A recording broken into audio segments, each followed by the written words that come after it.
Dude, I want you to be as smart as I am. Motherfucker, give me a... Dude, I want you to be as smart as I am. Motherfucker, give me a... Dude, I want you to be as smart as I am. Motherfucker, give me a...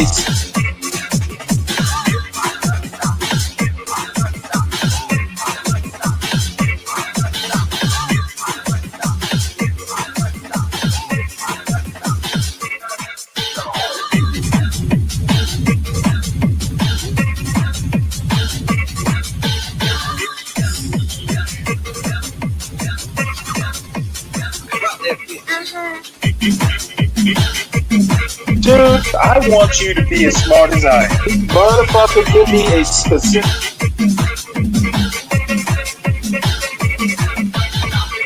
Dude, I want you to be as smart as I am. Motherfucker...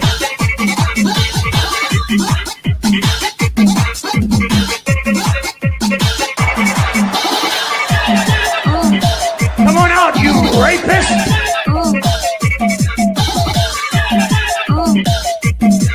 Dude, I want you to be as smart as I am. Let us pray for our 47th president. Heavenly Father, we're so grateful that you gave our 45th and now our 47th president a millimeter miracle.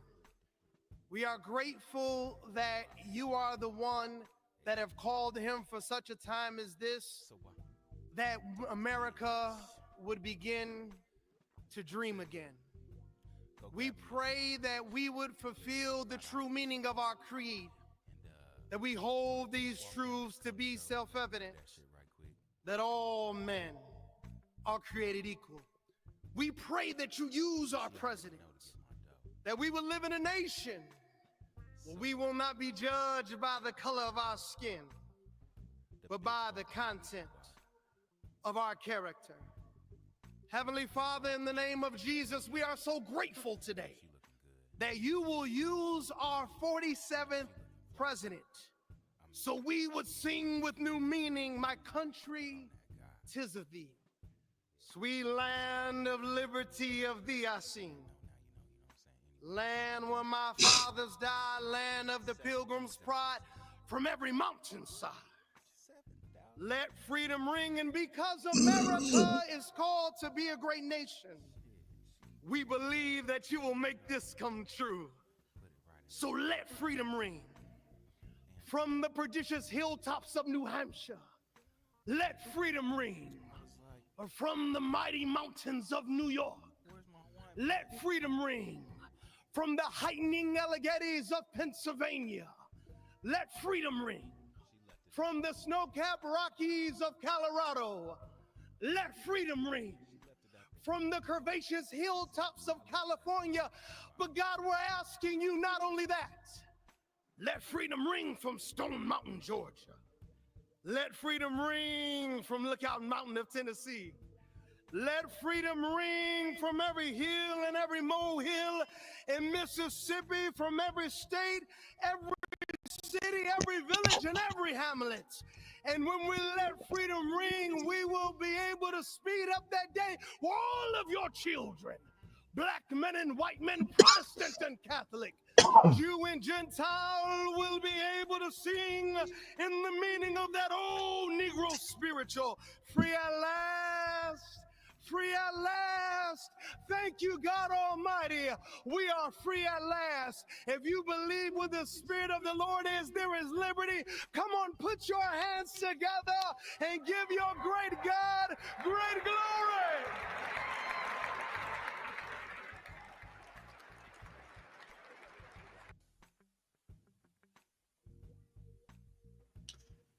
Well, good morning, everybody. We are free at last for sure. It is good to be here.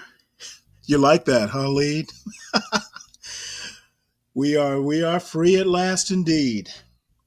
So I don't know. I have actually most of the stuff I have to cover, at least early in the show, is going to be about Elon and Doge and who's been rehired, fired, etc.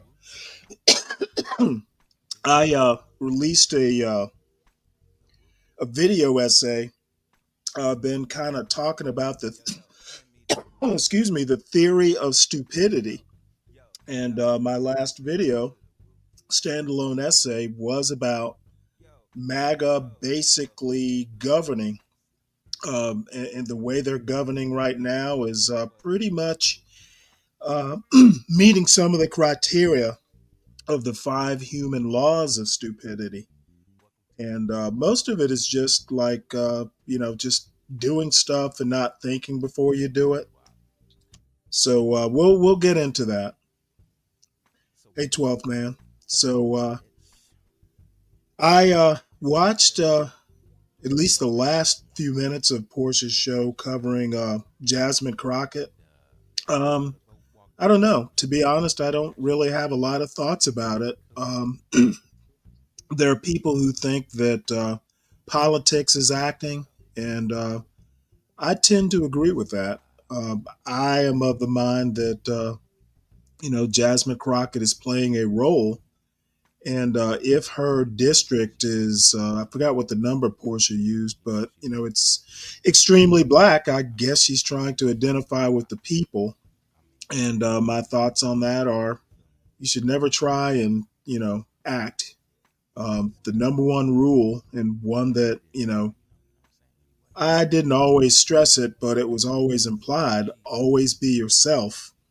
And that doesn't mean that self can't be improved upon, or you know um, that sort of thing, but you should always be yourself. If yourself isn't liked, then it's just not liked. And believe me, I, uh, I live that occasionally. After the hey, what's up, Uncle Fatty? How you doing? But anyway, I was thinking Portia might hop up, but if she doesn't, that's fine. Basically, like I said, it's a lot of Elon Musk stuff and that sort of thing. Kind of the par for the course at this point. There is one story that I thought I had up here. I'll have to find it. But this first story here, Elon Musk is making Republicans sweat, giving Democrats a new target, um, which goes back to a short conversation I had with someone last week. I think that Democrats are just kind of fractured right now, coming up with a strategy. My thoughts are Democrats ought to just let Republicans govern. um, right now the Congress is just kind of looking like an audience. I think they're discovering what Trump and Musk are doing the same way we are. News flashes and news articles.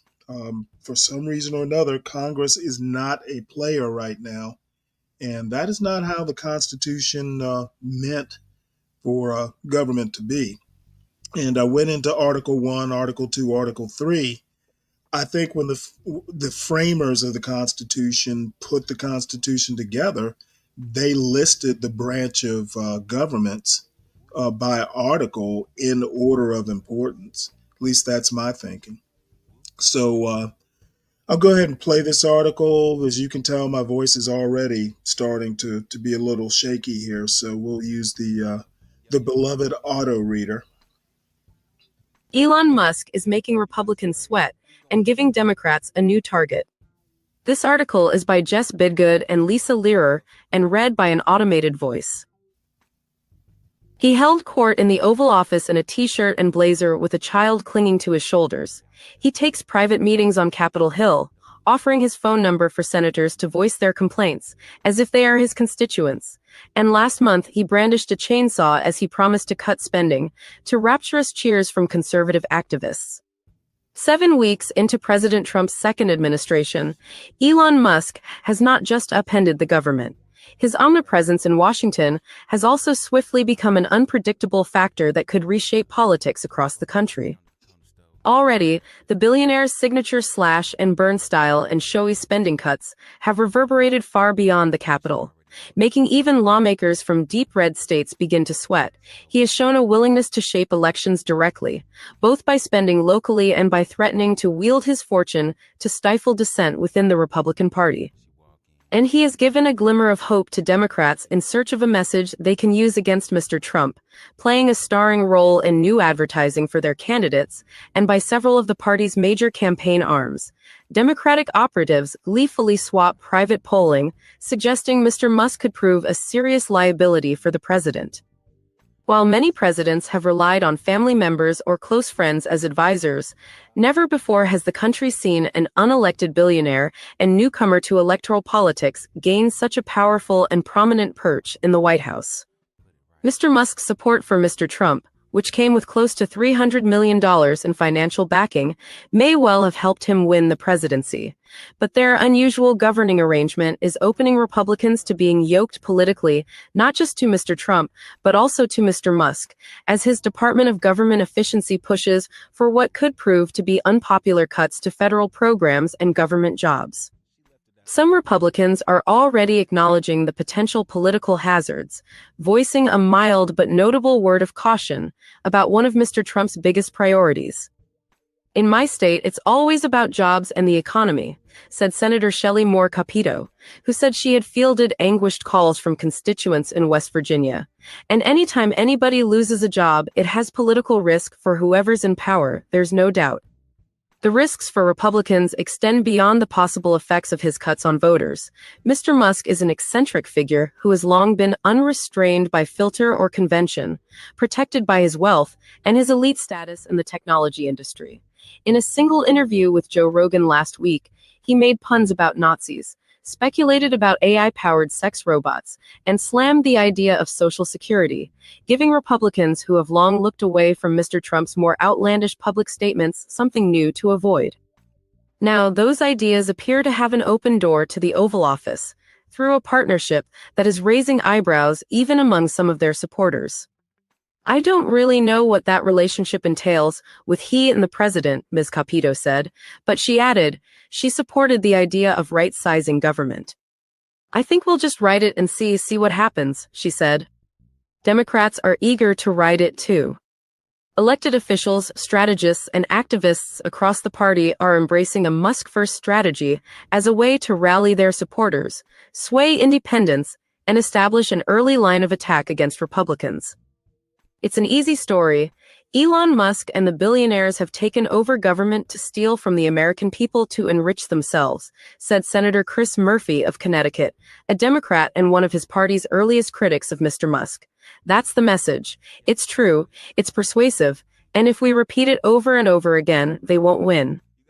Public polling suggests Democrats have reason for optimism. A Washington Post poll last month found that 49% of American adults disapproved of the job Mr. Musk was doing in the federal government, while 34% approved. A Pew survey released February 19th found that 54% of respondents held an unfavorable view of Mr. Musk, and just 3% had not heard of him. And a Marist College poll released Monday found that half of respondents had an unfavorable opinion of Mr. Musk. A slightly smaller share, 44% of respondents, had an unfavorable opinion of his department, but only 39% had a favorable opinion of it. A survey released by the progressive-leaning Navigator Research showed that Mr. Musk is less popular than the president, particularly among Mr. Trump's less educated and less engaged supporters, and better known than many in the administration. One poll by a Democratic organization in February found that Mr. Musk had significantly stronger name recognition than Vice President J.D. Vance. Mr. Musk's imprimatur alone makes the administration's initiatives less popular, another private survey found. When his name was explicitly linked to his marquee effort, the Department of Government Efficiency, voters expressed a more unfavorable view of the program. Mr. Musk has already become a big factor in political battles outside Washington. In Wisconsin, Democrats quickly seized on a $1 million donation by his Political Action Committee on behalf of a conservative candidate running for a hotly contested state Supreme Court seat. Wisconsin Democrats are now framing the entire contest as the people versus Musk. In Virginia, Democrats in the House of Delegates are running advertisements featuring Mr. Musk's face and accusing Mr. Trump of cutting benefits and driving up costs. Mr. Musk is also figuring in at least one high-profile Democratic primary. In the New Jersey governor's race, candidates like Representative Mikey Sherrill frequently evoke Mr. Musk on the stump. Footage of Mr. Musk making a gesture that looked like a Nazi salute also appears in an ad by an outside group supporting Ms. Sherrill. She and Representative Josh Gottheimer, another contender, have also been attacked for receiving donations from SpaceX's Corporate Political Action Committee in previous campaigns. And House Majority Forward, a super PAC supporting Democrats running for the House, released ads this week targeting 23 vulnerable Republican lawmakers with a message that prominently featured Mr. Musk and made no mention of Mr. Trump. One of the ads says the Republicans would gut Medicaid, force the closure of rural hospitals, and eliminate health insurance for low-income children to fund massive tax cuts for Elon Musk and billionaires.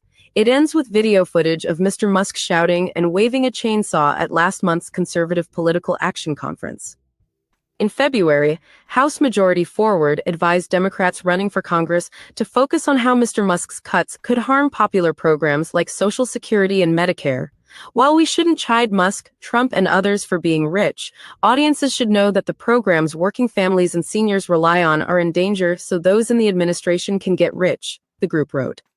Still, there are some signs that the politics around Mr. Musk are already shifting in Washington. Republicans on Capitol Hill have pressed him to help them better explain his actions, and some of them insist they are standing up for constituents worried that their jobs or their funding could be on the chopping block. We are making sure to elevate our voice and elevate, the good work that's being done in the state, said Senator Katie Britt, Republican of Alabama. Even that gentle pushback, which Ms. Britt bookended with praise for Musk and his cost-cutting effort, is rare in a Republican Party that has learned to march in lockstep with Mr. Trump. Other Republicans have expressed reservations about the role Mr. Musk might play in government budget talks, particularly with the possibility of a shutdown looming. Everybody, particularly Elon, needs to take into account how unproductive it is, Senator Tom Tillis of North Carolina said of a potential shutdown. In an interview, he said that most of what Mr. Musk was doing with the Department of Government Efficiency made sense, but that there were unique characteristics to our democracy that don't make all of the things work. There are some indications that Mr. Trump himself could be moving to rein in Mr. Musk. Though he showered him with praise during his joint address to Congress on Tuesday, Mr. Trump on Thursday said that his cabinet secretaries, not Mr. Musk, had the authority to carry out cuts. "We say the scalpel rather than the hatchet," Mr. Trump wrote in a social media post. But as his cuts affect the lives of a wider swath of Americans, Democrats are preparing to make their opponents pay a price, in this year's elections and then in the midterms. This isn't a debate about a bill in Congress that never passes and never actually impacts people, said Jesse Ferguson, a Democratic strategist. If you don't get your VA benefits or your Social Security check, or your disease doesn't get researched, they now own it. Even in an unpredictable political environment, Mr. Ferguson said, Pottery Barn rules still apply. Yeah. One of my main concerns is who checks Elon Musk. The way the framers designed the Constitution, flawed as it may be, one of their big concerns was checking unlimited power. Excuse me 1 minute.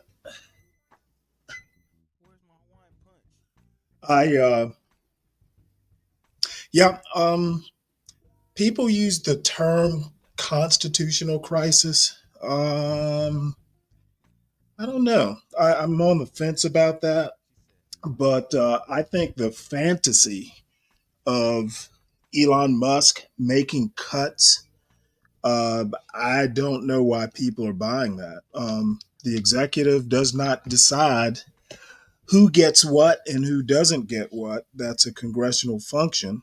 And, this unitary executive theory is going to come back to bite Republicans. And, I don't think Trump himself is talented enough to juggle these balls. And having his court jester Musk juggle the balls for him, I don't think it's going to work out in the end. Uh, my timer is counting down the time till Elon, overstays his welcome. And quite frankly, people will never believe this. I actually kind of wish Vivek Ramaswamy was running Doge versus Elon Musk. I would have at least a little bit more of a comfort level, but that's just me. Next couple stories, some some attempted hits and misses, at least for now. Um, Trump unlawfully fired National Labor Relations Board member. Federal judge rules permitting her to stay on the job. So, so I think public perception, for those like me who actually keep up a bit with what's going on in at the national level of government, um, these stops and starts. You fire somebody, then a judge rules, oh, you can't fire them. You put tariffs on Mexico one day, and then the next day, oh, we're going to wait another month. This back and forth, this lurching back and forth, it does not radiate, competence. And I think that these popularity, or unpopularity polls, they're telling a message, and people. I think I heard somewhere that people are starting to pay more attention to government and the goings on. And I think that is a great thing. I hope that trend continues. People really do, at a minimum, need to read a newspaper or, a news site just to see what's happening out there, because it's not as smooth a transition as MAGA would like to pretend it is. So I'll read a little bit of this story about the National Labor Relations person who's been, well, she's still on the job. I'll put it that way. President Donald Trump's firing of the former chairwoman of the National Labor Relations Board was an illegal act, a federal judge ruled Thursday, overturning her ousting in a decision that was highly critical of Trump's intent on pushing the bounds of his office. The ruling from U.S. District Judge Beryl Howell represents the third time in less than a week that a federal judge in Washington, D.C. has ruled unlawful Trump's firing of officials who head independent agencies. In a scathing ruling, Howell called Trump's attempt earlier this year to fire Gwen Wilcox, who had been serving as chair of the NLRB, National Labor Relations Board, a blatant violation of the law. The president's excuse for his illegal act cannot be sustained.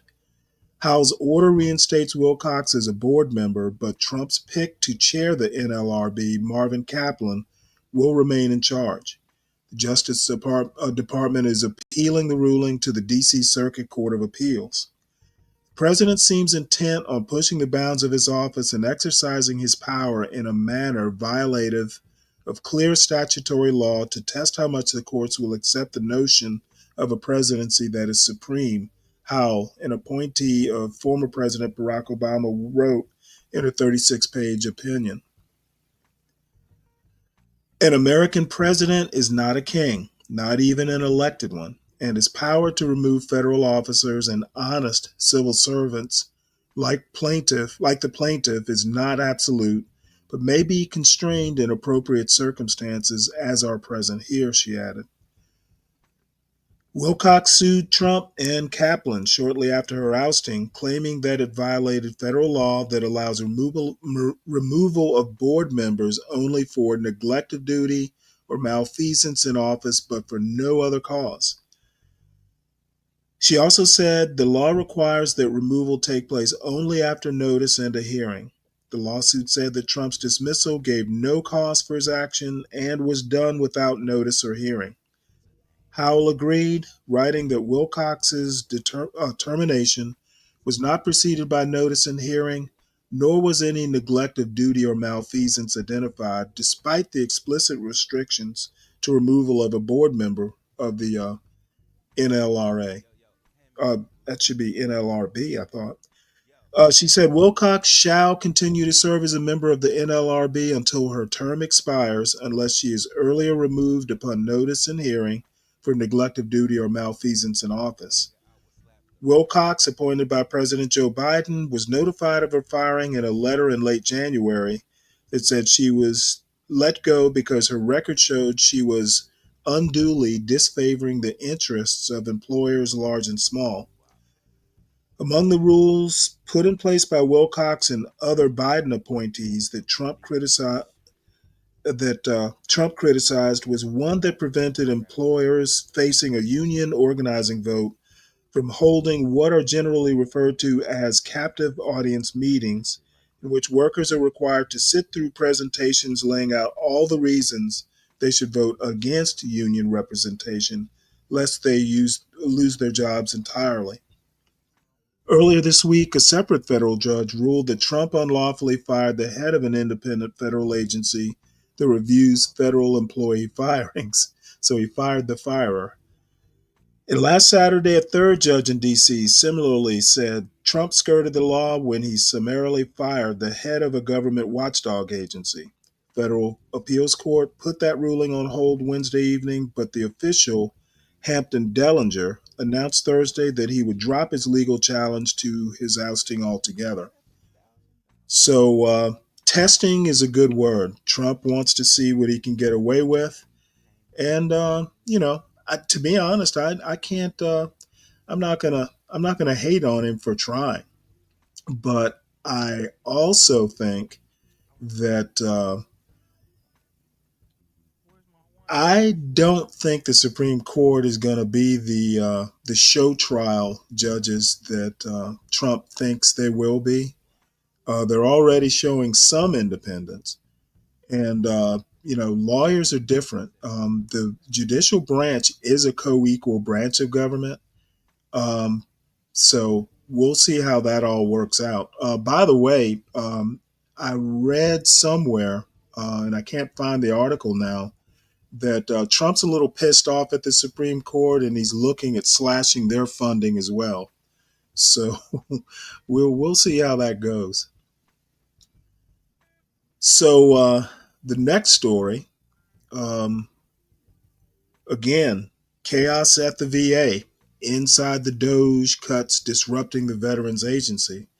Now this one hits home. I happen to be a member or of at least the health part of the VA. So I follow this story and stories concerning the VA fairly closely. So clinical trials have been delayed, contracts canceled, and support staff fired with deeper cuts coming. Some are warning of potential harms to veterans. So I'm going to use the auto reader for this too. But it is concerning. The one thing you don't want to do is, have veterans complaining. Chaos at the VA. Inside the Doge cuts disrupting the Veterans Agency. This article is by Ronnie Karen Rabin and Nicholas Nahamas and read by an automated voice. At the Veterans Affairs Hospital in Pittsburgh, researchers spent months preparing for a clinical trial of a new drug to treat advanced cancers of the mouth, throat, and voice box. They were ready last month to start enrolling patients, veterans whose cancer had spread to other tissue and who had run out of treatment options. Then a problem arose. The hospital was unable to renew the job of a key staff member involved in running the study, a typically routine process thwarted by a hiring freeze imposed under the government cutting project led by President Trump and Elon Musk. Suddenly, the clinical trial was on hold. They were ready to enroll, said Alana Kafez, the chief executive of the Veterans Health Foundation, which administers the trials. They had the lab kits on site. They had the drug to dispense, but they couldn't get the clinical research coordinator renewed. While Trump administration officials have promised to preserve core patient services, initial cuts at the VA have nonetheless spawned chaotic ripple effects. They have disrupted studies involving patients awaiting experimental treatments, forced some facilities to fire support staff, and created uncertainty amid the mass cancellation and partial reinstatement of hundreds of contracts targeted by Mr. Musk's Department of Government Efficiency. The changes have shaken the Veterans Department, which stands out in the labyrinth of agencies and offices under siege by Mr. Trump and Mr. Musk. It is in many ways a natural target for reform, a bureaucratic behemoth with roughly 480,000 employees, some 90,000 contracts, and a documented history of scandals and waste. But it also treats 9.1 million veterans, provides critical medical research, and, according to some studies, offers care that is comparable to or better than many private health systems. Even Project 2025, the conservative governing blueprint assembled by Trump allies, said the VA had transformed into one of the most respected U.S. agencies. The VA is also one of the most politically sensitive departments in the government, serving a constituency courted heavily by Republicans, including Mr. Trump, who has made overhauling the agency a talking point since his 2016 campaign. Now, with VA Secretary Doug Collins vowing a much deeper round of cuts, eliminating some 80,000 jobs and reviewing tens of thousands of contracts, some Republican lawmakers are warning that the tumultuous process risks undoing recent progress. GOP lawmakers questioned Mr. Musk about the cuts during a closed-door meeting last week, with Senator John Barrasso of Wyoming, the chamber's number 2 Republican, telling reporters afterward that, although improvements can be made, we want to make sure veterans get the care they need. This account of the early days of DOJ-led cuts inside the VA is based on more than 24 interviews with hospital administrators, current and recently terminated employees, heads of independent foundations that support the veterans' health system, government contractors, and research scientists.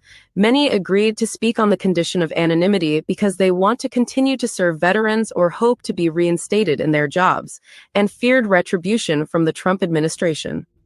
Among the 2,400 employees fired from the VA since Mr. Trump's inauguration are workers who purchase medical supplies, schedule appointments, and arrange rides for patients to see their doctors. Many are veterans themselves. All were probationary employees, meaning they were relatively new on the job and had fewer legal protections. Some may be reinstated pending court action. James Stanley, an Army veteran who stocked supplies for emergency and spinal injury care at a VA hospital in Milwaukee, said he and nearly half his shift of supply technicians lost their jobs last month. If you double the work, I can guarantee you're going to have wrong things and wrong stuff in the wrong place, said Mr. Stanley, a member of the American Federation of Government Employees, whose role in his hiring paperwork was described as critical. VA officials said the system is fully committed to serving its patients, insisting that no patients were affected by the cuts, and that all savings would be reinvested in veterans. VA will always provide veterans, families, caregivers, and survivors the health care and benefits they have earned, the agency's press secretary, Peter Kasperowitz, said in a statement, but we're also making major improvements to strengthen the department, including redirecting billions of dollars from non-mission critical efforts to health care, benefits, and services that directly support VA beneficiaries. A day after the New York Times asked about delays in clinical trials due to the hiring freeze, the Veterans Agency moved to address the problem facing research staffers, like the ones in Pittsburgh, who are often paid by outside groups running the research, but still need time-limited, unpaid appointments at the VA to work on site. On Friday afternoon, the VA's acting chief of research and development emailed employees saying that those with certain appointments set to expire soon will be given 90-day exemptions. The email to employees did not specify what would happen after 90 days, even though most studies last for years. or how the decision would apply to those whose appointments had already expired. Mr. Kasparowicz said the extension would allow for a comprehensive assessment of ongoing research initiatives to evaluate their impact on veteran healthcare. Mr. Collins appeared to bring some of his concerns about the agency's future to a cabinet meeting last week, asking Mr. Musk to be strategic in his government shrinking process, The Times previously reported. In public, however, Mr. Collins has expressed enthusiastic support for the effort. He has also exempted about 300,000 mission-critical workers from being cut, including medical professionals like doctors and nurses. But we will be making major changes, he said, so get used to it. Research disruptions. Although the Veterans Affairs Department is better known for the healthcare it provides, conducting scientific research is one of the agency's core missions, offering veterans early access to cutting-edge treatments that are still in clinical trials. With 170 hospitals nationwide, and patients who tend to volunteer for studies at higher rates than civilians, the VA has pioneered studies that often seek to enroll large numbers of patients at multiple sites across the country. Some of the agency's research focuses on conditions that disproportionately afflict veterans like traumatic brain injury, spinal cord and blast injuries. But the VA is also credited with landmark discoveries, such as aspirin's ability to prevent heart attacks, the first cardiac pacemaker, and the nicotine patch. Mr. Trump's January 20th executive order freezing government hiring cut off many of the VA's critical research staff midway through studies, said Rashi Romanoff, the chief executive of the National Association of Veterans Research and Education Foundations, an association that supports partnerships between the Veterans Department and nonprofits. If their appointments are not renewed, any work with the VA must be suspended. They can't have contact with patients. They have no access to data, Ms. Romanoff said. Ms. Romanoff estimated that some 200 research staff members involved in 300 or more trials were at risk of being cut off during the first 90 days following the federal hiring freeze, threatening to disrupt trials providing treatment to some 10,000 veterans if no action is taken. Scientists are already considering moving trials to other institutions, which will mean veterans are no longer first in line for participation, and could cause millions of dollars in research funds to go to waste, she said. In Pittsburgh, at least 20 research staff involved in more than a dozen studies have a specific type of appointment that comes without compensation from the VA. The disrupted projects included 3 offering new drugs for lung and other cancers. Mr. Kasparowicz said the 90-day extensions include research staff jobs in an effort to maintain continuity of all research efforts, while the VA assesses the value of the research. He said the department would reach out to the Pittsburgh Medical Center to ensure they understand this policy. Struggle over contracts.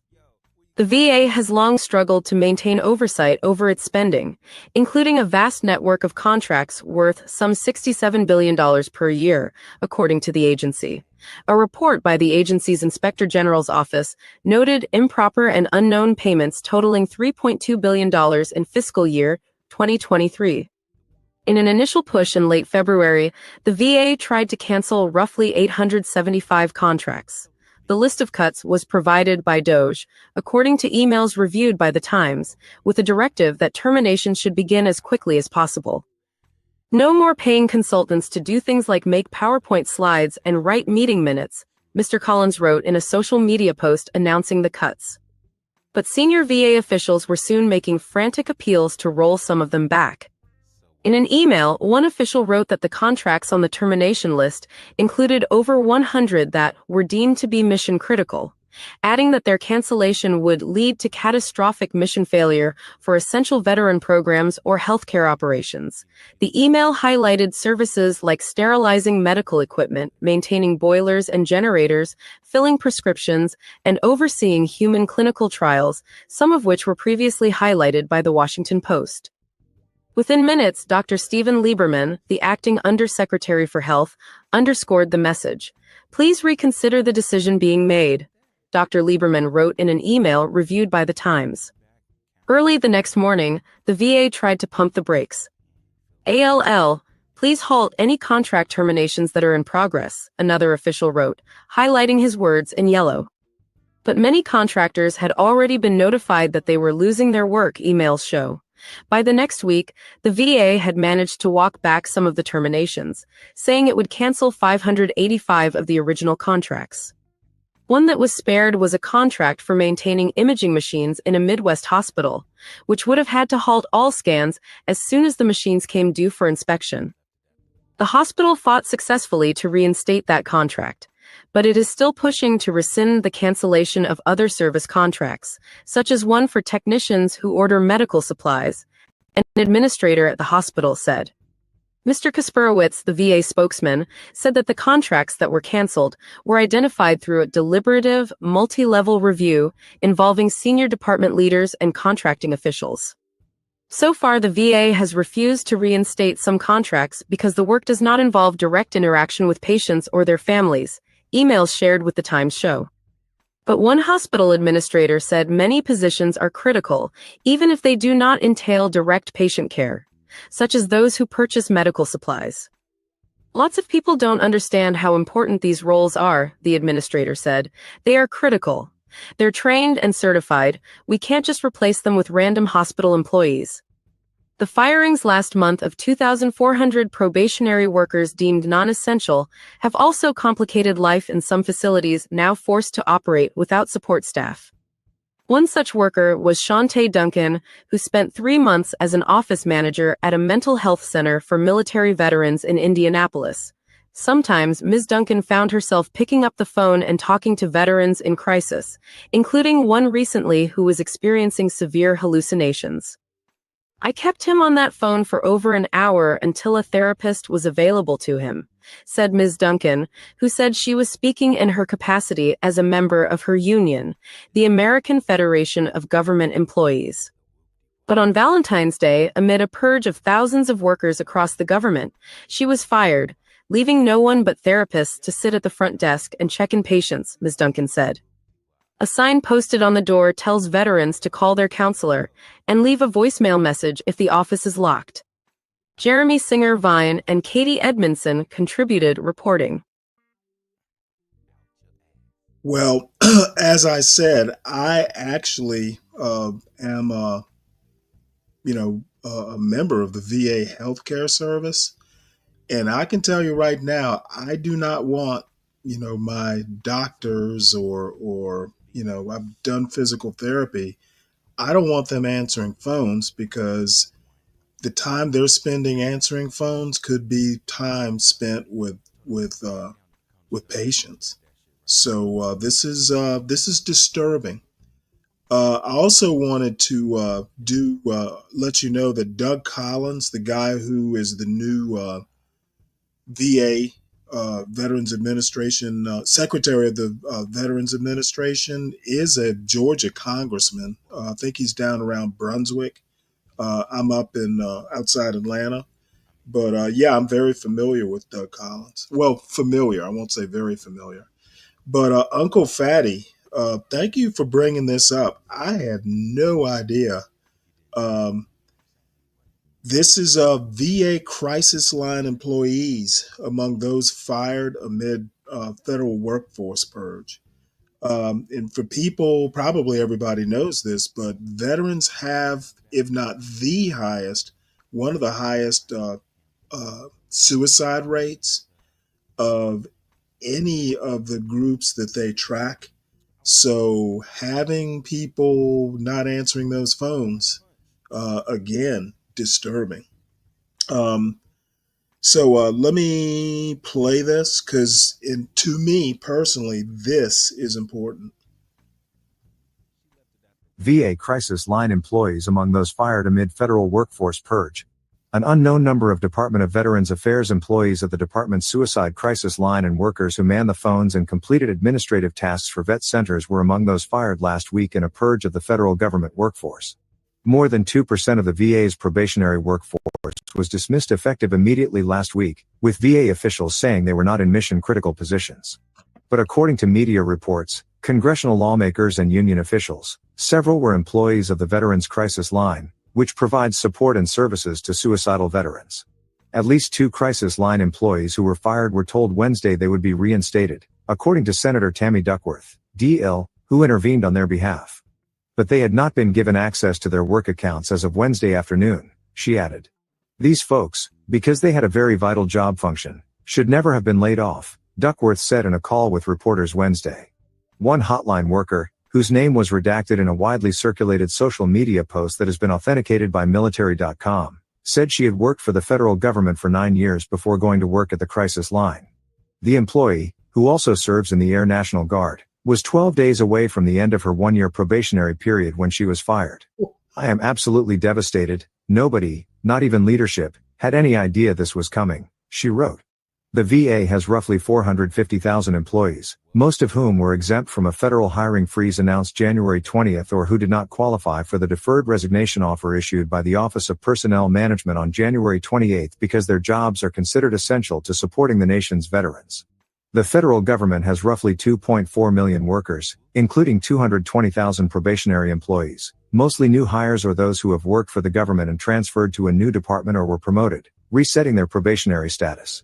In addition to the VA, federal agencies that have fired probationary workers include the Department of Agriculture, Department of Education, General Services Administration, Office of Personnel Management, Small Business Administration, Centers for Disease Control and Prevention, National Nuclear Security Administration, and more. The exact number of probationary workers who have lost their jobs has not been announced. The deadline for agencies to report the number of probationary workers they had let go was Tuesday evening.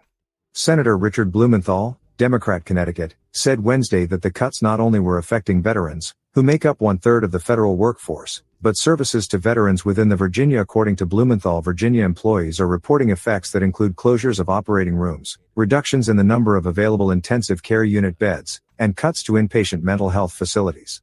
A veteran told a Norfolk, Virginia, television station that her mammogram appointment was canceled as a result of staffing shortages immediately following the layoffs. The Hampton VA Medical Center has suffered from staffing shortages for years, according to the outlet, WTKR, but the veteran said the VA should be supporting veteran services, not taking them away in an effort to save money. It's one thing to save the money, but if your people are going to suffer, is it really going to benefit them? Asked Army veteran Valerie Jackson, who added that she was not offered another mammogram appointment until this summer. In a statement following the layoffs, VA Secretary Doug Collins said the move would save $98 million, money that would be invested in veteran care.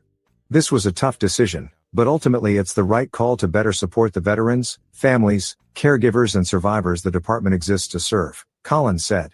A veteran who lost his job at the VA despite having outstanding performance reviews told military.com on Wednesday that he had planned to spend his career as a civil servant and specifically wanted to work at the VA to help veterans, service after service, he called it. I still want to be a federal employee. It really brought a lot of joy, especially working for veterans and Veterans Affairs, he said during an interview.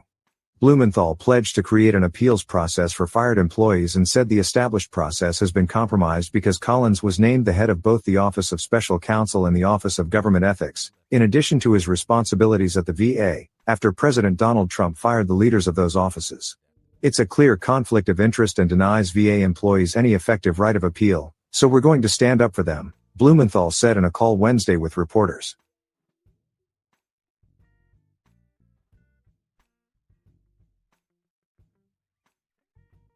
Yeah, Uncle Fatty, you were just full of news this morning. Apparently, the the nuclear energy, that's probably Department of Energy, is affected too. Again, near and dear, the Navy nuclear program. I did not work in the Navy nuclear program, but I know plenty of people who did, and you know. That's scary. I'll have to research that stuff. But yeah, a lot of stuff going on here, and there is such a thing as creative destruction. I don't know that this counts as creative destruction, though. There's some things you want to be measured in cutting, and please believe me, I am all for cutting waste and fraud and abuse. I am a lean, a lean operations kind of guy. You don't want redundancies, though you do want to have backups, fail safes. But This doesn't strike me as measured and thoughtful. And there are times you don't have time to be thoughtful and deliberate. There are times that you do. And my thing is, what's the rush? And somebody on a political discord that I'm a part of, proposed that Trump, knowing he's a lame duck, is in a hurry to get things done. I don't find that a good enough excuse.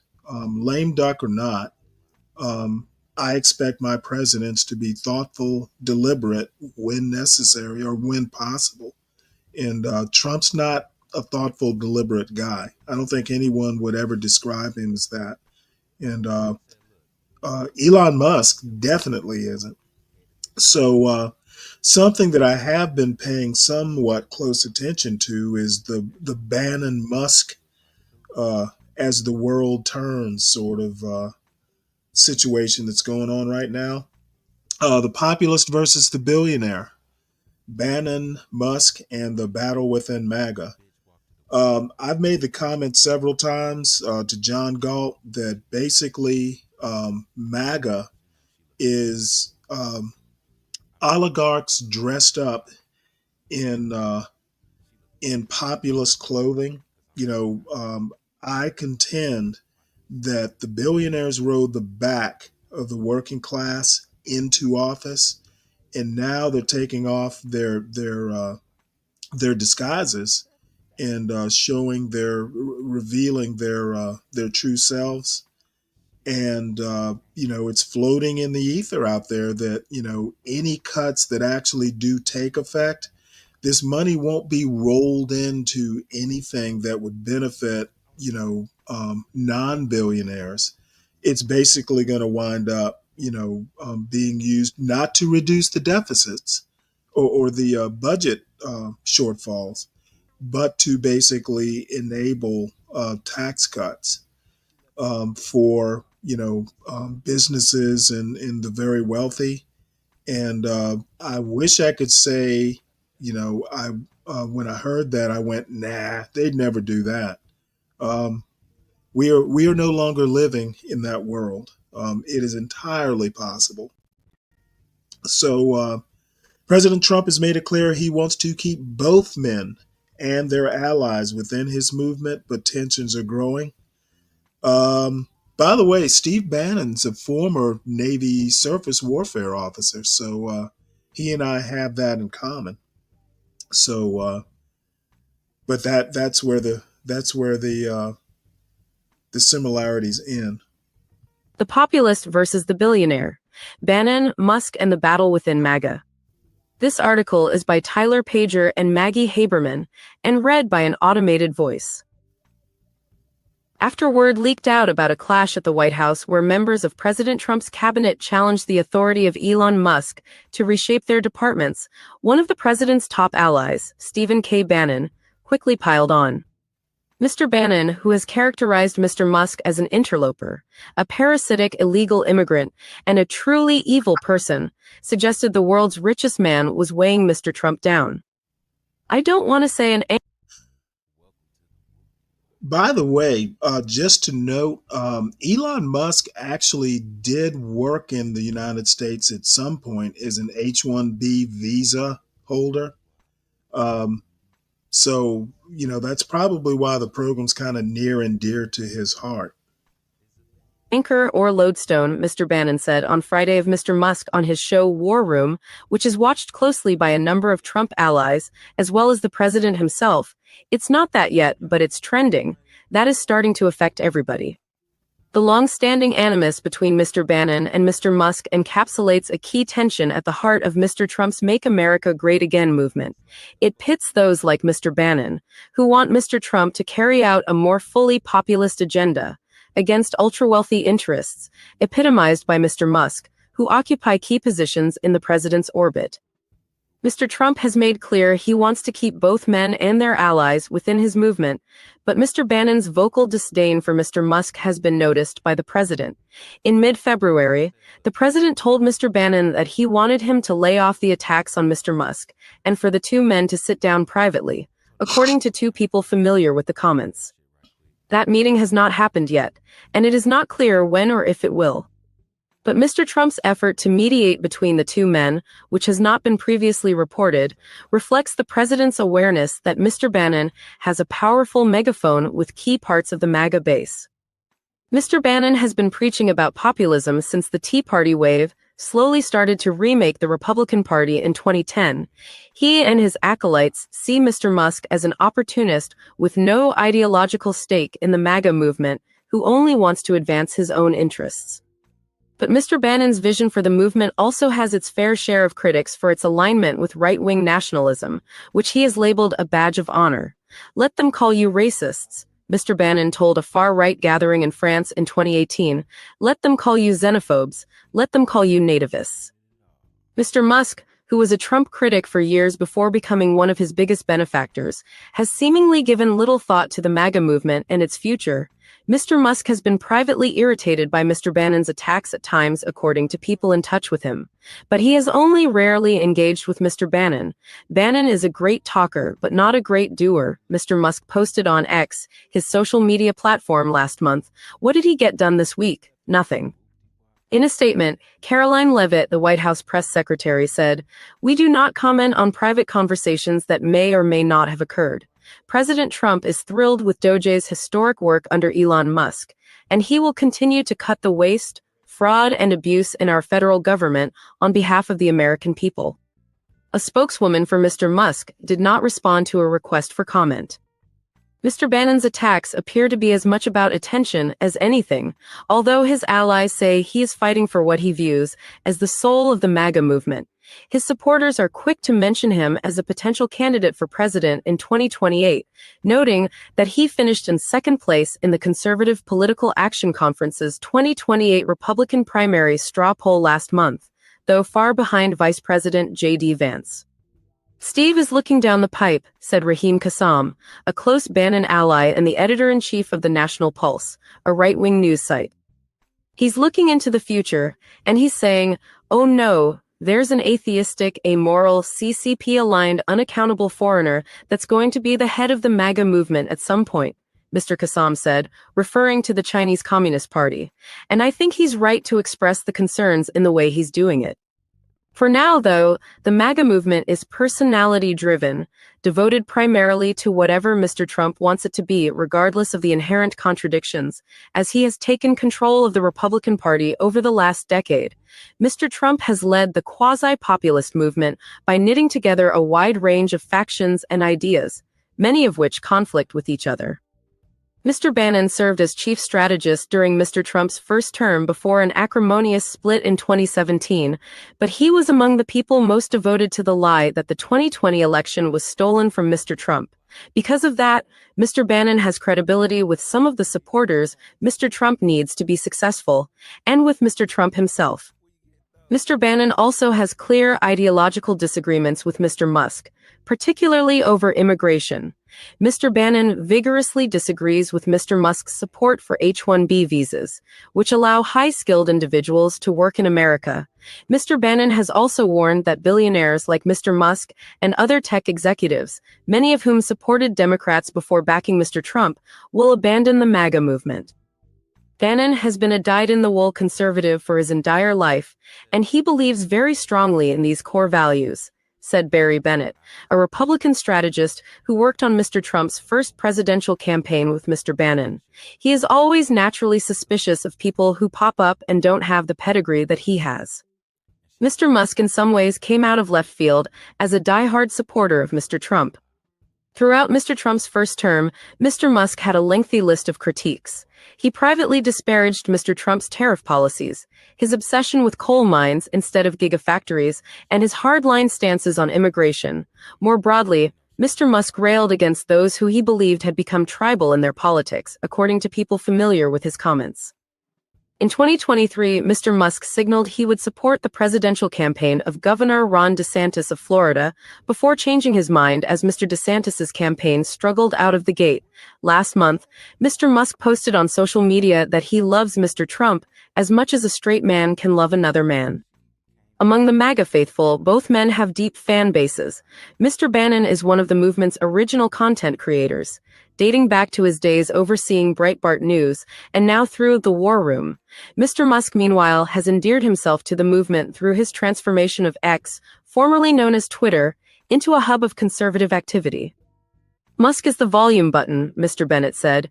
You can say things now on Twitter, and you can reach millions and millions of people, where 10 years ago you would reach tens of thousands. He has made that available to us. There are a lot of people who are in the right of center movement who are very reliant on the medium to distribute their content. They are very grateful to him for allowing that to happen.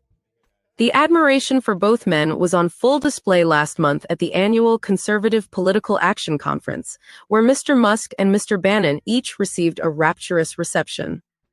They're both very popular in the conservative movement, said Mercedes Schlapp, who was Mr. Trump's White House Director of Strategic Communications during his first term and is married to Matt Schlapp, the chairman of the conference. They were both warmly received at CPAC, where they put their differences aside and really addressed the president's achievement. Mr. Musk made an unexpected appearance at the conference, brandishing a chainsaw and sporting a black MAGA hat instead of the trademark red. He described himself as dark Gothic MAGA. In his CPAC interview, Mr. Musk acknowledged that he used to be politically neutral but leaned Democrat.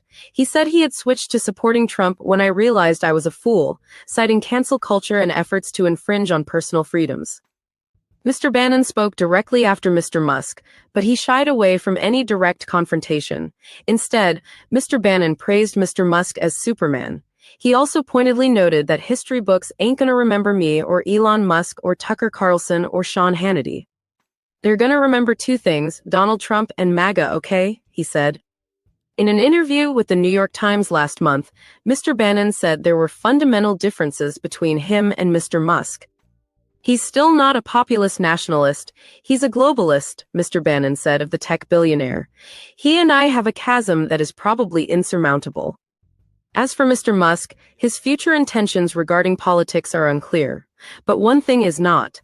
Having been born in South Africa, he is ineligible to run for president, a fact Mr. Trump has noted publicly.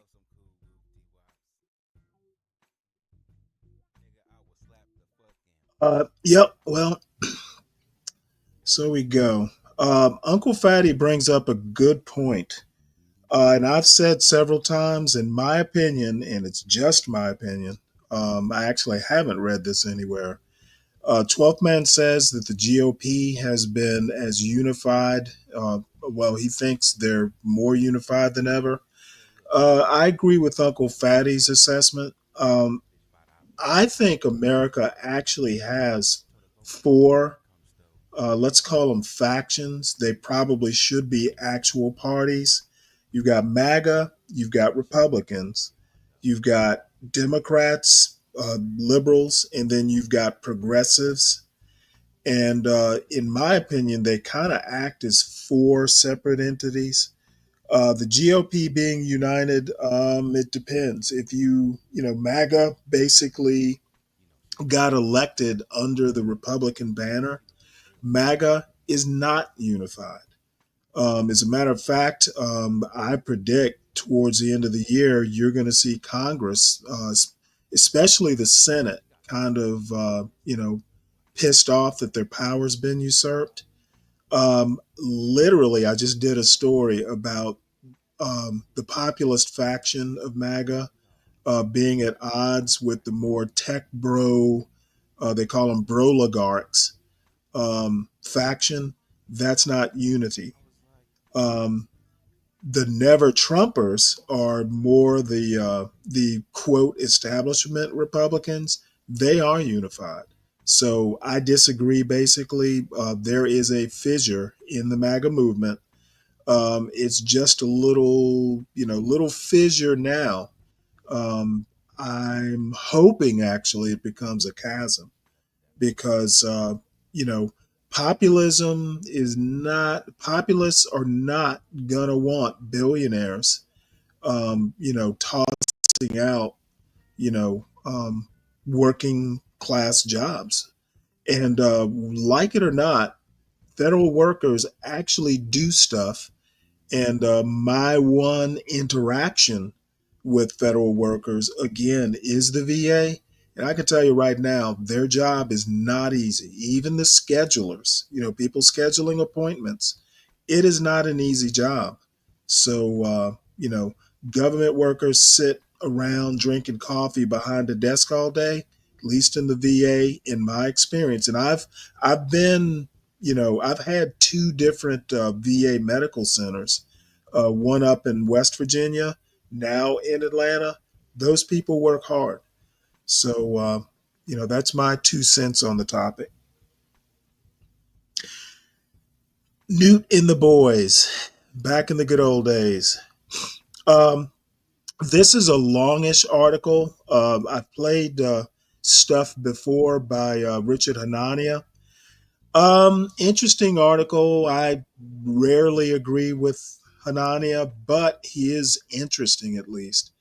And I think he would describe him. I think he does describe himself as more a classical liberal, which I think, I just call them libertarians. But he makes a good point, at least the title, Liberals Only Censor. That was the big thing with the woke movement, censoring, got to be politically correct and all this stuff. Obviously, Hanani is not a Musk fan, which is kind of surprising to me, actually. But I think Hanani tends to be a little bit more of a constitutionalist. And I'm a constitutionalist, even though I'm center left. I'm a big believer in the Constitution and following it. You could almost say I'm an originalist, though not to the degree that someone like Antonin Scalia would be. But anyway, the title of this is Liberals Only Censor, Musk Seeks to Lobotomize. And I agree with that completely. So we'll have to use this horrible reader, if I can use it. I'm not sure that I can.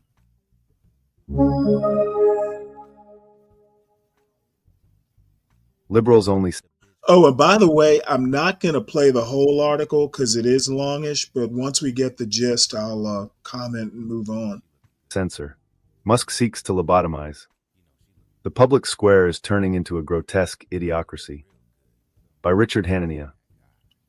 Last month, a fake news account claimed, based on no evidence at all, that Zelensky had a 4% approval rating in Ukraine. This was community noted, which led Elon Musk to lash out and declare that the system was being gamed and in the process of being fixed.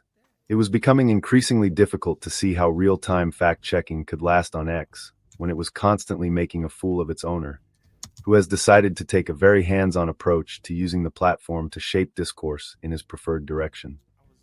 This happened a few weeks ago now, and I still see Musk getting community noted on a regular basis.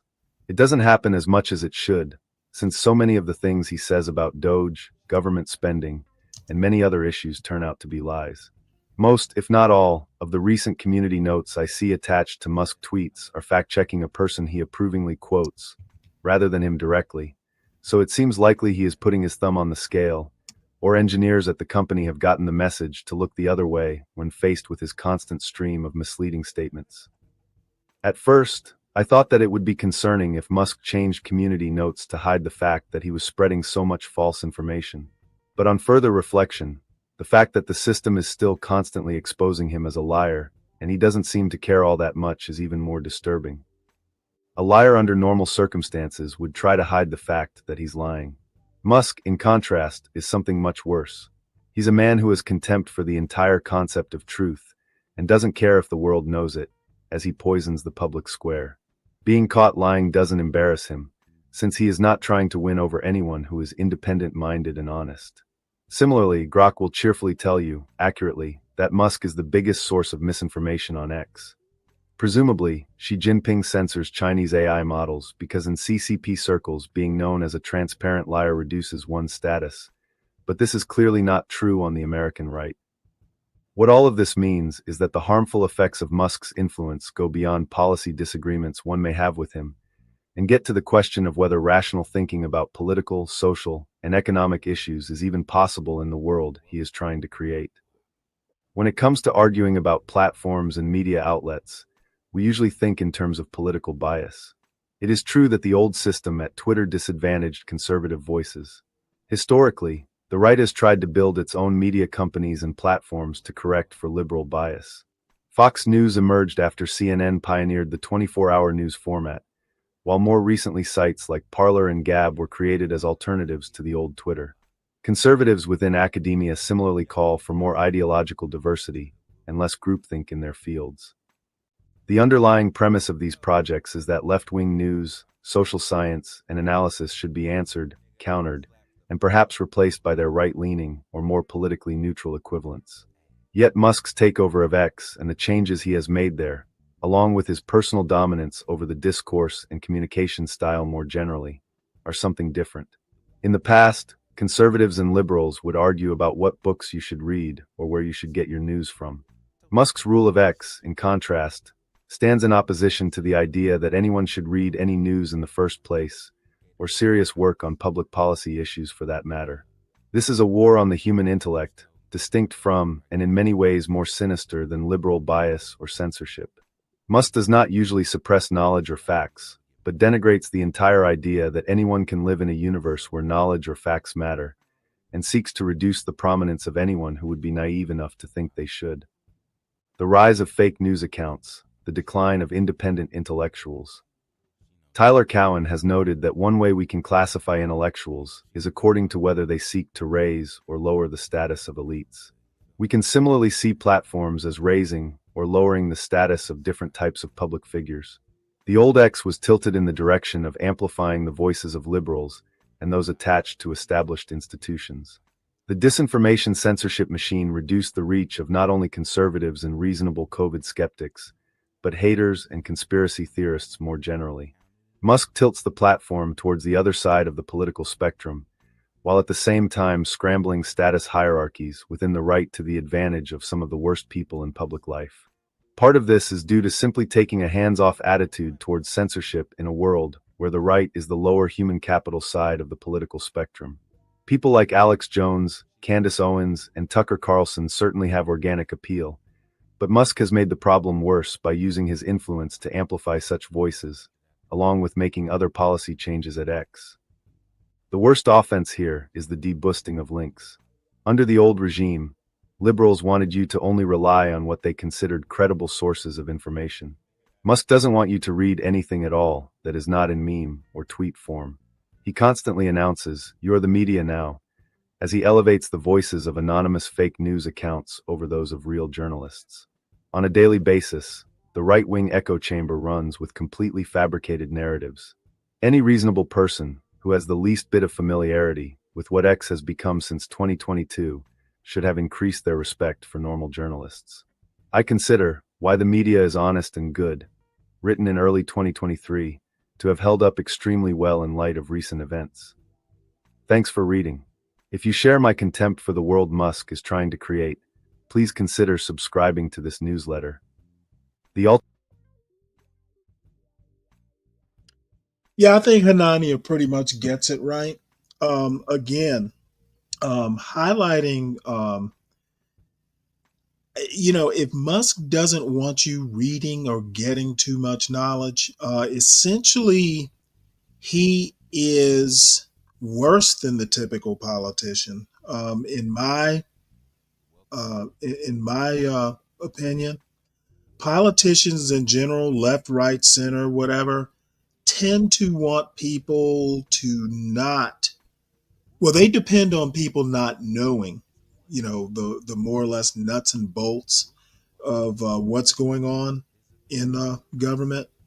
That's how, all this propaganda gets started. That speech that Trump gave to the joint session of Congress, it was a mess if you know anything about what's going on. And Musk is about 10 times worse. In my opinion, again, Musk wants to treat not just federal workers, but Americans in general as his employees. He wants to decide what they get, what services they get, etc. And I think it's, again, this is my opinion. Many people will disagree. Musk is a problem. And having so many billionaires associated with the Trump administration is a bad look. So that's my 2 cents worth. And speaking of Elon Musk, another uh, Substack writer, and one of my favorites is the historian. Um, oh my goodness, Heather Cox Richardson. I'm not going to play all of this because this is definitely a book length essay. But the first paragraph or two or three, she talks about Elon Musk, and I agree with her totally. Ultimate effect of this is the suppression Oops, of smart, independent. wrong one. I got to close down this reader.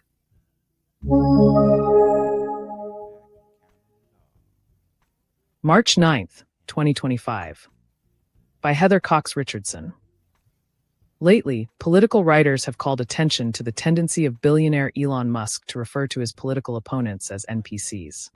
This term comes from the gaming world and refers to a non-player character, a character that follows a scripted path and cannot think or act on its own, and is there only to populate the world of the game for the actual players. Amanda Marcotte of Salon notes that Musk calls anyone with whom he disagrees an NPC, but that construction comes from the larger environment of the online right wing, whose members refer to anyone who opposes Donald Trump's agenda as an NPC. In the cross section, Paul Waldman notes that the point of the right wing's dehumanization of political opponents is to dismiss the pain they are inflicting. If the majority of Americans are not really human, toying with their lives isn't important. Maybe it's even LOL funny to pretend to take a chainsaw to the programs on which people depend. We are ants or even less, Waldman writes. Bits of programming to be moved around at Elon's whim. Only he and the people who aspire to be like him are actors, decision makers, molding the world to conform to their bold interplanetary vision. Waldman correctly ties this division of the world into the actors and the supporting cast to the modern-day Republican Party's long-standing attack on government programs. After World War II, large majorities of both parties believed that the government must work for ordinary Americans by regulating business, providing a basic social safety net like Social Security, promoting infrastructure projects like the interstate highway system, and protecting civil rights that guaranteed all Americans would be treated equally before the law. But a radical faction worked to undermine this liberal consensus by claiming that such a system was a form of socialism that would ultimately make the United States a communist state. By 2012, Republicans were saying, as Representative Paul Ryan did in 2010, that 60% of Americans are takers, not makers. In 2000, I'll stop it right there. The most interesting thing is Elon Musk calling people who disagree with him NPCs. Ryan with makers not takers. Mitt Romney talking about the 47%. I think that was the number he used. Um, it just seems like rich politicians tend to depersonalize as a habit. And, Mitt Romney lost a presidential election because of, comments like that. Paul Ryan, the same way. As a matter of fact, Ron Paul, since you bring him up, 12th man, was kind of the same thing. You talk about treating people as NPCs or non-entities. People don't like it when you do that. And that's what's going to happen to Elon Musk, I predict. Um, he is on the spectrum or something like that. And he basically doesn't know how to deal with people who aren't offering him something in the way of technical expertise or that sort of thing. Trump, same way. Trump has a disdain for people, but he hides it extremely well. So again, it's my opinion, but my opinion is as valid as anyone, and I have one like everybody else as well. Um, so we're kind of moving slowly but surely away from the politics here. Another thing that I ran into, and since I have a son in college, this he's I don't think he's Gen Z. I think he's a little bit younger than that. But trend overload. We cover a surprising form of Gen Z burnout. And like my mother used to say, you're too young to burn out. But apparently, this is something that's opinion worthy anyway. And I guess I'll read it because it doesn't have an auto reader. It says, consider yourself lucky if you have never heard of the coastal grandmother aesthetic, or blueberry milk nails, or the mob wife aesthetic, or 100 other blink and you'll miss them crazes that cycle online with the ferocity of a centrifuge. These micro trends, as they're known, tend to be associated with Gen Z, but members of that generation say they are exhausted by the onslaught of faddish clothes and new phrases they encounter every time they pick up their phones.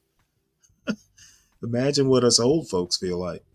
I've spent the last few months asking young people about the fashion and social media trends that are actually registering in their offline lives. More than any one trend, the teenagers and 20 somethings I spoke with wanted to talk about just how many trends there were and how overwhelming it all felt. First world problems. Every generation feels pressure to keep up with trends, especially in its youth, but many members of Gen Z seem to be under particular stress. The fire hose of social media offers endless opportunities to feel left out. Others say they can't afford mentally or financially to try to keep up. Let's see. For a new story in the Time Style section, I talked to young people about the frenzied trend ecosystem and what some of them were doing to escape it. Keeping up. Short form video platforms like TikTok are fertile territory for microtrends. They get a heavy assist from fast fashion companies like Temu and Shine that sell inexpensive but poorly made clothes and accessories available in just a few clicks on the apps. On the first day of sixth grade, Nina Atkins noticed that several girls in her middle school wore scrunchies on their wrists. She searched for scrunchies on TikTok, and in the days that followed, she was served dozens more videos in which the hair ties were being worn as bracelets. I distinctly remember being like, wow, am I weird? Nina, now 16, said the repetition over and over, it really seeps into your brain because TikTok's algorithm is designed to show viewers more of the things they already like. Viewers can feel like they are passing the same billboard hundreds of times rather than once or twice a day. They can be pretty convincing, especially in combination with the age old teenage desire to fit in. Nina bought a 30 pack of scrunchies on Amazon, but before long, the girls in her feed were obsessing over something else. The cycle began anew. I'll skip over that last part. Cheetah print is getting old. That's funny. Dropping out. Many young people I spoke to said they felt stuck in a cycle of chasing, buying, and discarding in order to keep up. Others though are trying to move beyond it. Some are swearing off fast fashion or limiting their clothing to a similar uniform every day. A few have deleted social media.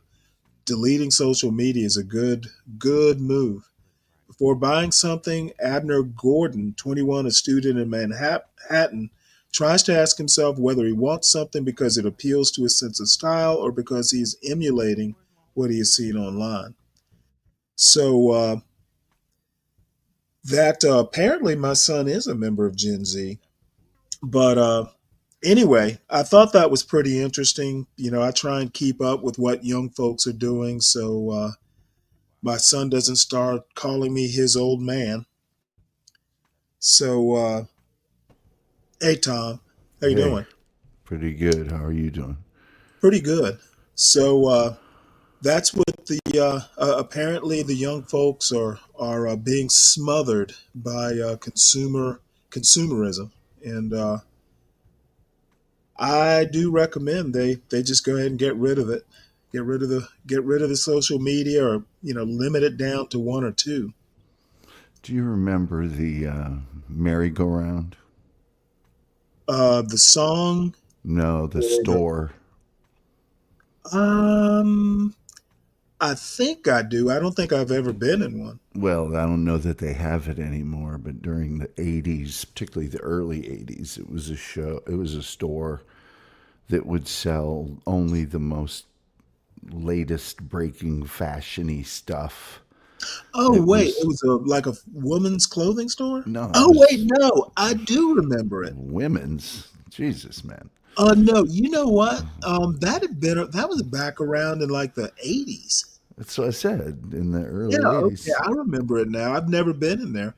I have a friend of mine who bought parachute pants there. Exactly. It was for that kind of stuff. It was only the most faddish. Now, if you wanted to, be in that cool kids club, or at least dress like everybody else was doing, you would go to merry-go-round. And the article you just read mentioned how the clothes were cheaply made. Yep. Mm-hmm.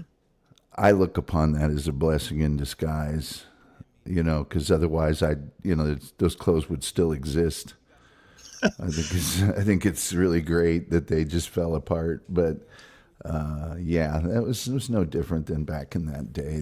That at least, I think probably today's youth are bombarded a little bit more because of social media, but that was the most trendy of trendy.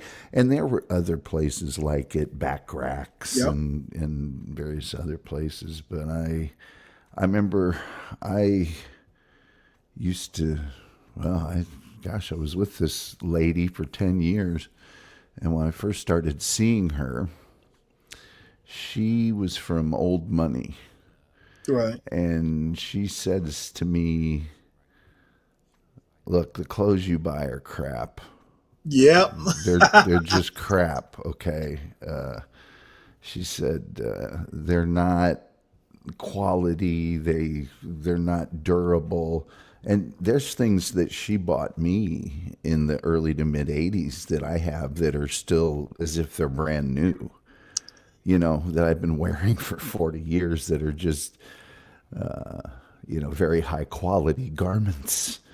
Well, it's funny because I was going to go there. The high school I went to had a lot of rich kids.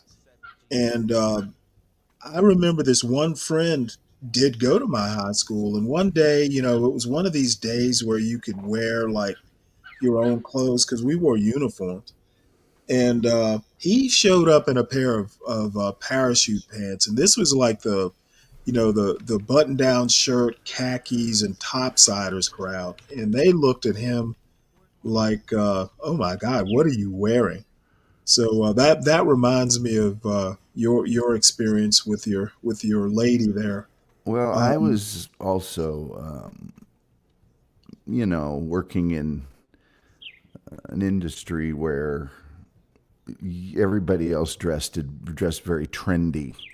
Mm-hmm. So creative department at an ad agency, you couldn't. I remember when I first started working there, the guy that was sort of my mentor, he just walked up to me and goes, "You're dressed like you're here to fix the copier.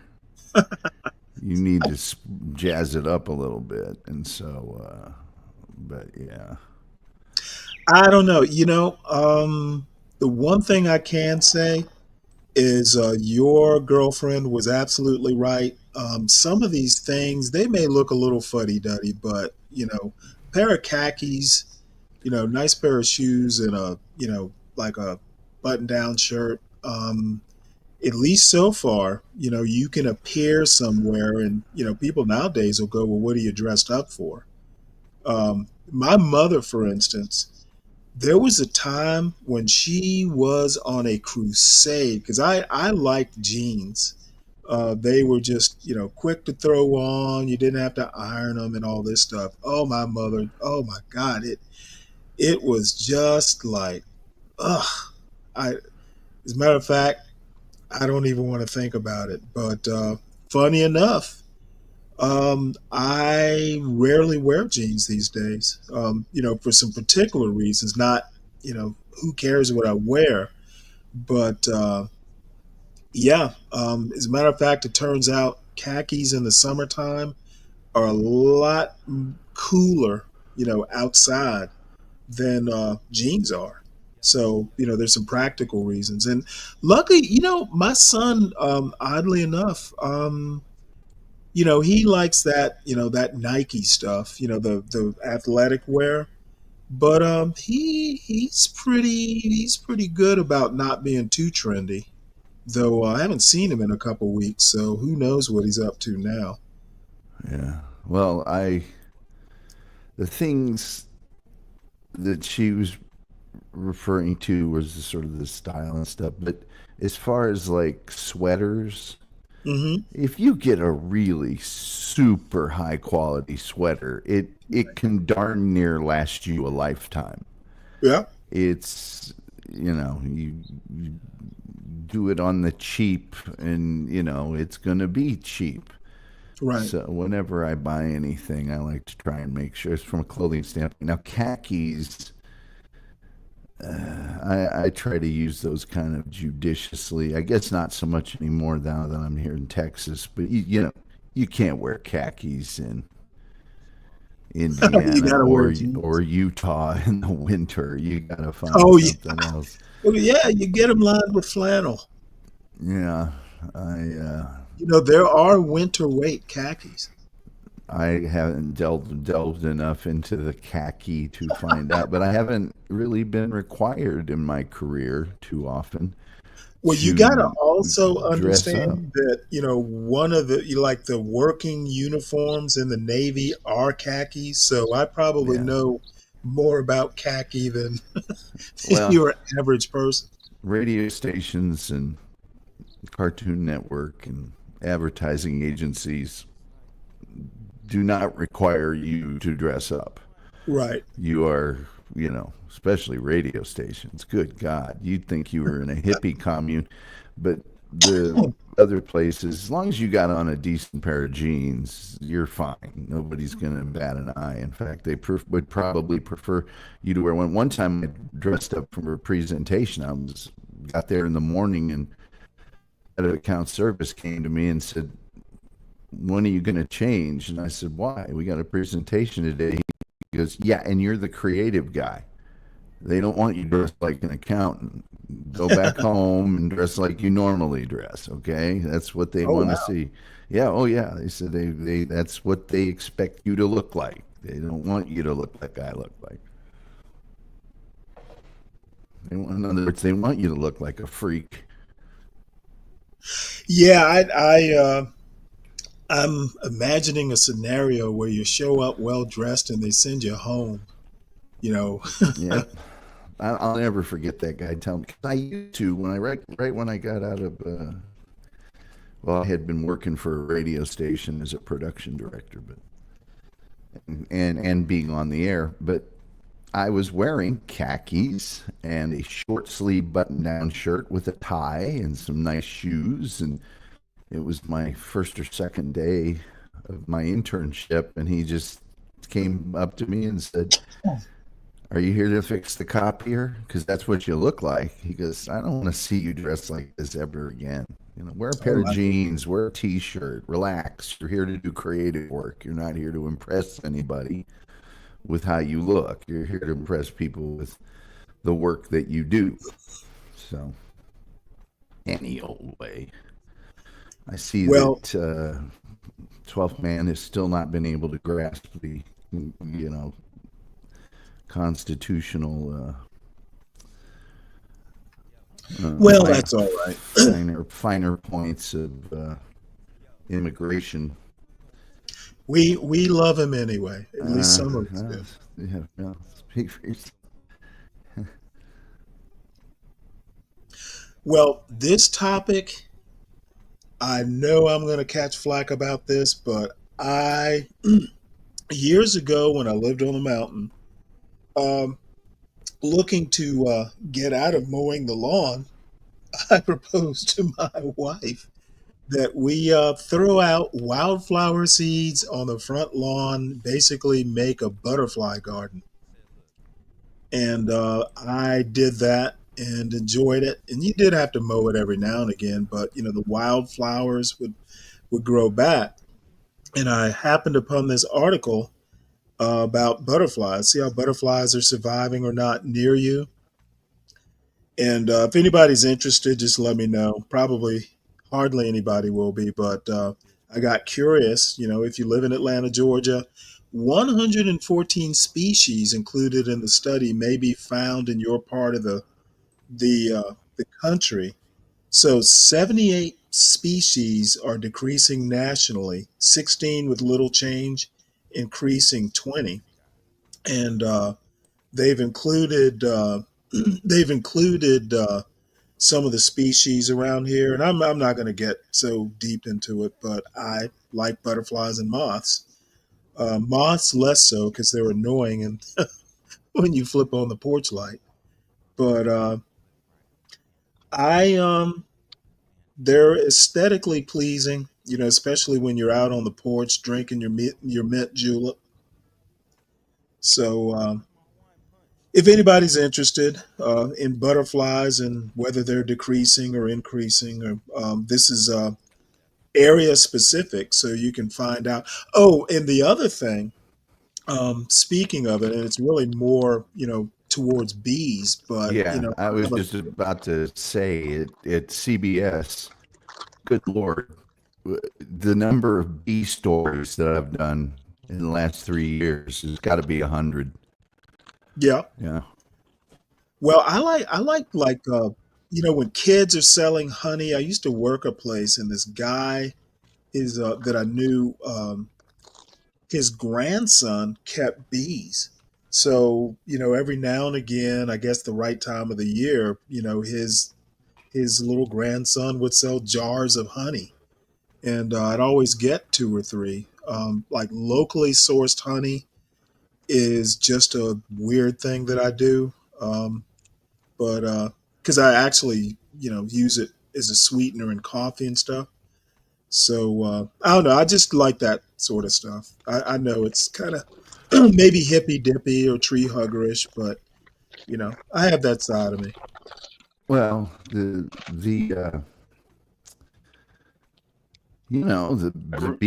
bee population is of great concern. That's Right. Yeah. pollination, and so I thought it's everyone loved bees and butterflies. I'm thinking probably many people don't really think of it on a day to day basis. I'm thinking maybe those people that are deathly allergic to bee stings probably don't love them. Right. A Nike moth. They're kind of the minority, though. So. But But overall, you gotta love bees and butterflies. I noticed my butterfly population dipped down when I had chickens. They catch them out of midair. Chop, chop, chop.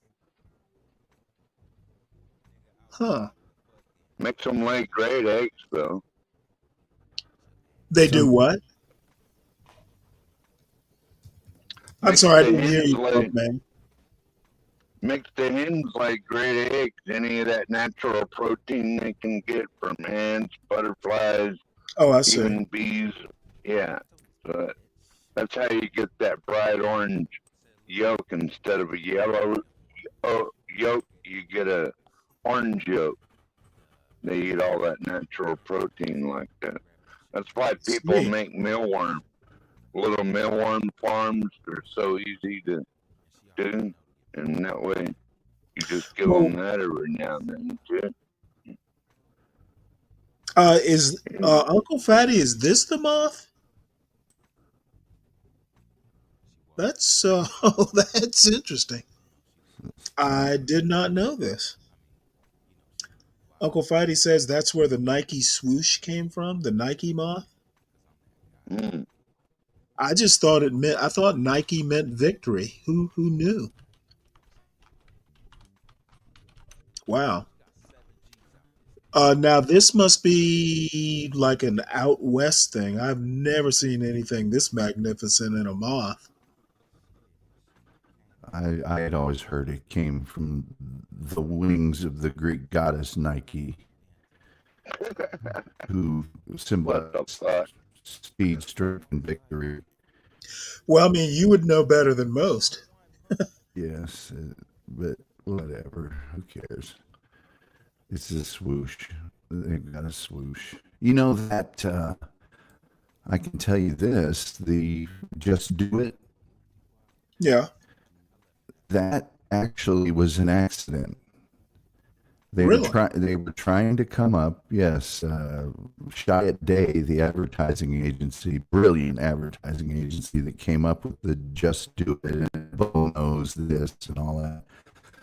They had been trying for weeks and weeks to come up with the perfect cool line for this line of shoes, and everybody was working on it, grinding on it for weeks and weeks, and they Hey were Tom, your microphone yes. may be kind of roboting here. What do you mean by roboting? It kind of sounds electronic. Oh, that's cool. I guess I can even come back real quick. Okay. Let me see here. I need to reset the Bluetooth.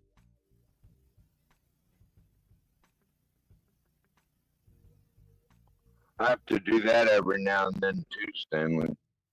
Like it's common with Bluetooth to not work properly like 100% of the time. Yeah, I'm gonna have to buy another set of Bluetooth because I like the headphones, and hopefully this week I'll remember to get a microphone. It's funny enough, I was thinking before the show, my son's bedroom is doing nothing. And I might just go ahead and, put a few things in there and, kind of set up like a studio like thing, the desk in Hell there. yeah, Stanley. I don't have a desk in my bedroom. I've never really needed one, but he's got a desk that literally has nothing on it.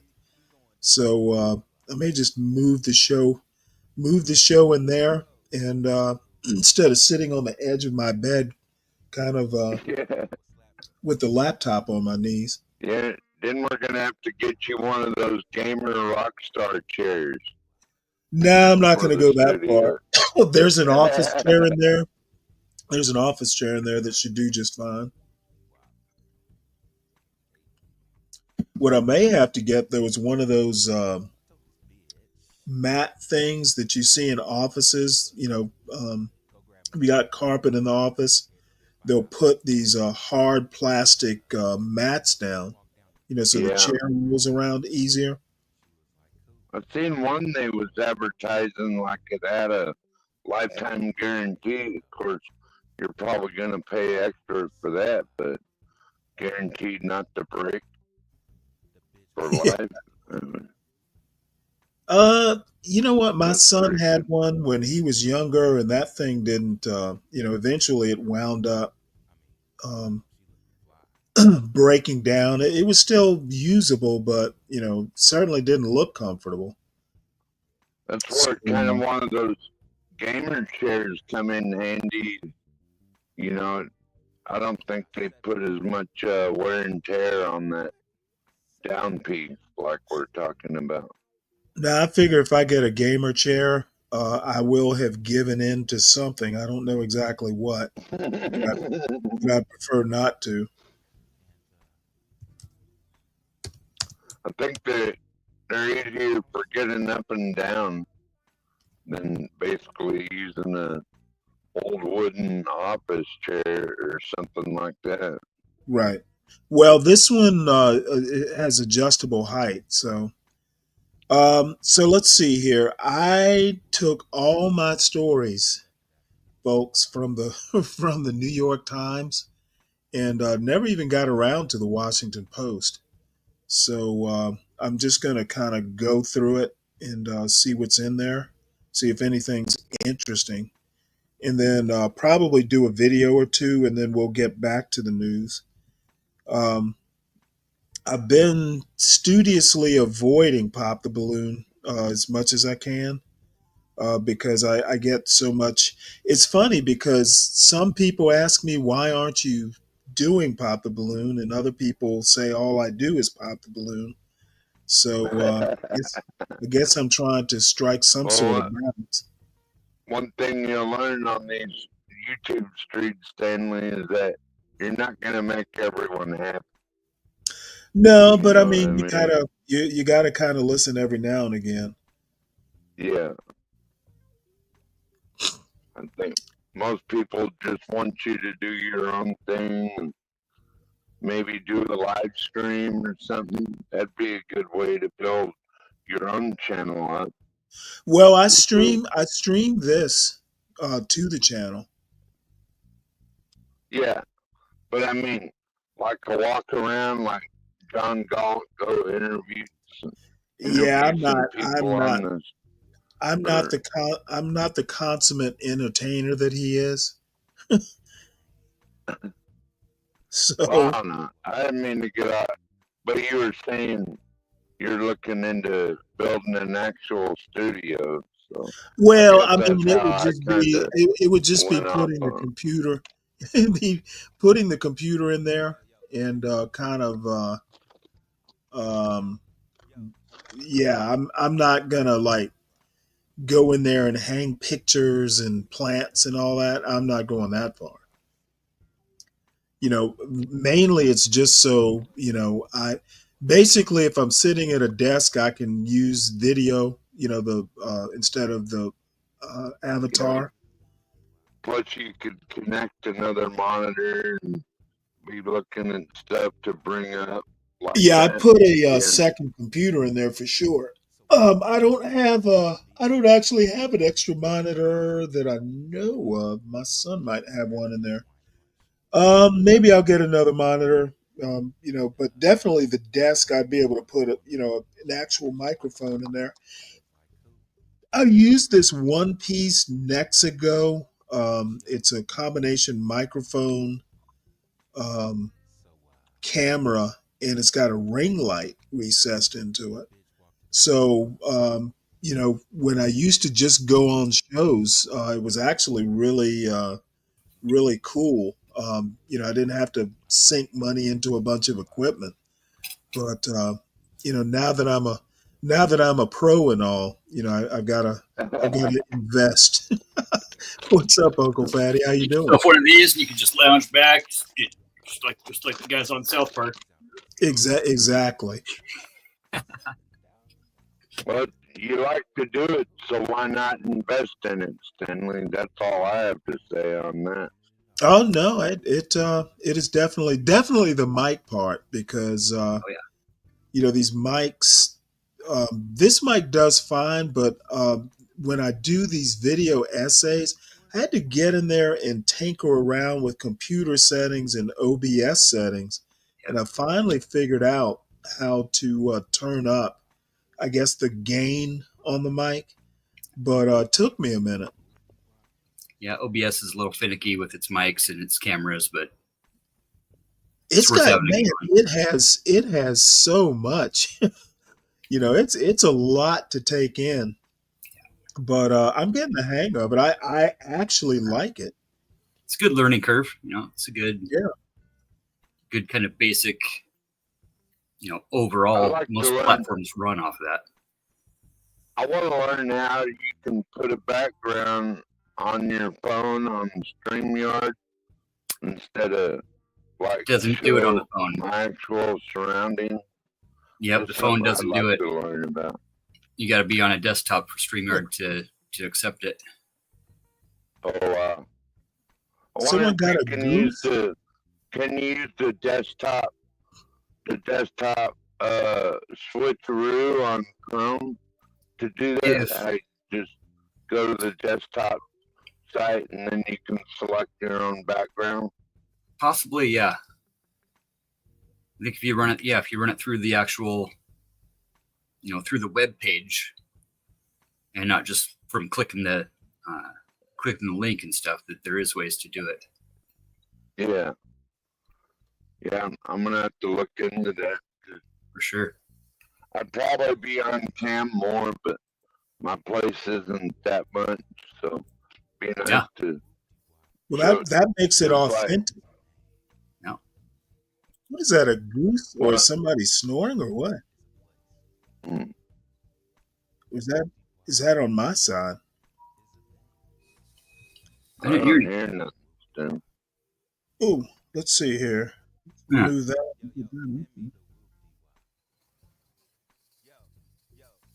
Yeah. Hey, there's some pictures of that Nike moth that I saw. So, dude, okay, I'm walking by the cabin, and I say to myself, why is there a snake head sticking out of the siding? Really, right? So I took these photos, and I'm telling you, it looked like a snake head. Look at this thing, right? But there's the Nike swoosh on it. And it sat in this one spot for about 20 minutes while we took some pictures and whatever, and came back a few minutes later and it was gone. That's an upside down Nike mark, though. That's not the Nike mark. Right? But this is where Nike actually got the swoosh symbol from, was from this moth. And then they used the Nike name, from the old, Roman goddess or whatever it was. Wow. But seriously, that's their defense mechanism, is looking like a snake. Right? Isn't that trip? Looks like a snake head. Crazy looking moth. Right? The bottom half looks like Tom Golly almost. Those, it looks like a tree fungus. Right? Almost. Yeah. I could see that. Like the high def ones, look at the detail on his antennas and all the fur on his arms. In a jar?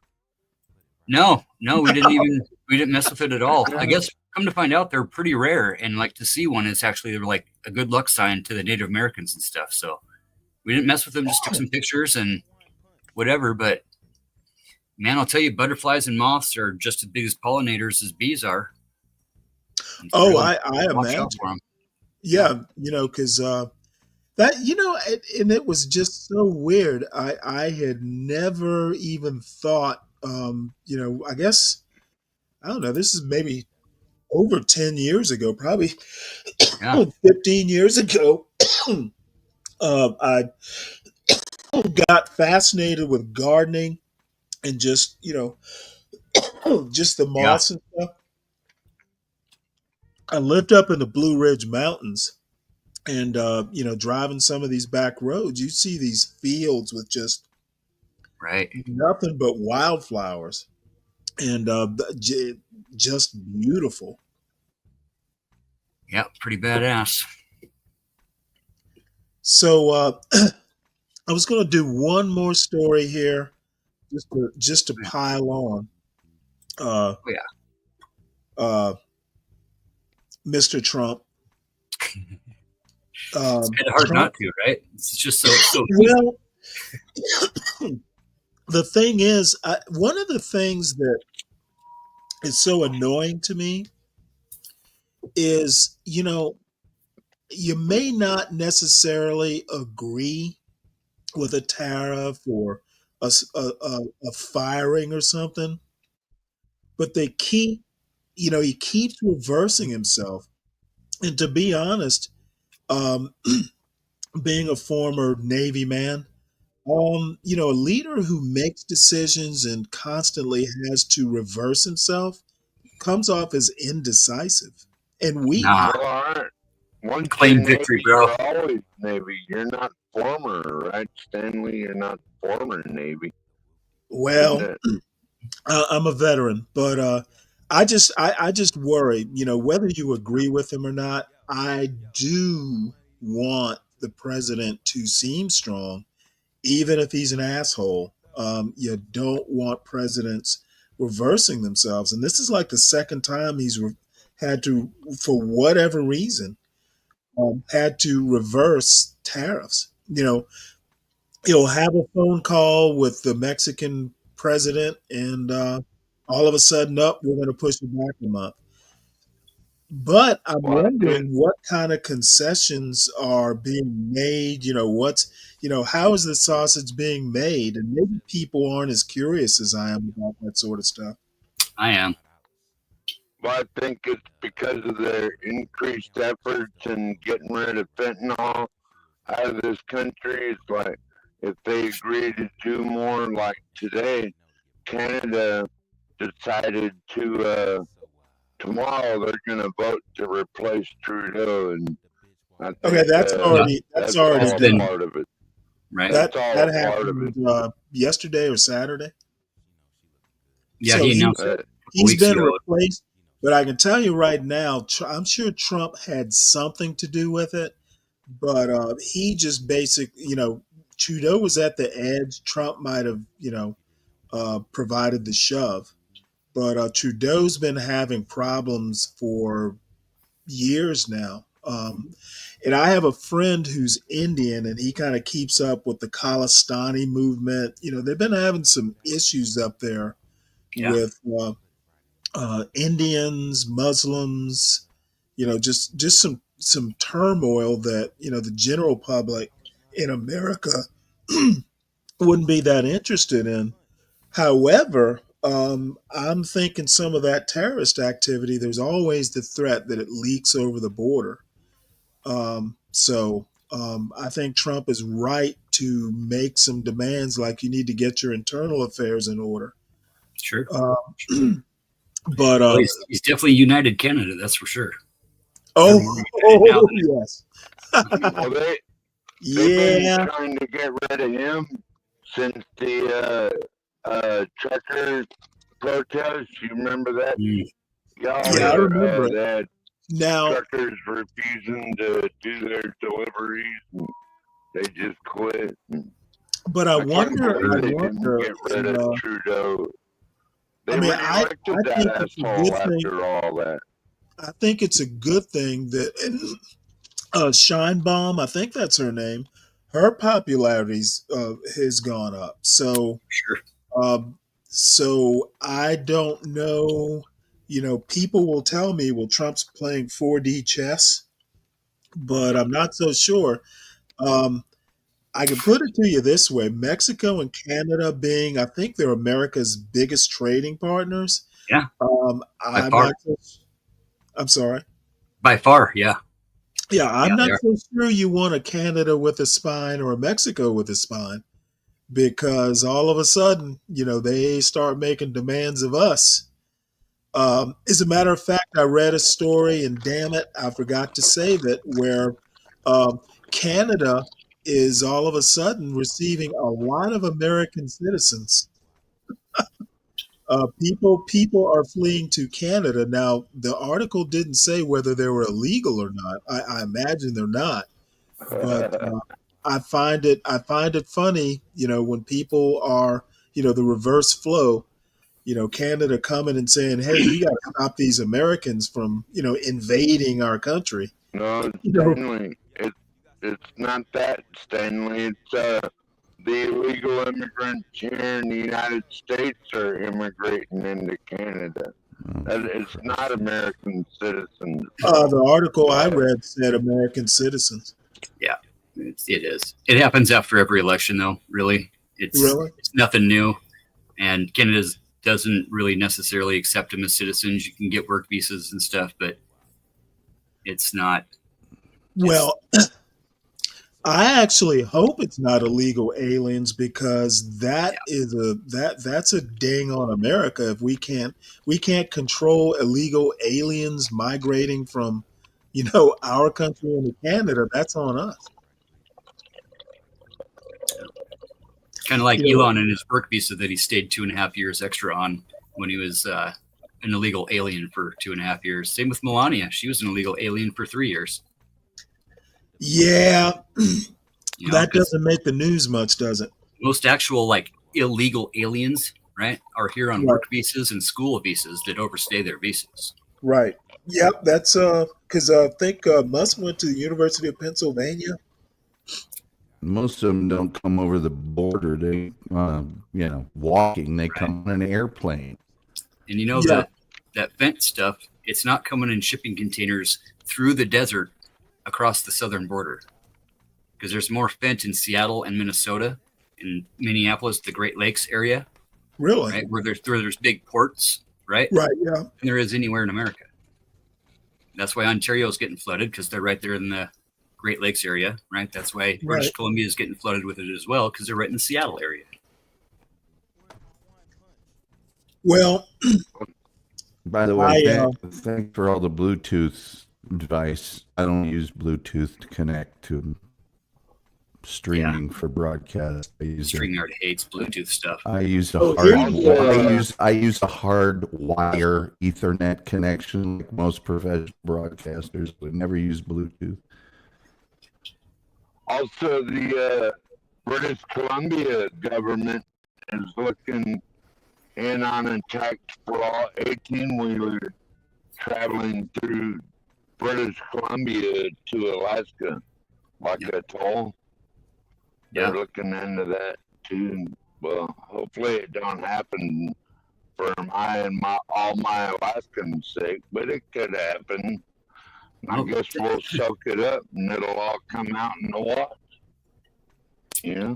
Well, this is the new Canadian Prime Minister, Mark Carney, and he's vowing to fight Trump tariffs. Oops, let me turn on the sound here. Yeah, they re-elected another one already. Hold on one sec, love man. Someone who's trying to weaken our economy.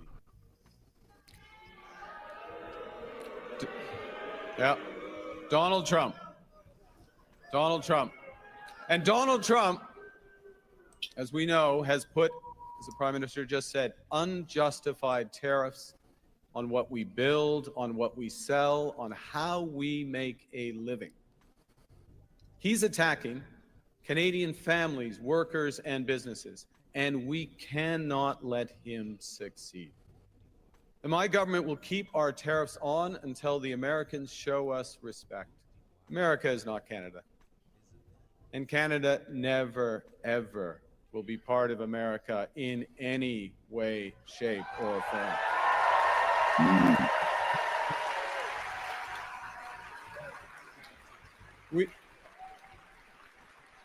Look. You know, with that, I would say that if anything is deserving, if any person or people are deserving of being the 51st state, it's Puerto Rico. Oh, absolutely. Come on. I mean. And speaking of immigration, I'm definitely going to play this article. A Palestinian protester arrested by ICE despite green card, lawyer says. Ooh, that's not good. We got native-born citizens, bro, being deported to Guantanamo Bay for not producing papers. Oh, wow. Yeah. Let's play this right quick, because I'm curious. Yeah. This news story was written by Susan Sverluga. Palestinian protester arrested by ICE despite green card, lawyer says. Mahmoud Khalil is being detained as his lawyer fights for his release. A Palestinian protest leader at Columbia University was arrested by Department of Homeland Security agents Saturday night, despite having a green card, his attorney said.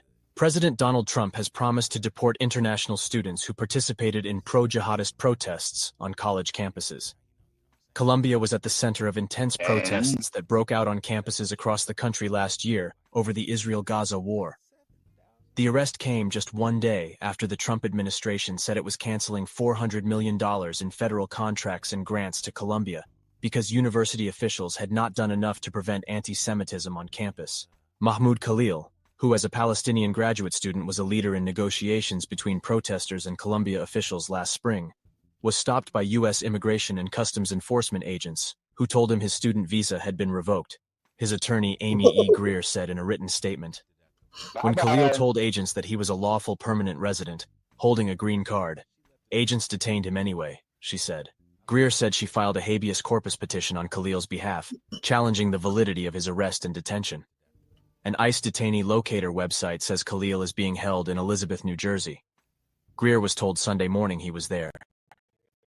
But Greer said Khalil's wife, who is 8 months pregnant, a U.S. citizen, and had also been threatened with arrest, tried to visit him there Sunday, and was told he was not there. We will vigorously be pursuing Mahmoud's rights in court, and will continue our efforts to right this terrible and inexcusable and calculated wrong committed against him, Greer said.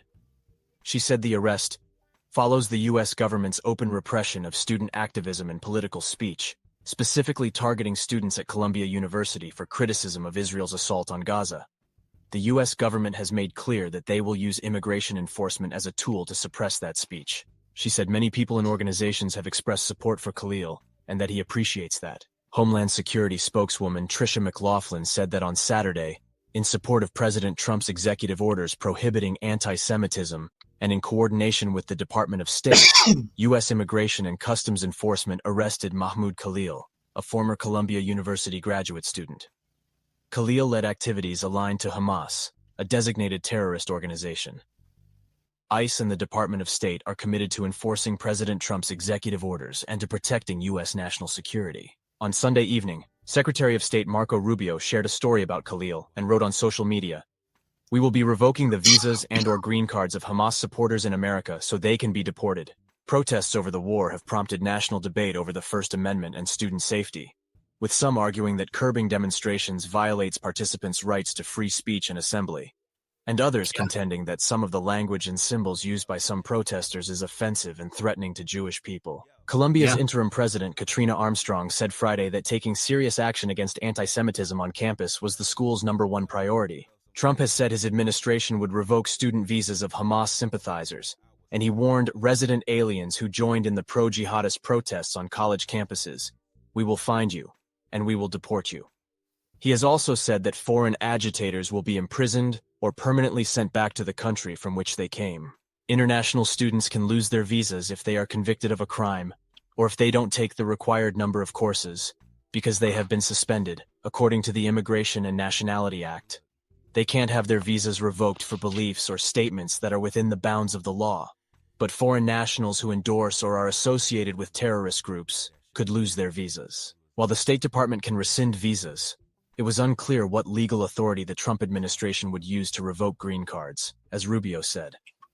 Green card holders are one step below U.S. citizens, and revoking their residency typically requires a hearing before an immigration judge. The Trump administration, however, has sought to use its executive power more broadly to deport people it deems a threat to the United States.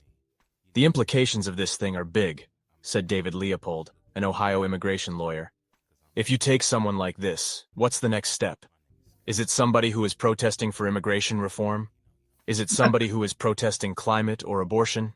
In January, Khalil, who had been a vocal activist at Columbia, had responded to Trump's threat by saying it was racist to label pro-Palestinian protesters as terrorists. He also said it would undermine fundamental rights to free speech and assembly, and set a dangerous precedent in which peaceful protest is punished with severe consequences. The public statements by some protesters at Columbia hardened in tenor this year, even as the scope and scale of demonstrations has been much smaller. Columbia University Apartheid Divest, which Khalil had sometimes spoken for in response to questions from reporters, has in the past praised the leadership of Hamas, Hezbollah, and Ansar Allah, which are all U.S.-designated terrorist organizations. Some Jewish students and organizations have welcomed the Trump administration's actions at Columbia. Activists launched a petition demanding Khalil's release that already has generated more than 300,000 signatures or notes of support, according to a website for the drive. On Sunday, the Union Student Workers of Columbia called on the university's leaders to be a sanctuary campus and protect its students and employees. In a statement, Columbia University said, "There have been reports of ICE around campus, and that the school has and will continue to follow the law. Consistent with our long-standing practice and the practice of cities and institutions throughout the country, law enforcement must have a judicial warrant to enter non-public university areas, including university buildings. Columbia is committed to complying with all legal obligations and supporting our student body and campus community. The university's protocol states that in general, ICE agents must have a judicial warrant or subpoena to access non-public areas such as classrooms and housing, but that exigent circumstances may allow for access to university buildings or people without a warrant. Who gets Alice to Kreitz determine those exigent contributed to this circumstances? report. Man, Yeah, I mean, this is. it's Washington Post, so you got to take that, for a grain of salt that it is. But Yeah, well, it's I think not much of a think, factor, but I think this is probably fairly accurately reported. Yeah. This is a bit disturbing. Yeah, bigger than shit, bro. I mean, now I wonder if this just isn't like a shot over the bow just to scare people. Oh, sure. But because it's going to be a bad look to to deport this guy with an American citizen wife who's 8 months pregnant. He's the only one is the thing. There's over 167 folks, it says, on the Federal Register that are assumed to be fully legal citizens who have either been deported or are being held at this time. Definitely disturbing. Out with his ass. I mean, and the sad part is that we have way less agents than we could in ICE right now. They've performed way less than Obama did in his first 90 days. They've performed way less deportations than Biden did in his first 90 days. And the ones that they have are all pretty much under contest. Like, sure, there's some random criminals in there, but it's not just going after criminals. This is flat out just going after brown people. That's what it is, dude, in my opinion. So, I mean, it's not hard. Well, if you're pro-Hamas, then you don't belong in this country. Sure. Okay. Let me temper that a little bit, 12 man. As the article said, look, 12 man, being pro-Palestinian is not the same thing as being pro-Hamas. Yeah, but they're wearing the same colors as Hamas. Who gives a fuck? And I wear green, but I don't support the Seattle Sounders. Right? Well, you should. I know. I used to support the Seahawks, but try growing up as a Seahawks fan, and you'll just give up on football. Care about the Seahawks. That's not football.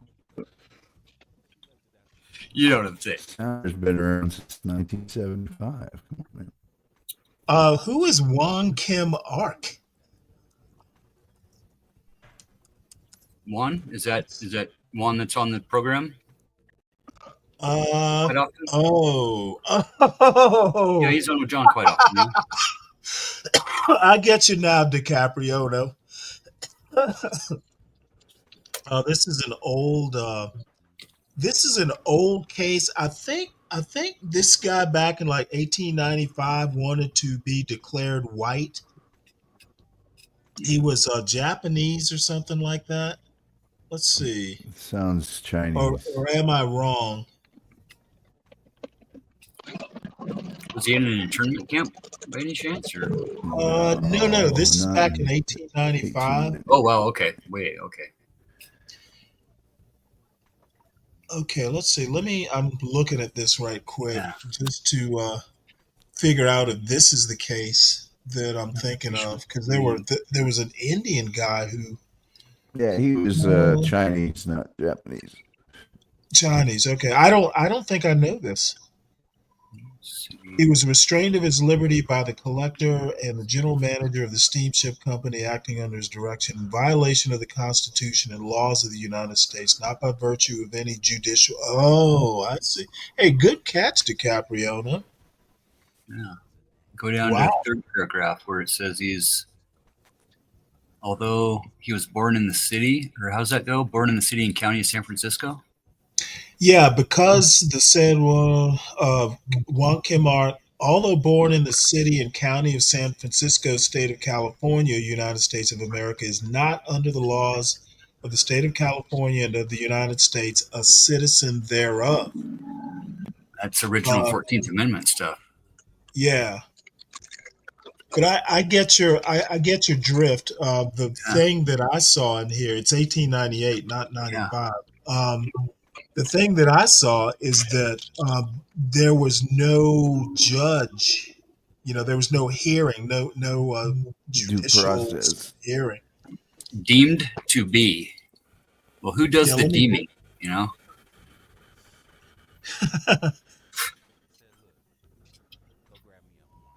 Good one, DiCaprio. No, I'm frankly impressed. This Legal Information Institute from Cornell, I've used it, several times looking up cases. It's actually pretty handy. Yeah, good source for sure. I've used them quite a bit.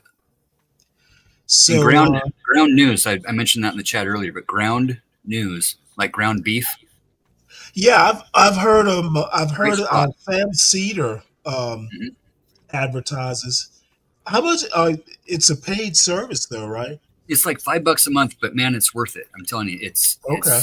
It gives you perspectives from all sides. It'll give you things from, from Al Jazeera to BBC to whatever, but it'll tell you where it's from, what the bias is, hard right wing, central left wing, hard left wing, whatever.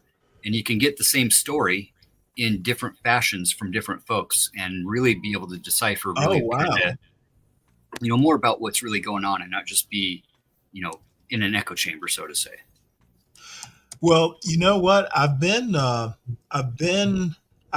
a couple Substack sites that I paid $5 a month for. I'm gonna cancel one or two of those. Midas Touch. Yeah, I know the network. As a matter of fact, you know what? I subscribe to their podcast, or one of them. Midas is the bomb, dude. They're, as far as it goes for pro-democracy news, yes, they are definitely left-wing biased. They are definitely left-wing biased. Right. Because, it's... Or as Joe Rogan would say, who? Yeah, right? Even though Midas Touch actually, beat them in the past 2 weeks for all podcasting. That's what was brought up to him, and he said, who? Yeah, I've been following Midas for 6 years. Hold on one sec. I brewed some coffee here. Oh, yeah. No Bud Light tonight, Stanley? I'm sorry, I didn't hear you, 12 man. It's top of the morning for him. No Bud Light tonight, Stanley. Just coffee, good for him. You know what? I rarely drink on the overnights. Not being a spring chicken anymore. More than one or two, and I feel it the next morning, especially if I have to be drunk during the day and harass John Galt. Yeah. The thing is I turned 60 this week. Nice. And you definitely can't do things you used to do even at 40. So John Galt is John Galt has. Oh, sorry, Stanley. I was going to say John Galt is he is a freak of nature, being able to deal with all that. Of course, about 11 years, 10 or 11 years younger than I am, so it'll catch up with him at some point. For sure. So I'll check ground news out because I've known about it but never actually explored it. But if they're going to give you several different versions of the same story, doing what I do, because it's funny. I just don't get into the police body cam videos, and it's just not me. and Yeah. I know it's good for clicks, but I just can't do it. Yeah. It's kind of cringy for sure. I can watch reels for like 5 minutes, but any more than that, it starts to bore me. Like these reels you see. I like the one where the cop's walking by next to his car. He's already got the perp in the back of the car, and an acorn falls on top of the car, and he does a front flip and turns around and shoots his own car because he thought the guy was shooting at him from inside his own car. Some good body cam pictures. Ovechkin. I used to live in the DC area. What's up? Oh yeah, I lived 75 miles from it, but I used to commute in Fairfax County. Nice. And I've been to Capitals games, several of them, and actually, I grew up in Savannah, Georgia, so I didn't grow up with hockey. However, it is really cool to go to the games. I've taken my wife and son. It was because they'd in the afternoon sometimes they'd have these family friendly like after school games right in that time frame, and you'd have whole families in there. It was actually really nice. So I don't watch hockey on TV that much, but I do keep up with the Washington Capitals just because they were the home team. Yeah, man. Ovechkin's it's pretty much the great one. No. Oh, there's only one great one. Compare his assists with Wayne Gretzky. Wayne Gretzky could be the God damn it. Yeah, I knew that would pull some strings. I built both of those guys' cabin up here at Gaza Ranch. Did you really? Not. Yeah, Wayne Gretzky Gretzky just in like on 06 or 07. And that thing quadrupled in value in like the past 20 years. And then Ovechkin, all those guys, pretty much all the hockey guys are up here. Hey, drop your business link in the back. Yeah, for sure. Gretzky would be the leading scorer at some point. Yeah, I just want to look. No beating Wayne. He's got the records. I mean, he would be the leading scorer just on his assists alone, and titles. It's not even close. It's and the rule changes and all that. Ovechkin's a great player, no question, but he's no Gretzky. Yeah.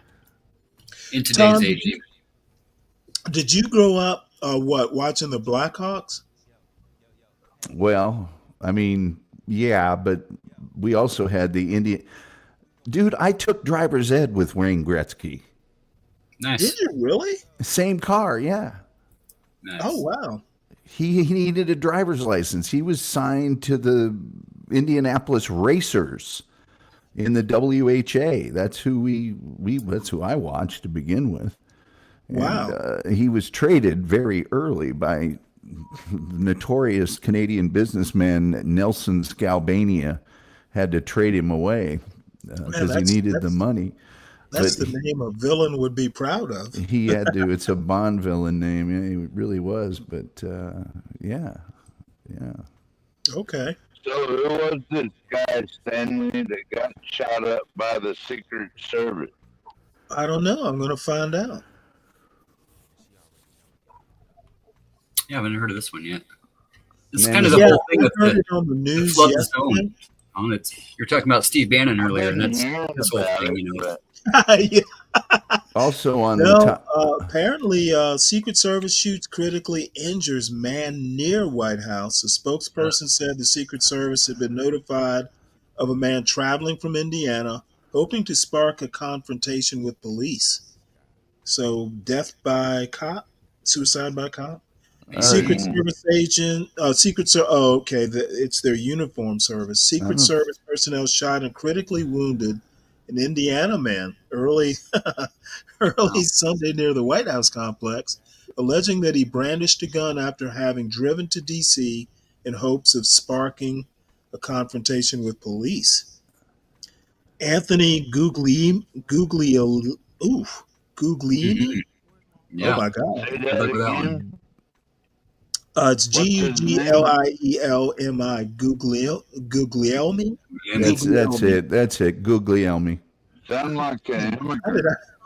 Oh wow, I mangled that. Sounds like an immigrant. Jeez. Secret Service spokesman said uniformed officers and agents who were assigned to protective details were involved in the confrontation. He said multiple agents fired weapons. Wow. The incident occurred shortly after midnight near 17th and G Streets Northwest, less than 1 block from Pennsylvania Avenue and near the executive office building.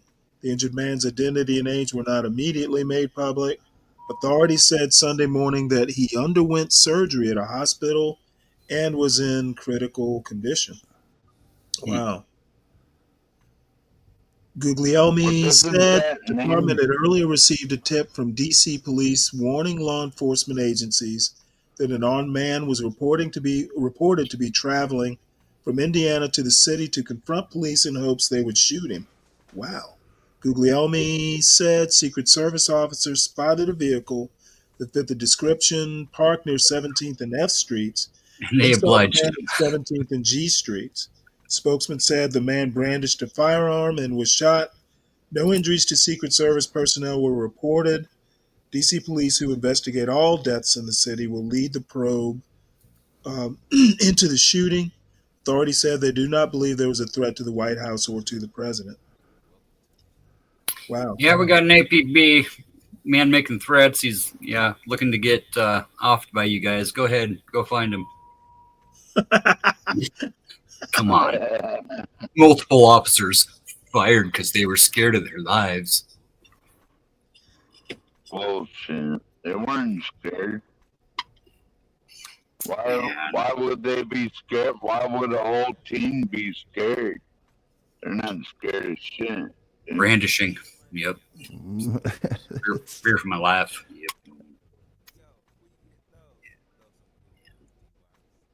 Anybody here had a gun pulled on them? Yeah. I never have. Oh, my ex-wife pulled one on me multiple times coming in the front door. Oh, wow. Well, if you're not, Was you cheating on her at the time? Oh, you know, nothing fancier than 12 gauge So barrel. you were cheating on her at the time. Oh no, I was only coming home and half an hour late from work. I mean, yeah, it's probably wise to be a little bit scared. Was she not? Was it like she thought you were an intruder or something? Both, kind of, depending on the situation. But depending on the story, on who's one or the telling other. But yeah, actually went off like boom right there. You know, like Holy the one time. shit. That was the last time, of course. But Now yeah, I man. have to ask you this, and don't be offended. Oh, yeah. Did it turn you on?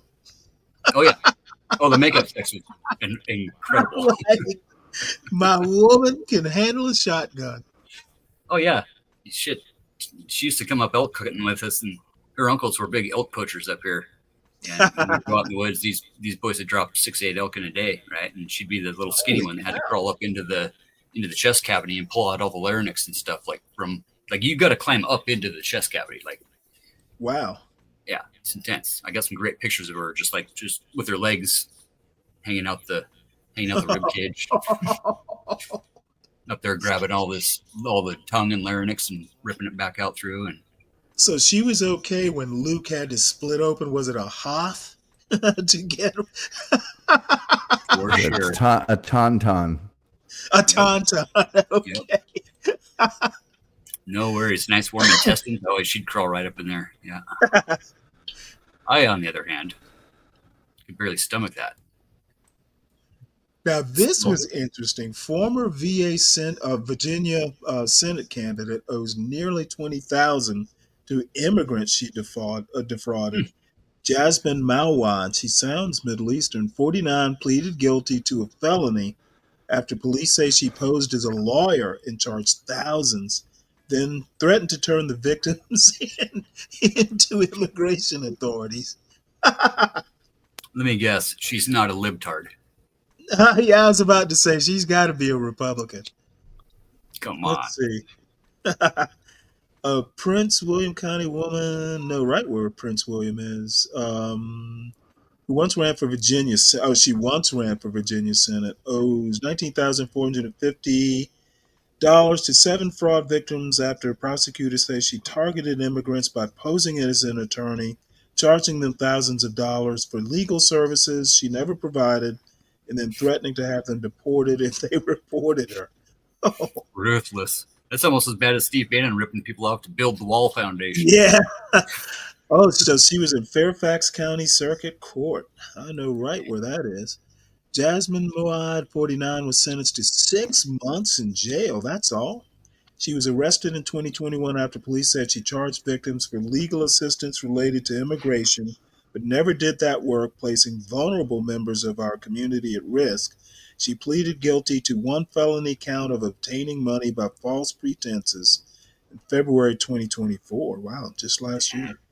Was she actually like a lawyer or something then, or was she just No. posing? She said she was posing. The article said she was posing as an attorney. Wow. Lame. Let's see what else is in here. Schemes to defraud immigrants unfamiliar with the U.S. legal system have long been an issue, but experts fear an uptick as fear mounts in migrant communities while President Donald Trump issues executive orders. They had to throw that in there. Got to lay off a bunch of folks too for being on probation, for getting the promotion. Yeah. A lot of folks don't know what to do right now, where to turn to. Fraud does increase in moments like these where there is a lot of uncertainty because actors who want to take advantage of people can take advantage of desperation or confusion from changes in the law. Normile said immigration fraud can be especially insidious in Spanish-speaking communities because of a common scam that prosecutors say Moad followed. In Latin American countries, notarios or notaries often have legal qualifications, while notaries in the United States are not accredited to practice law. Normile said people like Moad, who was a notary, advertised themselves as notarios in Spanish-speaking clients, but not explain that the term does not hold the same legal weight in the United States. Wow, that's interesting. Immigration isn't really forgiving to mistakes, and sometimes there's no remedy. The worst consequences are devastating deportation and family separation. Let's see. Moad ran for state senate in District 13 as a write-in candidate in 2018, but withdrew before the election. According to her LinkedIn, she followed her Senate campaign with a run. What? She followed her Senate campaign with a run for president of Bolivia. She says she is a descendant of former Bolivian President Rene Barrientos, and her lawyer said Friday that she campaigned for the presidency until she was disqualified due to residency requirements. Wow. Wow.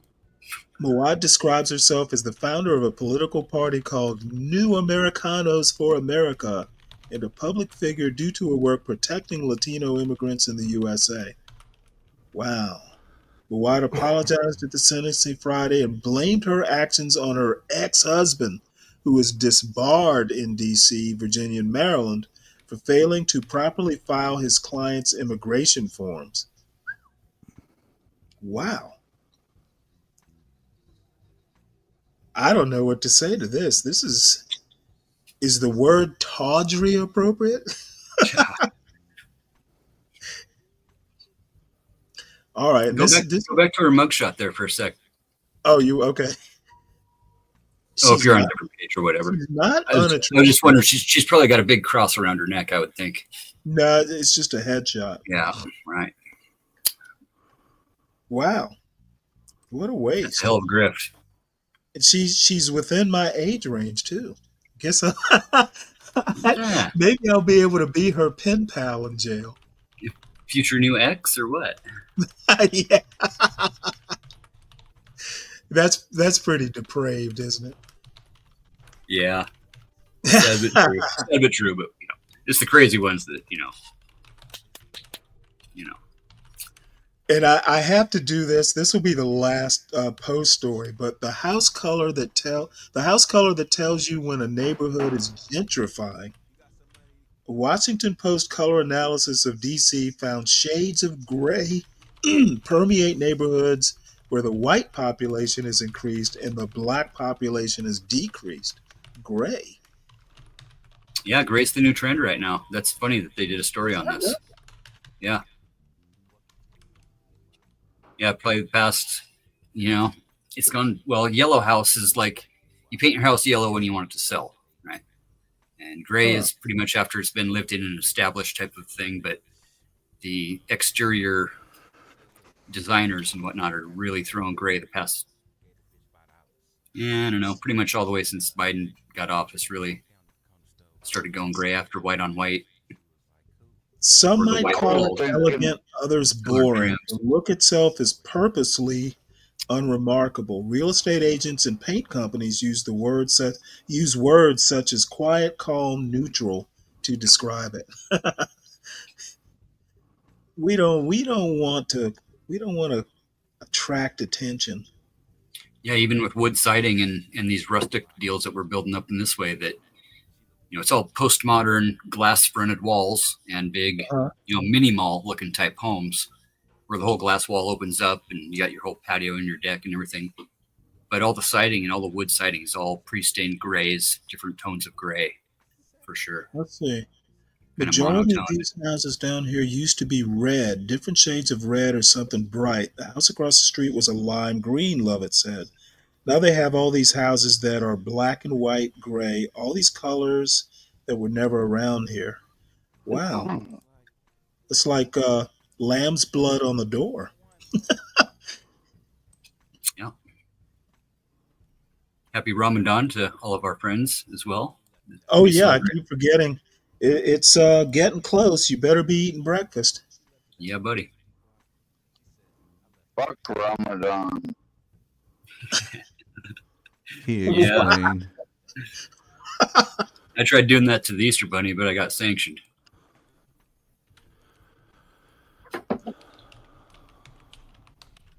Money trumps all shades of gentrification. Okay. Yeah. The reason this story attracted me is I've never thought about color as, I didn't know gentrification had a color, but now, that's a nice house. It's tiny. Yeah, painted brick home in DC's Crestwood neighborhood. Wow. I'll save this story for John. He'll be interested in this. He's a landlord in the DC area. Yeah, right. Maybe he'll paint some of his buildings gray. First rule of owning property: don't put money into the property. No, John's not that he's slumlord or anything like that.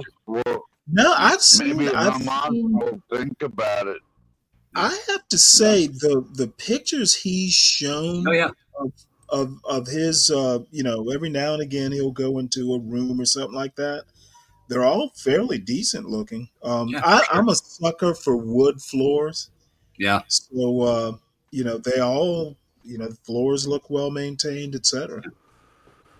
You know what's better, Stanley, are those floors you can buy from Home Depot and they just click together and they never... Tongue and groove. They're called tongue and groove. Right? Tongue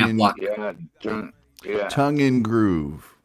Yeah. There's a new union going up here in Idaho too. There's the Lesbian Carpenters Union forming. It's lifetime warranty. Really? For real. Wow. Okay. They don't build the studs at all. It's all tongue and groove. Interesting. That's hilarious. Get it? Lifetime guaranteed. Stop my sides. A guy can only laugh so much. Yeah. Let's see. So you wanted to look at the Midas Touch here. I've never been to their website.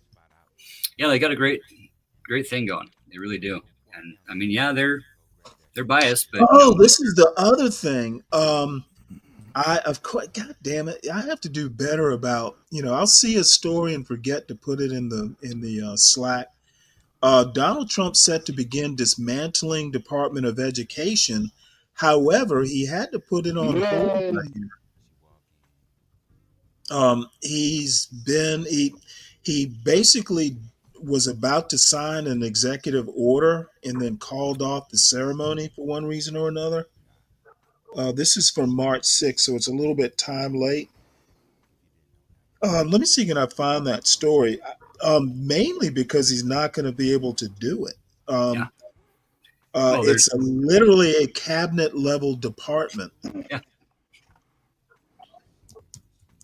Let's see, Department of Education. Stanley, can I ask you a question? Yeah. Like, do you know if the Department of Ed was created by executive order or No, by it Congress? was not. It was an act of Congress. Okay. Wasn't it just a few years ago when Trump can't do that by something enacted by Congress? Right. You cannot reverse by Almost executive order. everything that he's tried to dissolve, like the independent agencies and stuff like that, all of that was created by Congress. None of it by if the Constitution's going to be followed, none of what he's trying to get rid of can be gotten rid of. Yeah, without congressional act. Well, and he's shutting stuff down that Congress has already put money towards. The problem is, I think you could probably include it in a budget or something, so you don't need the 60 votes. Now, I'm no expert by any means, but if I were going to do it, I would try and sneak shutting down a cabinet department into a budget bill. But I doubt that the Democrats would stand for it. Yeah, but which, in theory, it could be done that way, though. Yeah. In theory, you just instruct the head of the department to just get rid of all the people and don't do anything. Yeah, but the thing is it could be resurrected. Yeah. So you're not actually getting rid of it; you're just disabling it. Yeah. And I mean, yeah, he could do that, but it still exists. The next Democrat can come in and just revive it. Sure. Now that's another thing that I said before Trump was elected, that some of these things he's doing to the administrative state won't easily be fixed. And I think really the goal, if Steve Bannon is to be believed, it's really just to cripple it so it doesn't work. And that's been a goal of Republicans for decades. Love the zone. If we can't get rid of it, we're just going to cripple it so it doesn't work. And I think that's a bad idea. Well, it's obstructionist politics. It's like I said earlier, guys. It's an argumentative fallacy when you come to the table and you're not giving the other person or the other side anything at all. Right? It's complete. This whole thing is an argumentative fallacy. When Newt stood up there and said, "We will obstruct every move that they make," and they've done that since then. They blocked their own immigration bill. They shut down their own immigration bill. That wasn't an immigration bill. That was a piece of trash. How much was it worth? Too much. What was the object of the bill? It was to put more border agents on the border. More bureaucracy. Right? The object of the bill was to create more bureaucracy. So getting rid of a bunch of ICE agents and getting rid of a bunch of people that process people in the system that are actually legally seeking asylum and not here from an insane asylum, right, is a bad thing? Yeah, because that whole asylum bill needs to be rewritten and reconstructed. Mm-hmm. But as Stanley always goes to, like That's the problem. Congress never wants to act on $20 these billion, bro. reforms that we need. Okay, well, so if Congress doesn't want to do it, then we need to elect people. I mean, basically electing a Congress that will do the will of the majority of people. That needs to be hashed out in a democratic process. I mean, the executive should not, and by constitution, can't usurp that kind of power. So, But the restart on a dismantling is so problematic that you're effectively going to destroy it for way more than the length of term of the president. It's going to take a couple of years probably to get it to even be quasi-functional the way it was. And I thought the education department did a lot more than it actually does. Supposedly, most of its work is research. Well, Most of its funding is feeding kids. Oh, really? Okay. Yeah, all the Head Start programs, all the early morning breakfast, all the free lunch programs, all that. I thought that all went through like states don't fund their own stuff on that. Agriculture. Yeah, I mean, it's okay. Department of Ed is hugely critical to all kinds of stuff that isn't just about indoctrinating children into trans rights. And there sure as hell ain't no kids coming home from school a different gender. The highlighted portion is the reason for the delay attributed to concerns among top administration officials about the backlash the order would receive and the lack of messaging in place ahead of the rollout. Well, my comment on that is Republicans have been talking about it for decades or a decade. So I don't know why people, I think people would be almost expecting it from a Republican standpoint. But yeah, 50% of the country probably would have a problem with it.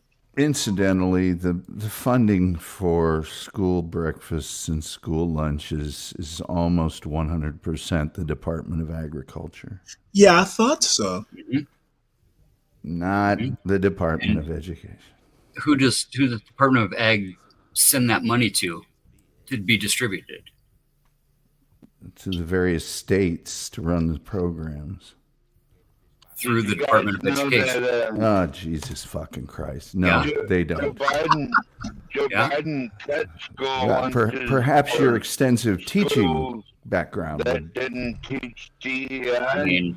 Joe Biden. Someone is grumpy this morning. I just am tired of the people that absolutely have 100% of the facts and make these statements Tom, that are I know. Uncle Fatty's a friend of the show, so take it. Well, what do you want? It's so if you're a friend of the show, you get to say shit that's untrue, and everybody has to go along with it. There's nothing wrong with the correction, but come on now. No, I want to know. I want to know because I. Well, then if you want to know, get off your dead lazy and find out. Wow. Shit that I've looked into. I'm not just spouting shit out of my fucking ass. I'm 100% sure of what I said. Go. 1,000%. Go. Have some decorum, Tommy. Oh yeah, Captain Decorum's going to weigh in now. Oh boy, this is slowly but surely becoming a runaway train. Sanctions. We need sanctions. Disavow this man being me. I don't give a shit. I love pushback. I love it. It has to happen. There's a check to a balance, right? There's a balance to check. I love it. There is this story I actually hadn't explored. I know Portia talked about Congressman Green the other day. The Republicans, like the next day, were swift to censure him. Let's see. 224 to 198. Some Democrats actually joined Republicans in the reprimand. Let's see. Following disruption as a result of today's vote, Green has become the first member to be censured for heckling during a presidential address. The 10 Democrats who voted for the censure are as follows: Amy Berra, Ed Case, Jim Costa, Laura Gillen, Jim Himes, Chrissy Houlihan, Marcy Kaptur, Jared Moskowitz, Marie Glusenkamp Perez, Tom Swozey. I don't know any of these. Think Jim Costa, but I'm probably thinking of Jim Acosta. Interesting. Jim Acosta. Moskowitz is the guy that's he's been going pretty hard on him here the past year and a half. I wonder, I would love to know why these Democrats, I'll have to maybe check to see if I can find out what the reasoning was. Probably they represent heavily Republican districts. So we'll shift gears here right quick. I ran across this from another guy's site, YouTube page that my sister likes. I don't particularly like him, but I was able to actually find. I don't know if anyone's familiar with the Ideas and Arts Institute. It's a website that's kind of, I guess you would call them kind of a heterodox academy type site where the left and right mingle and they're nice on panels to each other, respectful discourse. Yeah. And like on Be Brave's YouTube page yesterday, I was roundly chastised for being impatient on panels. And yes, Tom, I feel your pain. Yeah, it is tough. And the thing is, and I'm not talking about you, Uncle Fatty. I'm talking about some folks on a quote brother YouTube show. It's always the people who don't know what the hell they're talking about that take the longest to provide answers to questions that are posed. They will go on and on and on saying the same point over and over and over. And then when you get annoyed, they will call you impolite. And someone in that chat, it not criticized, but said, Stanley, you're so impatient. You never let people answer. And I'm like, have you ever listened to a Supreme Court session? When the justices start questioning, the lawyers, you know what? You either know your shit or you don't. We don't have time to sit around and hear you drone on making the same bad point over and over and over again. Make your point and let's move on. And I wish, and I'm not the patron saint of making my point and moving on. I'm currently the example of not moving on. But a lot of it just flying, not a lot of landing. Yeah, and I wish people would listen to the Supreme Court more. I admire that style. It's kind of down and it's like Socratic questioning on steroids. Ask the question, get an answer, and move on. If you need to take time to go back and forth, we can do that. But make your point. Anyway, I don't take issue with length. It's just. Oh no, I'm not talking about you. I know. I'm just pointing out that it's the surety of the here's my trump card, and it's like, what? No. I wish one day in my professional career and one time I could be that inaccurate and be taken seriously. Well, just one time. Once. Are you familiar with Tom? Tom is a newsman, among other among other talents. So I mean, he's basically done this type of research professionally. So he tends to know stuff just right off the bat, or even better, he knows how to find the information quickly. He's bailed me out on several occasions when I sputtered. So not really, but anyway, let's all just. I apologize, but it's just. No, we get you, Tom. It's if I hear one more time the right to free speech, I think I'm going to put a knitting needle through my eye. It's just you don't really have a right to free speech. You But have the right. You're in contention for a show title here. You know what? That's the other thing I'm going to start doing. I'll give you, any show title. I might have to cash app you $1 or $2. Let's get some competition going for show titles. I usually take the funniest comment I hear on a show, and if it's like laugh out loud funny, I'll just take the title and use it for the next show. Just as a tribute to pithy comments. That's a great idea, bro. So 12th Man is a box wine friend of the show too. That is in contention. So this video here, I won't make you all suffer through it, but it's got some points on the meritocracy and the intricacies. And this guy's a Yale law professor. Extremely good points, and unfortunately, I have never been able to articulate some of my thoughts on it as well as this trained law professor at an Ivy League school. And damn it, I'm jealous. But it's worth listening to a few minutes, and it's very thought-provoking, and I think he's just spot on. He's got a book also. Forget the name of it. I'll look it up. But Stanley. Yes, sir. Stanley, I think I might have found a place where I can just buy a barrel of wine at the time. Is it from do they have wineries up in Alaska? I can't imagine they would. They have them everywhere. Really?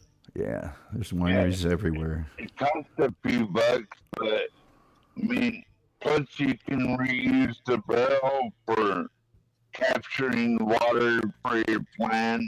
You whatever. are kidding. You know what I mean? Oh yeah. I mean, are they like? Oh my lord! I had no barrels. Yeah. It does not surprise me, but how do you? Now I can imagine in the winter. Yeah, I can imagine in an Alaskan winter it'll keep for a bit. I don't know what you do in the summer. They're made out of oak, and you can, like, if you decide to dry them out and use them to smoke meat. Oh shoot! I bet that's good. If you decide to burn the barrel, might as well. That's actually an excellent idea. Hope it's wood out. But they're not barrels; they're casks. Yeah. Interesting. Barrel cask, whatever. I've been looking into that. Well, just out of curiosity, how much is a barrel of wine? Well, cask of wine. That's got to be like thousands. Probably about $500.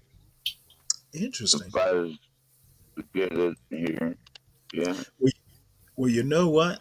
I might just do a little research on that. I wonder if you can get them in Georgia. I'm sure you can.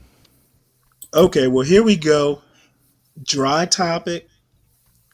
If it gets dry quickly, I've watched about half of it, but I thought it was worth at least listening to a bit. But everything else happens in society, even if everyone else has enough to eat and adequate shelter, because they don't have equal power.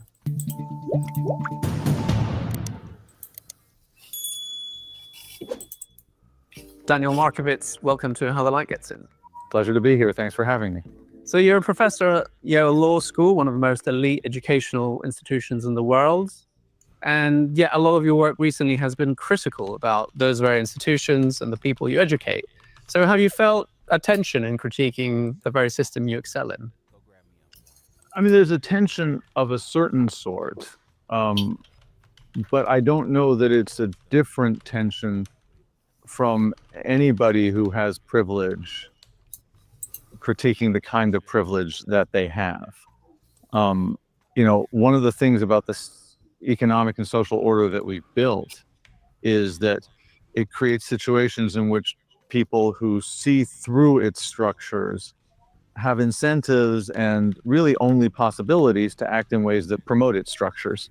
And this is maybe a particularly extreme version of that, and the tension is real, but I don't think it's only sort of particular or specific to someone in my circumstances. So Yale Law School hasn't knocked on your door and said, can you turn that down a bit? Oh, that's a separate question. No, it hasn't. But that's also a profound reflection of the system we're in, which is that the system is sufficiently stable at the moment, and its elite institutions are sufficiently self-confident that they're quite happy to have people inside them criticizing them, even very aggressively. Partly, I think, because they believe that at the end, the criticisms will not be effective. So both in the UK and I think to a great extent in the US, people from both sides of the political spectrum say they believe in equality of opportunity. And a lot of them also equate that with meritocracy. They say, well, we need a system in which those who get rewarded in society are those who deserve to be rewarded based on their innate talents and their hard work. What's wrong with that picture? So I think there are 2 points that are really important to make here. The first is that under meritocracy, advantage is distributed based on accomplishment. But there are 3 inputs to accomplishment: natural ability, effort, and training. And people who tend to champion meritocracy focus on natural ability and effort because they think, to my mind correctly, that natural abilities are more or less randomly distributed across the population, and even that differences in natural ability aren't debilitatingly great, and they think that anybody can put in effort. The thing they neglect is training, and training really works. And what's happened in our system is that the new elite, the elite that itself reached its position through meritocratic means, has an unmatched willingness and interest in training its children, and the enormous resources it gets through meritocratic pay enable it to invest in training its children in ways that nobody else can match, with the result that the children of rich parents are out-trained. And even though they don't have more natural ability and they don't have a greater propensity to put in effort, all the training that gets pushed into them is incredibly effective, and means that, for example, at an institution like mine, there are in typical recent years more children whose parents are in the top 1% of the income distribution than in the entire bottom half. And incidentally, this is not. Yeah. Sorry about that. Let me address something that DiCapriona says. Canadian Jordan Peterson doesn't agree with all men being created with equal outcomes. DiCapriona, this isn't about equal outcomes at all. This is right now what he's talking about is, or he'll get into, is equality of opportunity. There is no equality of opportunity. When you say when you tell your child you can be anything you want to be, there are about 100 caveats that should be added to that statement. We are not talking equal outcomes. This video will not talk about outcome. Well, it will talk about outcomes, but to the extent that if you have natural ability, it will need to be trained, to make the most of that ability. And if someone has an ability and for one reason or another, financial, whatever the reason, they don't get that training, you got a diamond in the rough. And, what could have been an outcome does not happen. So, Jordan, no one, and I personally don't believe in equality of outcomes. That's impossible. but I also know that we need to work harder to get equality of opportunity.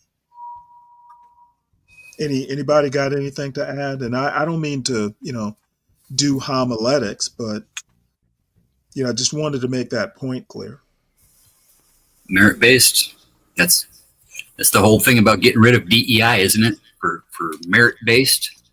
Well, the problem, and he'll get into it, is the meritocracy is not a true meritocracy, because he talks about it very shortly, and I think I'll just let him talk about it because he does it better and more succinctly.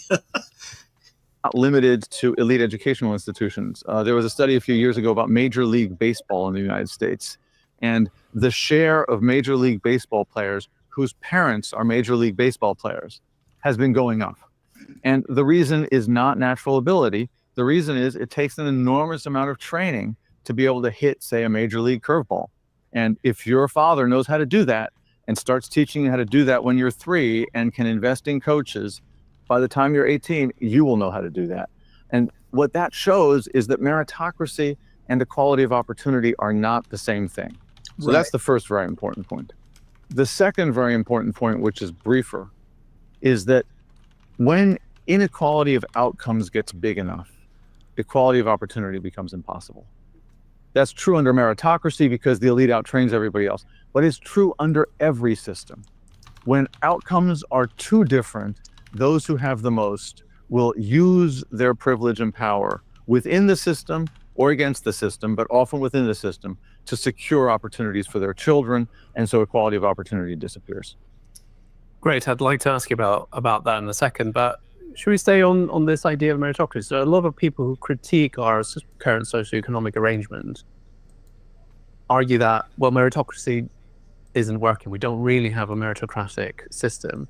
But you say, no, we do have a meritocratic system that's working, but that's unjust. What is it that the first group is missing? Do they miss this kind of crucial aspect of training that goes into meritocracy? So I'm obviously, I have a dog in this fight. So people should discount what I say on account of the fact that I have a view.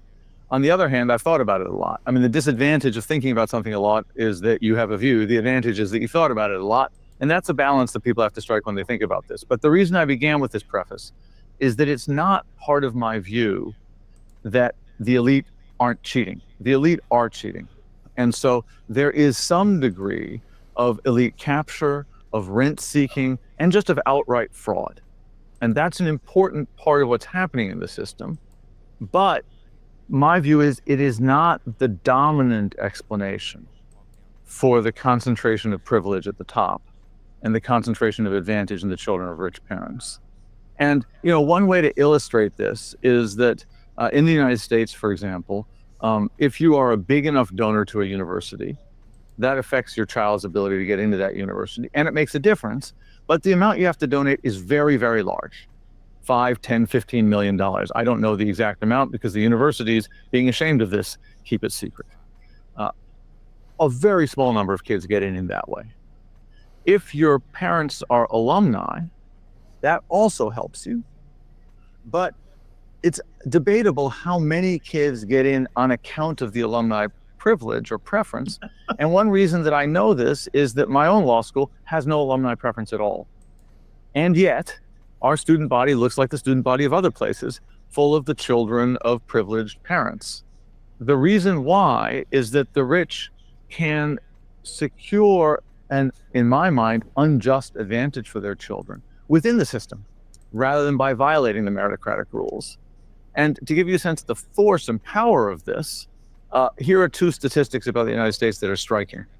On the SAT test, which is the college admissions test, the gap between the typical SAT score of a child whose parents are in the top 5% of the income distribution and a middle-class child is now about 250 points.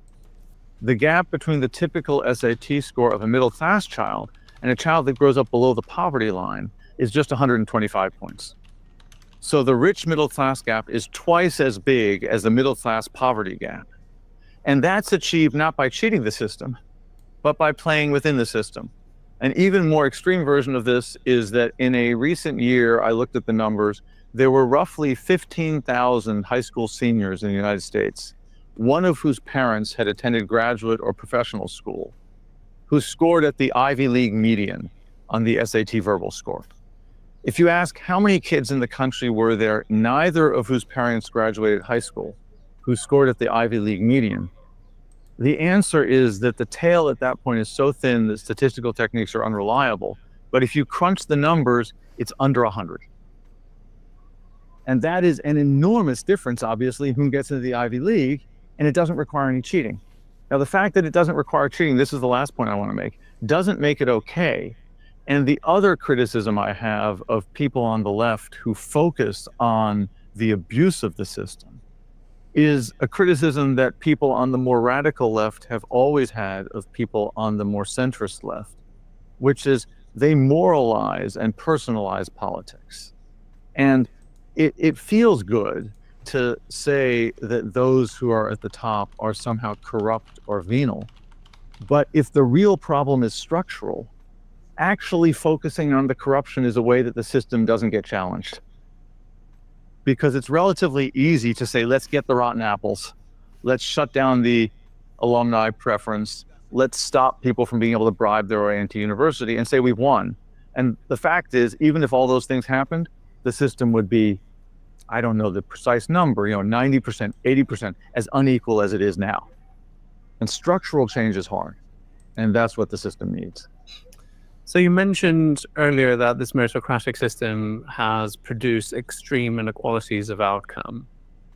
Do you think that's inevitable? Do you think a meritocratic system always leads to extreme inequalities of outcome? So, and then a couple sort of second question to that is, how do we make sense of the fact that, 40, 50 years ago, when perhaps we had even less of a meritocratic system, inequality of outcome was not as bad as it is today? Yeah. So, a couple things. If you look across historical experiences with meritocratic systems, and this isn't the first time this has happened, right? This happened in China long ago. And one of the things that happened with the Chinese meritocratic system is that the meritocrats started getting special training for their kids, who started acing the exams that got you into the elite positions in the next generation. And in a sense, this is like the iron law of oligarchy. It just applied to meritocracy. So I think, inevitable is a powerful word. There are tendencies in this direction, and it will be a constant struggle in a meritocratic system to temper the system in such a way that its virtues can be retained without succumbing to these vices, which I take to be really bad vices. On the question of inequality 50 years ago, it's very complicated because, in the United States, for example, there was enormously more racial inequality 50 years ago than there is today. There was enormously more gender inequality 50 years ago than there is today. There was enormously more religious inequality, enormous more equality by sexual orientation or gender identity than there is today. So there have been genuinely egalitarian and emancipatory movements that have succeeded, and succeeded, not completely, but impressively and highly consequentially. There was less economic inequality. And one of the reasons why was that 50 years ago was a moment when the meritocracy was getting going.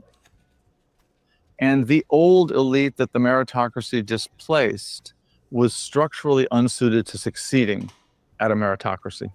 To be blunt, the old elite weren't very smart and they weren't very hardworking.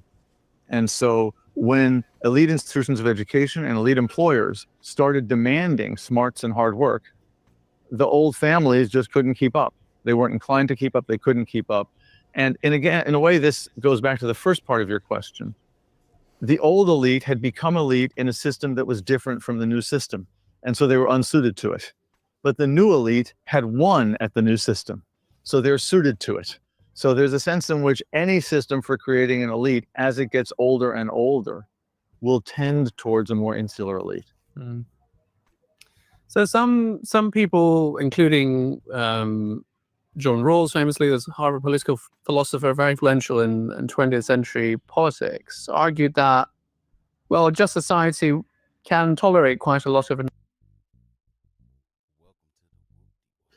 just to let everybody know before you get bored to death, this next segment we'll listen to, and then if anybody's interested in the chat in uh, continuing it on their own, that works.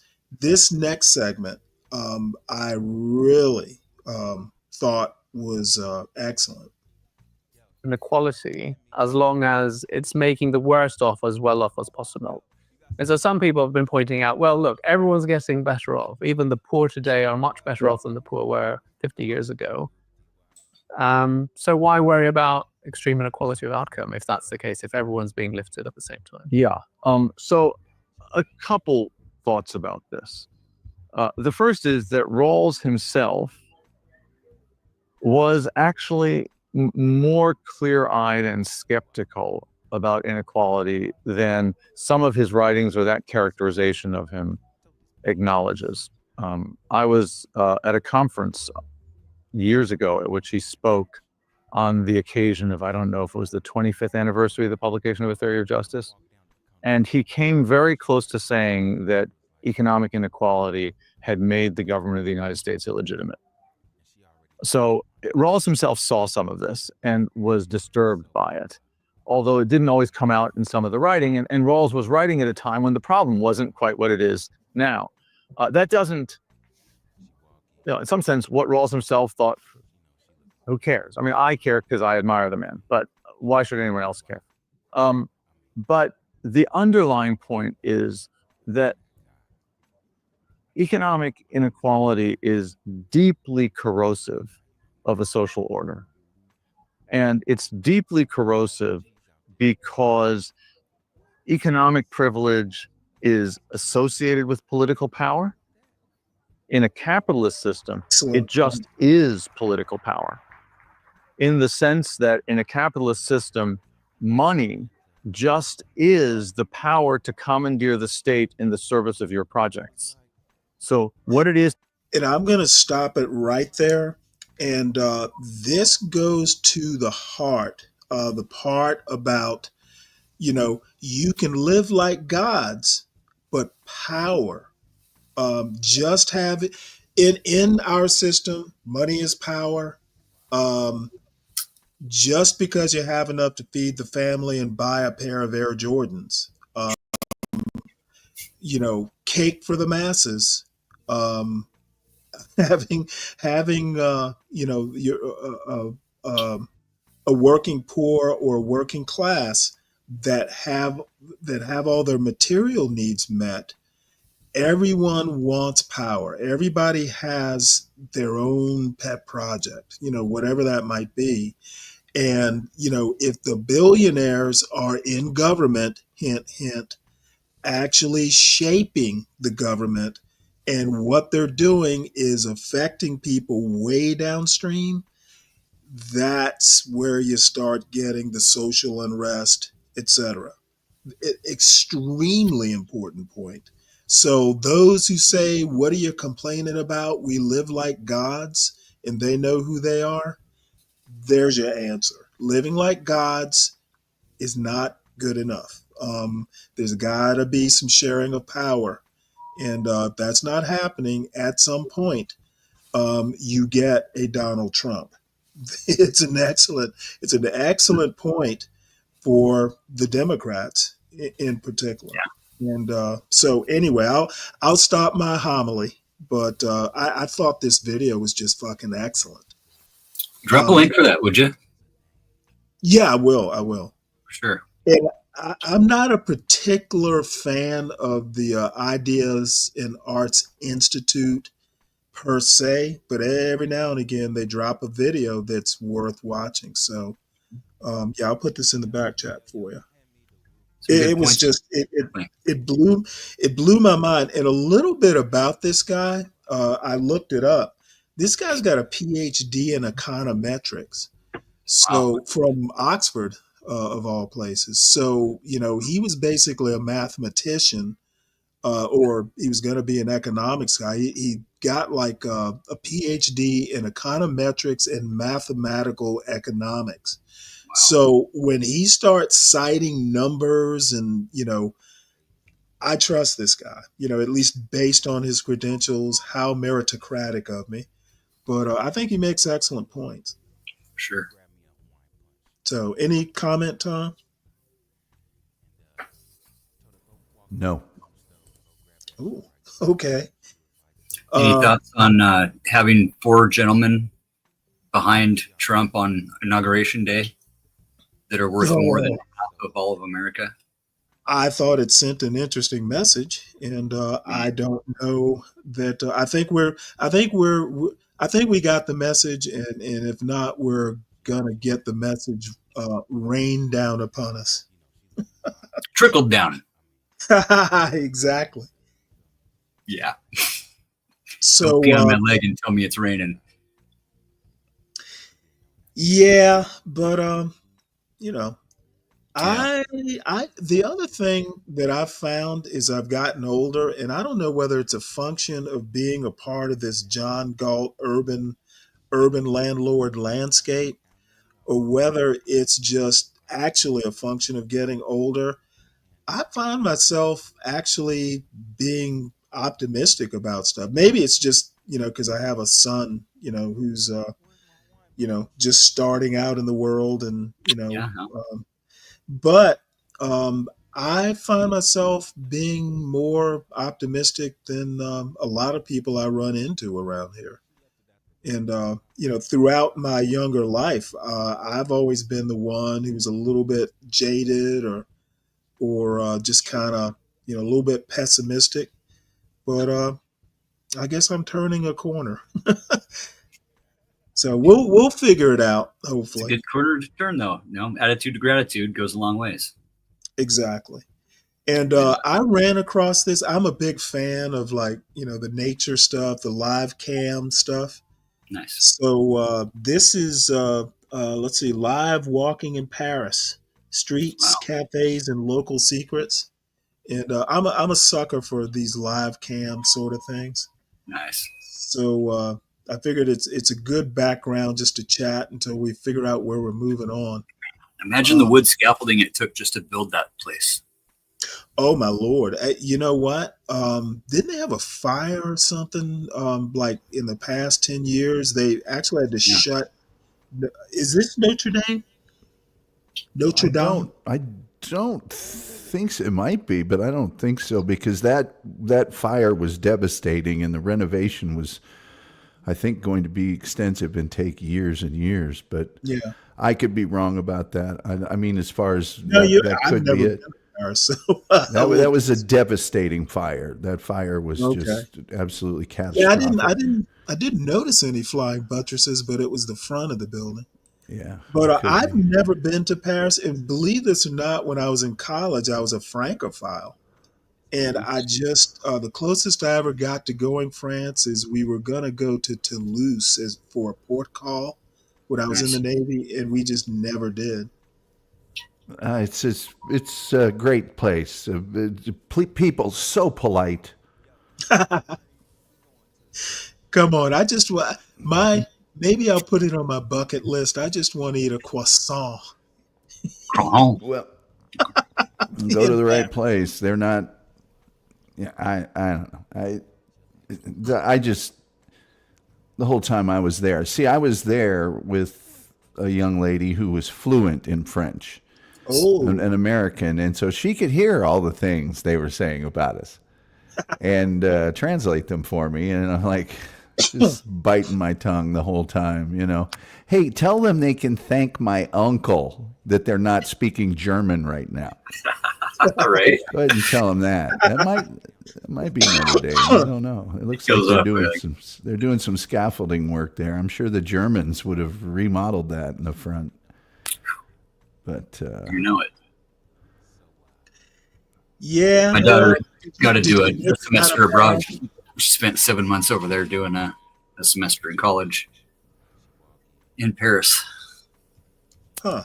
I was there for the World Cup, so I didn't really care. Oh, wow. How was that?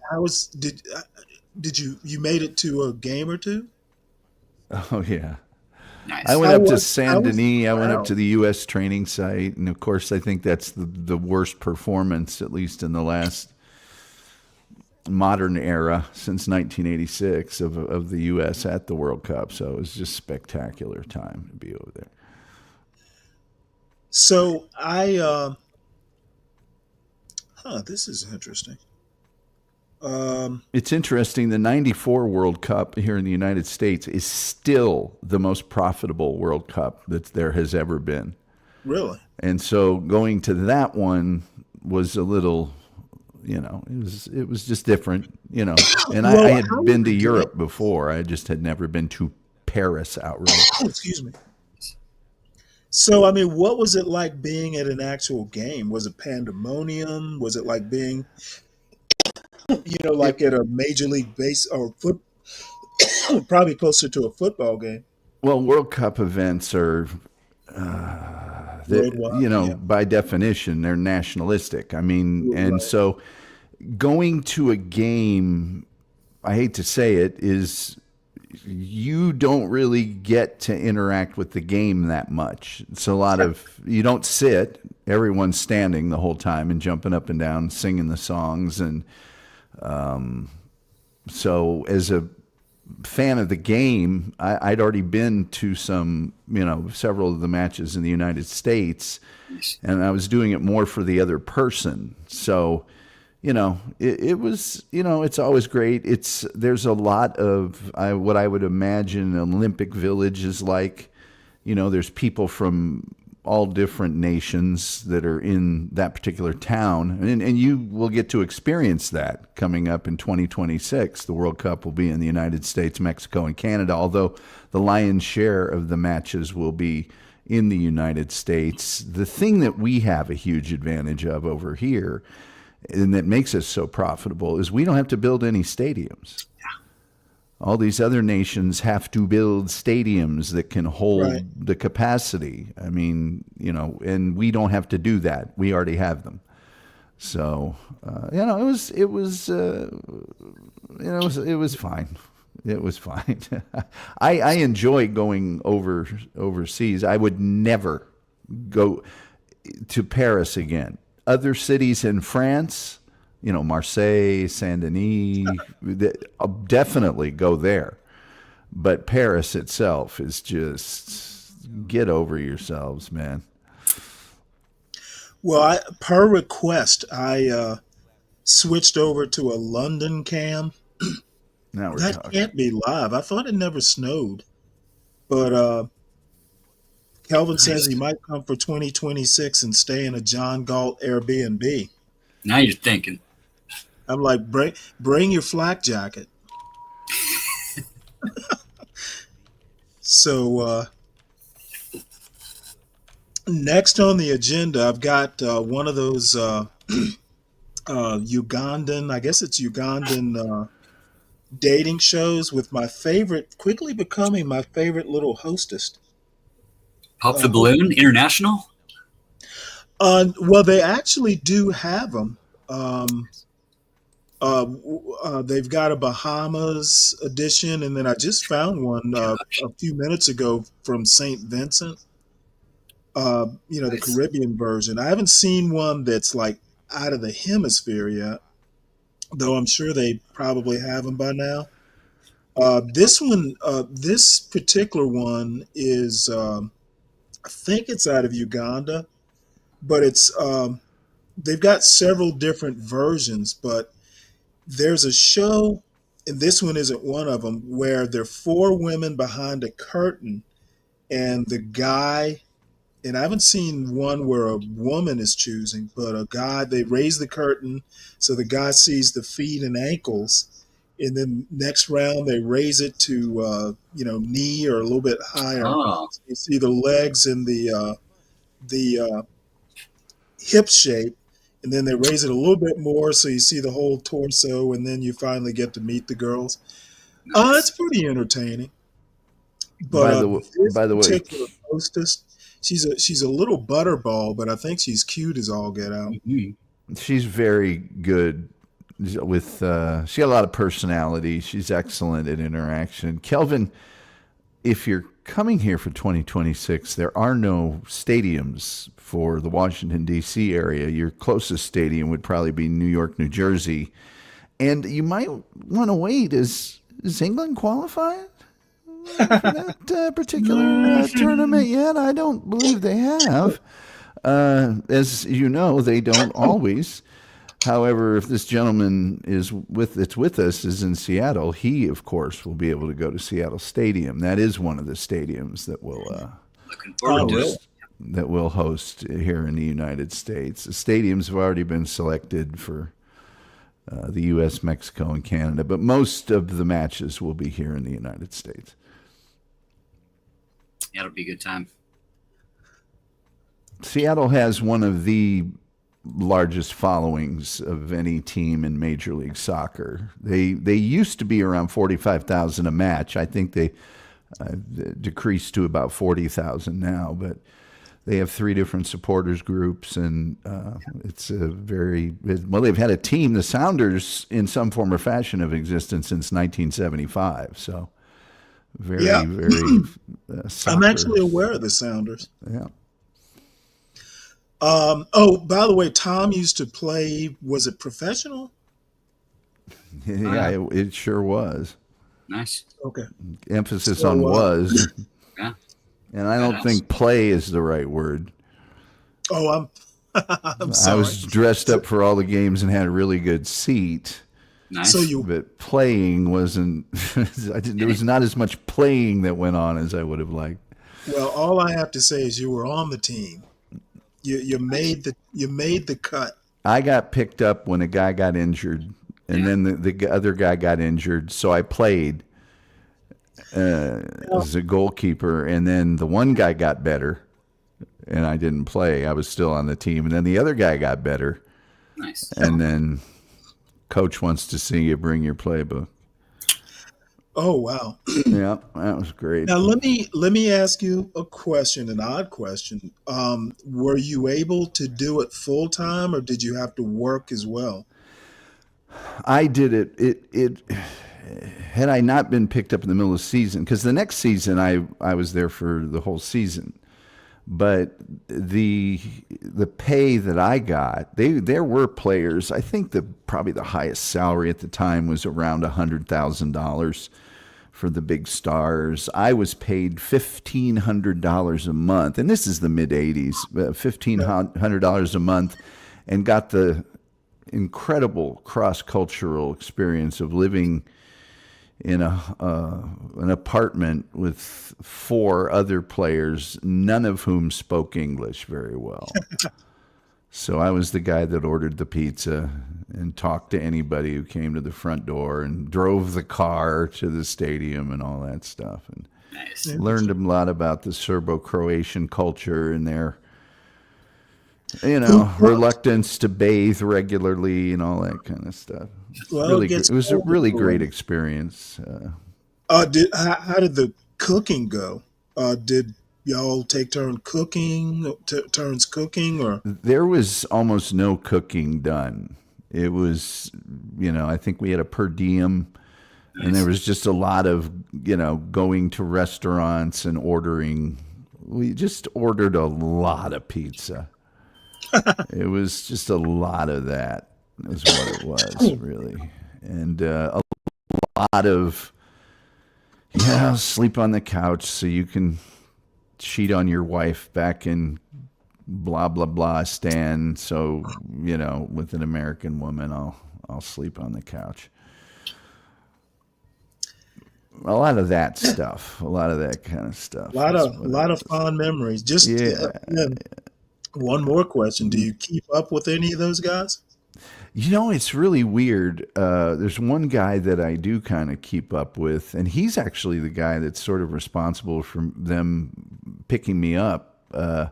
And I kind of run into him once in a while. He played at Indiana University a little bit, but I was in an Uber like 2 years ago, and I was talking to the driver who was Greek, I think, and mentioned that I was in the missile MISL. And he said, really? He goes, I know a guy that's here in Dallas that played, and it turned out to be a teammate, and he dialed him up on the phone, and so we talked the whole time on the speakerphone on this Uber ride. Yeah. But no, I don't keep in contact with many of them. They've all scattered to the four winds, and most of them are back in their home countries by now. Mm-hmm. Have you ever thought about coaching kids soccer? No, I do coach. I would never coach kids. The lowest age group I would coach would be like under 19 level. That's what I coach. I didn't tell you the story of the teammate that's a orthopedic guy or whatever. No. That I had played with them back around 2000. We won the North Texas Indoor Soccer Association, and I had gotten some fluid on my knee, and he extracted it at that time. It's not a big deal. It's just over a period of time you just build up. And so he took the big needle and put it in and pulled out all the stuff you don't want to really look at. And over the period of years, I was sort of walking around a lot at my job, and I could tell it had started up again, which, you know, a 20, 25 year, it's not too bad. And so I called him up and said, hey, I've got this thing. He was, you know, we chatted and stuff. He was a great guy. And so he invites me in. He's going to do this again after hours, no charge kind of thing. And he actually doing me a favor. And so as he's extracting this, you know, amber liquid from my knee, he mentions to me he has a son that plays on a select team, and gee, they could sure use some help coaching their goalkeepers. And what am I going to tell him? No, you know, right in the middle of the thing. Yeah, he's holding a needle.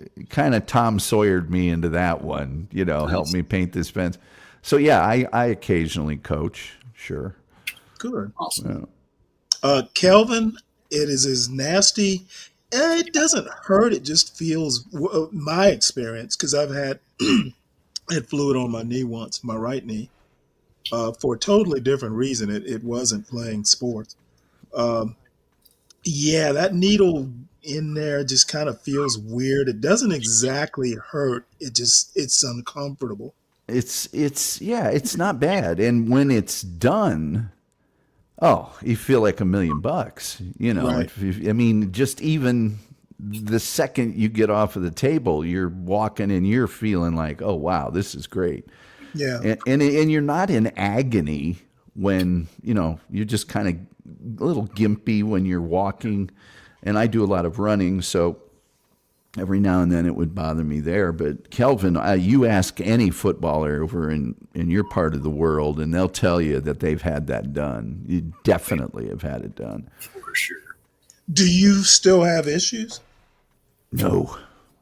I was lucky. I never really had, you know, all professional and even collegiate athletes, you play hurt a lot.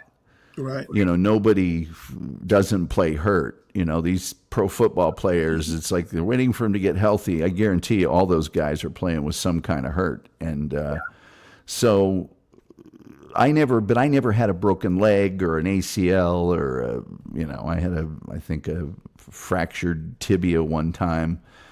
But I actually played on it for 3 or 4 weeks before I finally went and saw somebody. And they're like, well, by this time it's just about healed.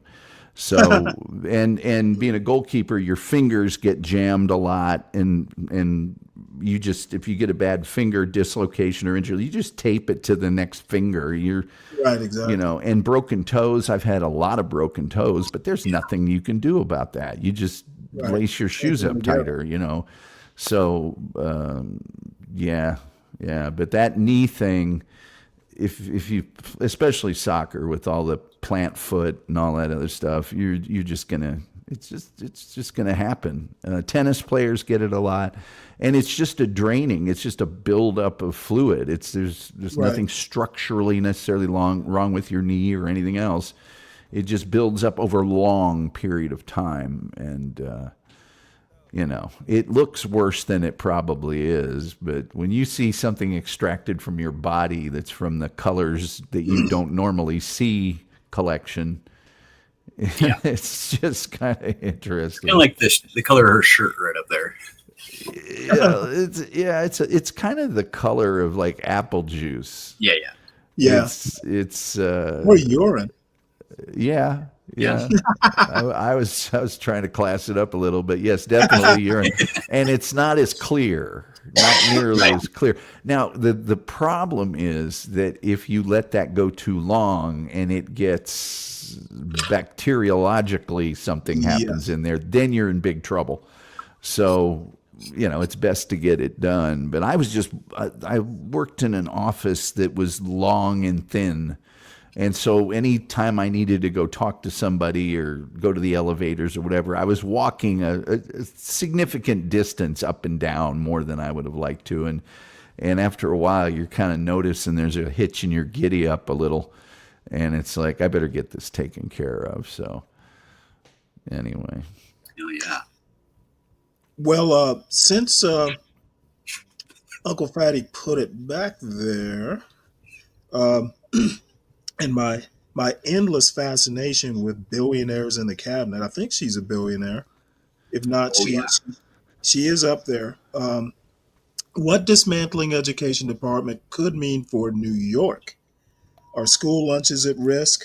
Excellent question. Key points: President Trump has considered an executive order to eliminate the U.S. Department of Education. I'm going to ask you guys a quick question. Because this is a point I made on another show yesterday that I was a brief panelist on. I think half of the problems we have on YouTube panels, not this panel, so I'm talking about no one here, precision of language. It's like people like here, you know, it says, here it says New York. And I assume they mean the whole state, not New York City. And I haven't read the article, so I don't know whether that's, you know, a problem I should be having. But people never qualify things. They don't use enough qualifiers or adjectives or, you know. And I think a lot of times being more precise in your language, instead of going, oh, you know what I mean. I get a lot of that. Oh, come on now. You know what I mean. Heard it on the internet. Yeah.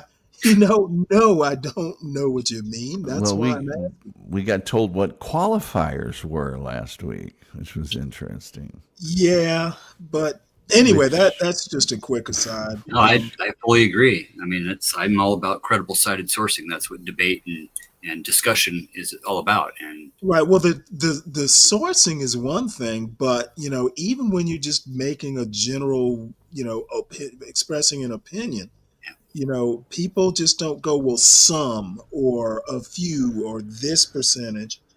They'll just go New York. Do you mean New York City? Do you mean the state? You know, it's like saying Washington. Well, in Washington, do you mean the state or do you mean D.C.? There's a lot of doublespeak in a lot of in the headlines, you know, to the attention grabbing headline. Well, yeah. Let's see. Order calls for departments dismantling to the maximum extent appropriate and permitted by law. That comforts me because permitted by law means, you know, you can disable it. You can take it down to one employee, just the Secretary of Education, but it still exists on paper.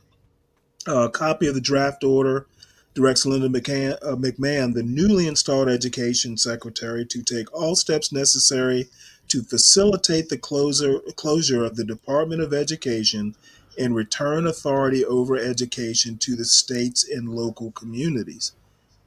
Don't they have that authority now? I mean, I'm sure there've got to be mandates or something that come down, but I mean, education is a local affair in any case. Or It am really I wrong? is. I think there's more of a push to eliminate anything that is a federal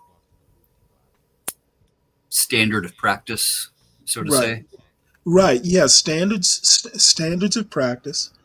And And I'm we sure hold the there are, funding. hey, if you do it our way, you get some money. That's exactly it right there. If you And accept funding, for there's no real general funding. I guess there is based on per student, but a lot of the things that various school districts apply for come with, prerequisites. You have to do this, you have to do that. Here's the things that you have to administer. Here's the things that you have to report. And, that's where the strings are at. now this is interesting. What role does the U.S. Department of Education play in education and funding? Thank you very much, Uncle Fatty. This is perfect. Yeah, I haven't even looked at this one yet. I just kind of briefly pulled it up The and threw it in federal here. the federal government provides only about 8% of the funds used nationwide for elementary and secondary education, according to the Department of Education's website. And some of that small share comes from other federal agencies, including money for Head Start and school lunch programs. Two major buckets of federal funding that the Department of Education distributes are Title I dollars, which help schools with many students from low income households, and Individuals with Disabilities Education Act funding, which helps schools meet the needs of students with disabilities. Seems important. Would dismantling the U.S. Department of Education end free school lunches in New York? Excuse me, the short answer is no. School breakfast and lunch programs are federally funded by the U.S. Department of Agriculture, not the Department of Education. According to Broome Tioga, BOCES, I have no idea what that means. Something about schools, board of something. All 15 districts in Broome County qualified for community eligibility provision as of 2024. Eligibility is determined by number of families that are enrolled in government assistance programs like SNAP and Medicare, with an identified student percentage minimum of 25%. I'd have to That brings pause. up a point for me that, we know that blue states basically create enough tax revenue to fund things in red states, like these entitlement programs that are going to affect more red states than blue states when it comes down to it. Right. With the underfunded or the low income areas that are very rural and might only have one school for K through 12. Right. Well, you know what? We might find out. Yeah. See, all the districts currently offer students free breakfast and lunch through the federally funded program. It's unclear whether another executive order the Trump administration has proposed, calling for a pause on federal grants, loans, and other assistance programs, would impact the program. Unclear is the operative word. Two judges have issued injunctions blocking the freeze from from beginning to be implemented. Maybe that's what that means. Earlier this year, Kathy Hochul announced additional coverage. The universal program will allow students to have both breakfast and lunch. Okay, well, that's pretty much the end of it, but it clears up some things. Was that number at the very bottom there? There was a number that the state would have to supplement something about the. Earlier this year, New York Governor Kathy Hochul announced additional coverage for school meals in the state. January 10th, Hochul shared details of her 2025 State of the State plan, including universal free school meals, expanding the existing program to reach roughly 280,000 kids. Universal program, oh, there it is.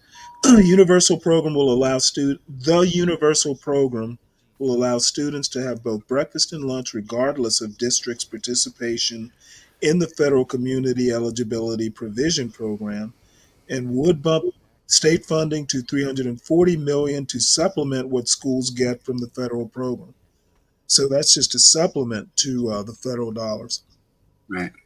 Now the thing is states like California, New York, Illinois, they might be able to cover it. States like Kansas, who just a few years ago, was it Brown? What's his name? Brownback. I think he was governor of Kansas. Remember he ran the state dry with all these cuts and everything. Became very unpopular.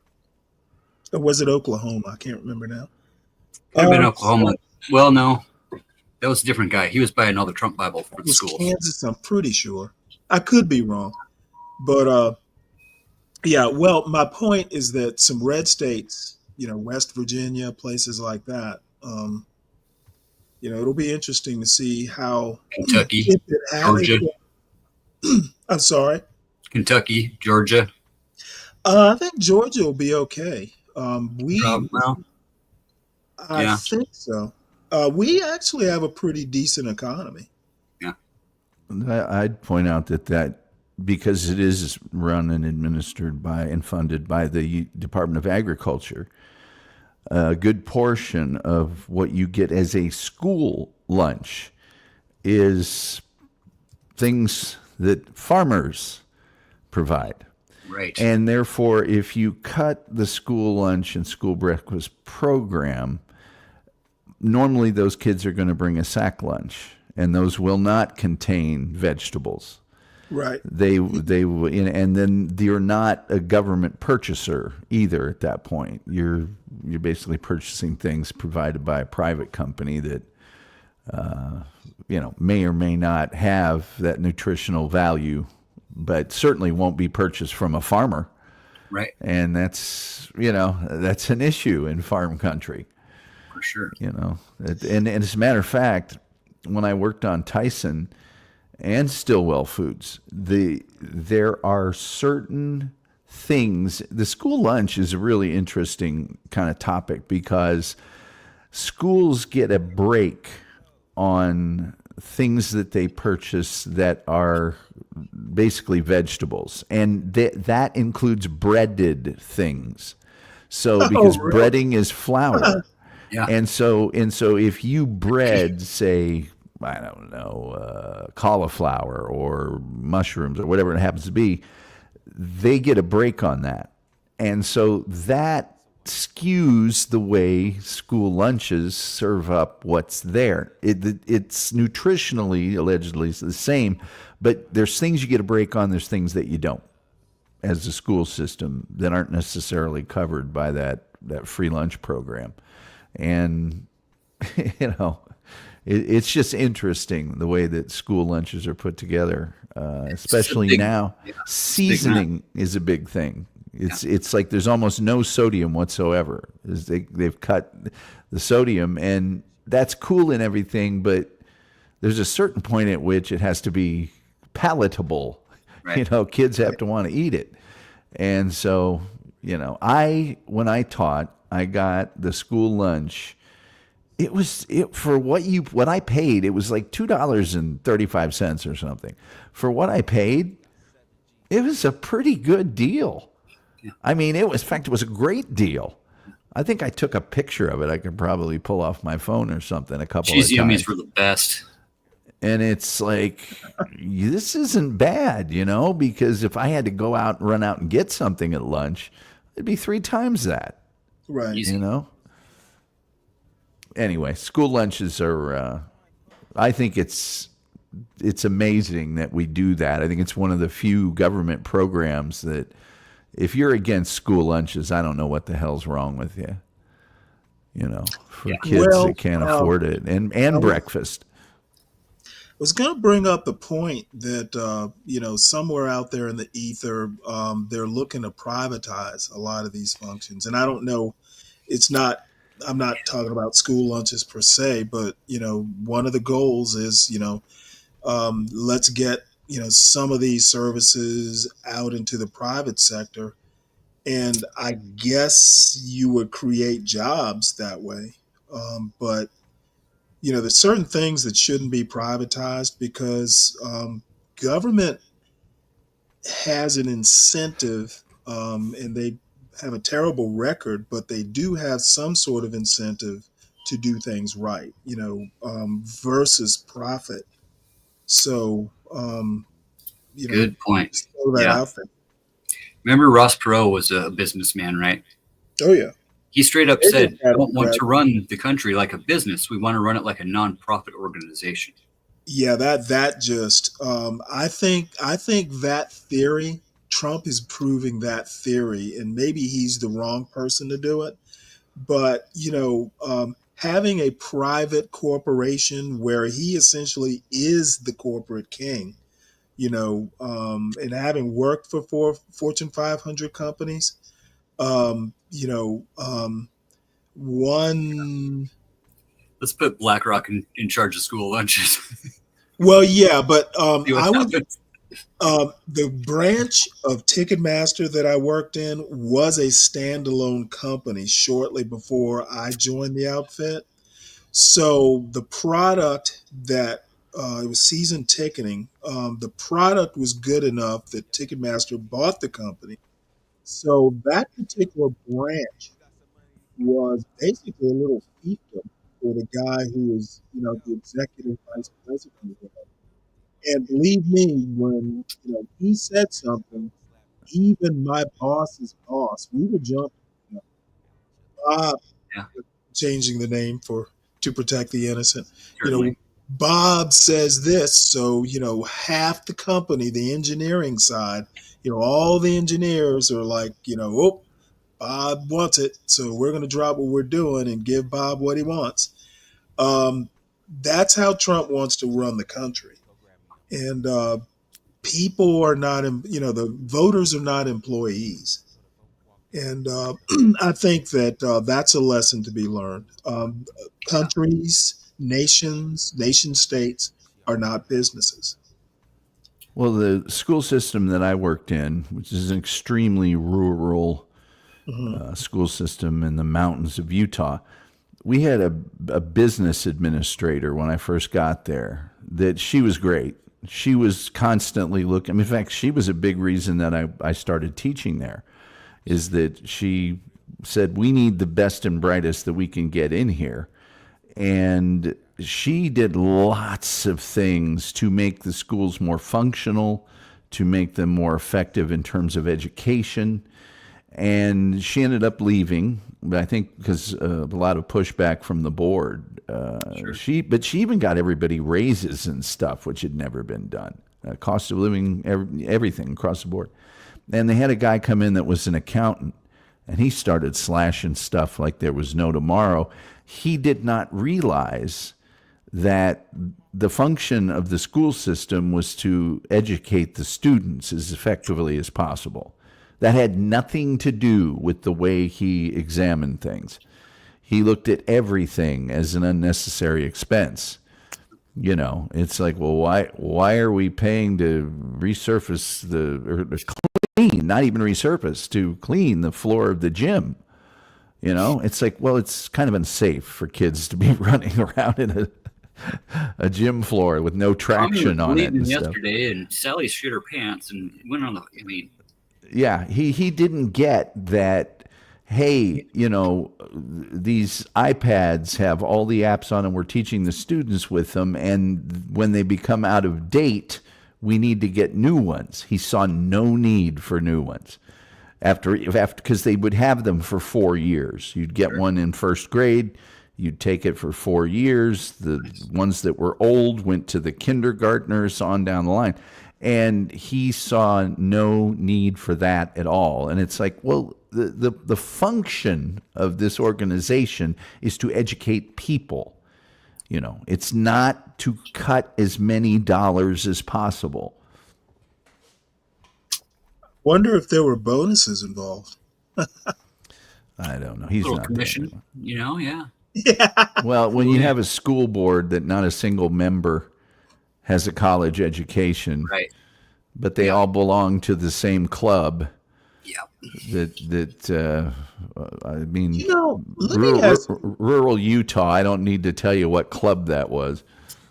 Let me ask you both a question. I noticed in one of the Washington Post articles, if not a couple or three of them, when they go and they talk about, say, Steve Bannon and Elon Musk, they make an emphasis in breaking down their polls or surveys by educated and uneducated. Is that productive? Do we need to know the education level? Because obviously it will inform an opinion, but do we really need to know that? Because that seems like it's just kind of like reinforcing divisions, class divisions, if you want to call them that. And Tom, you're a newsman. I mean, what do you think? Am I off base here? Because I hear that subliminally. It's only important as it affects how likely people are to vote in terms of, affluence is generally concentrated into a geographical area. Yes. And so it's effective for that, but that's also a function of the political parties themselves and how they try to garner votes. It's somewhat interesting, I guess. I don't know. Because I don't know. My feelings are I actually do want to know, but I feel myself kind of almost reflexively going, well, why do they think like that? Right. Yeah. When I read it, I feel like I'm on Be Brave's panel. Well, I think it's useful in a postmortem for. It's useful in a postmortem for an election. Right. Who voted this way, who voted that way, because then you can get to the root of why. But I mean, am I right? Am I? I'm on board here. Because I, as you probably noticed, Tom, can sometimes go, oh, really? You think that because? So, maybe. I'd say it's trying to keep the story like a neutral point of view. By providing the information, it's trying to say that, there's some sort of neutral point of view that's trying to be displayed there by giving that both sidesism type of thing. But it really does, like you said, kind of. Well, I guess my question is it possible to write about, say, two sides, the Elon Musk side and the Steve Bannon side, without bringing up education? Can't you just say populists versus, I don't know what Musk's side would be called, but can we just talk about populism and I guess you can't call them oligarchs without calling attention. But I mean, but what's not divisive now at this point? Right. Yeah. Everything. Who's determining all these offensive things, and where's the line at? Well, yeah. I mean, I'm just curious because papers like the Post and the New York Times, they are the news services to the elites, and that gets bandied about. Maybe I'm just sensitive to it. Stanley, you're saying the New York Times is? Well, hey, I read an article from the style section. Which, by the way, it is. I totally agree. My local newspaper in my small Georgia town does not have a style section. Well, I fully agree, and the Wall Street Journal kind of does too. And I'm like, who is your readership base at this point? Just all Fifth Avenue types. All style section and all news and all communication is biased. All of it. Yeah, I agree. 100%. There's no such thing as perfect communication. It is all biased. Even if you make the intent to be unbiased, that is a bias. Right. But what about reinstituting that fair and balanced thing from the 80s? But that was the 50s and 60s, 70s, right?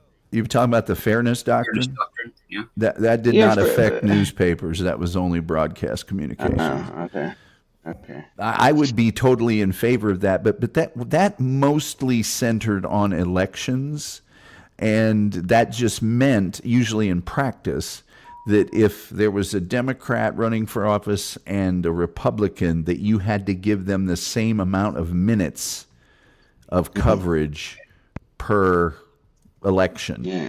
And the interesting thing was when Ronald Reagan was running, boy, all those old Ronald Reagan movies got taken off the air real quick because that would have affected the fairness doctrine. Here's another thing most people don't know, and this is still a law. You have to provide airtime at what's called the lowest unit rate to all federal, and they just do it for state because they don't want to get sued, and local, to all election advertising. So that's why, like, stations will even have they'll have, and it's for a certain period up to the election, they'll have a discussion. I've been in them where they're going, yeah, we don't want to cut that particular advertiser quite that much of a break because we're coming up on election season and that'll drive our lowest unit rate down. And we want to get fat off of as fat as we can.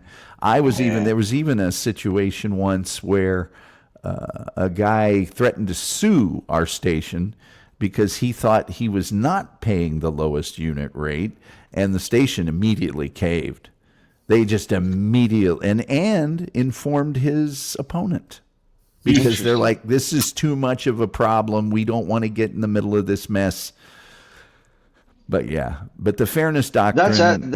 Here's another thing the fairness doctrine was responsible for, and I don't know, Ryan, if you're old enough to remember this, and I don't know how old this gentleman from Seattle is, but I know Stanley will remember this. You would see crackpots of all kinds at about 5 a.m, and it would say WISH-TV provides airtime for viewpoints and differing opinions. And a guy would be on there going, I think the Boy Scouts are a communist plot. And they had to provide that forum for differing opinions, and that was part of the fairness doctrine too. Interesting. So they would airtime at 8 p.m. would be the chosen party, and 5 a.m. would be the opposition. The nutcase that thought, Babylon 5 was real or whatever. Or the pricing.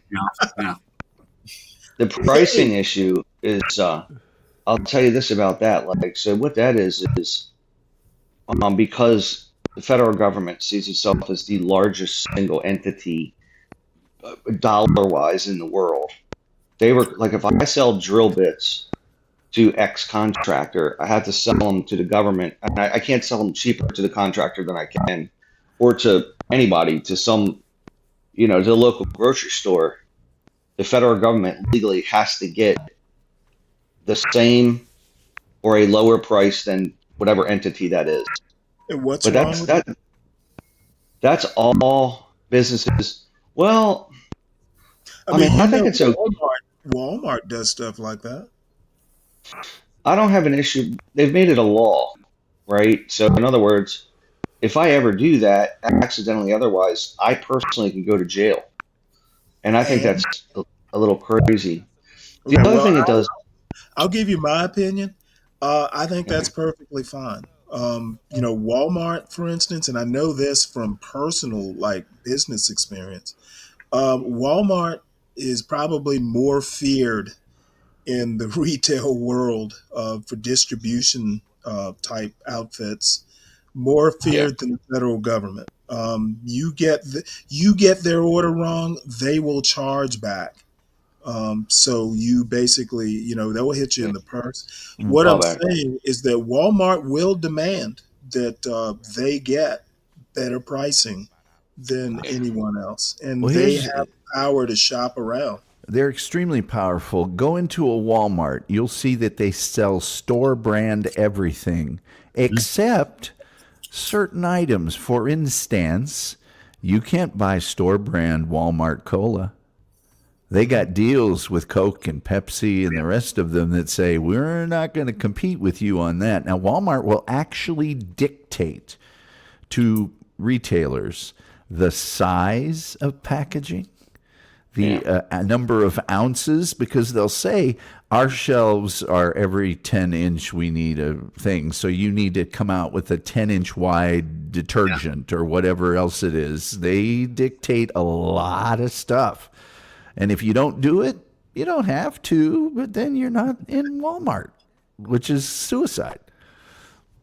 I mean, it is for some stuff, but certain businesses have strategies that, so if Walmart says we're going to pick up your brand, a lot of businesses say, well, we'll sell they can only take on 25% of our manufacturing capacity because it gives Walmart too much power with their business. Yeah. When Walmart controls too much of their production capacity, so strategically, most manufacturers say we need to be diverse, or that one vendor or that one customer has too much power, Yeah, but because if Walmart's putting many people out of business because of it. Walmart does not sell things that are not likely to be bought by a wide swath of the consumer.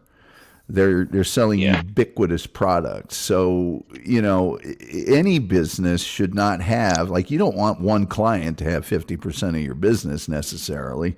Yeah, because if they leave, you're in big trouble. Exactly. So, well, Stanley, I was going to say my problem with the federal government doing that is, so like in DC, heavy government area, probably 75%. Well, for now,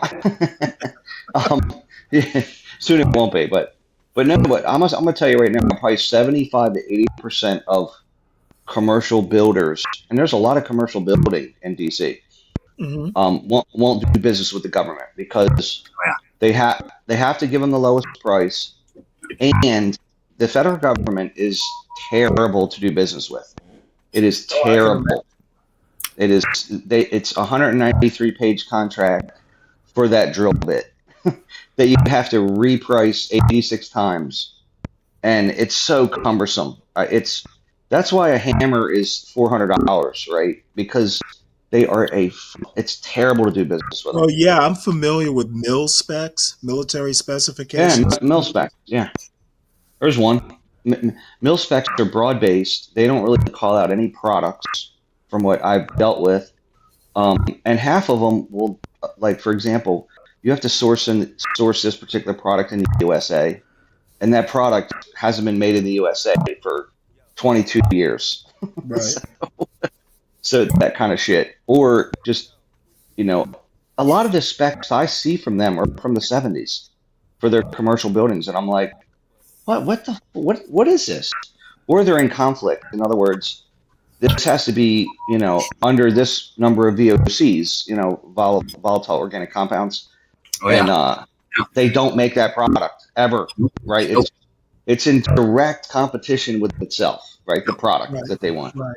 Stanley just showed $3 million worth of eggs on the screen. I'm telling you, we got eggs up here, boys. We got mad eggs up here. I'm telling you what. How much are they a dozen? Oh, they were almost $9 last week nationally. That's right. That's what we're getting, $9. Yeah. I That's think fucking where crazy. I am, check it out. Check Walmart out.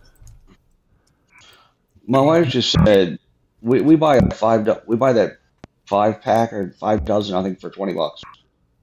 But it's $9 a dozen right now. The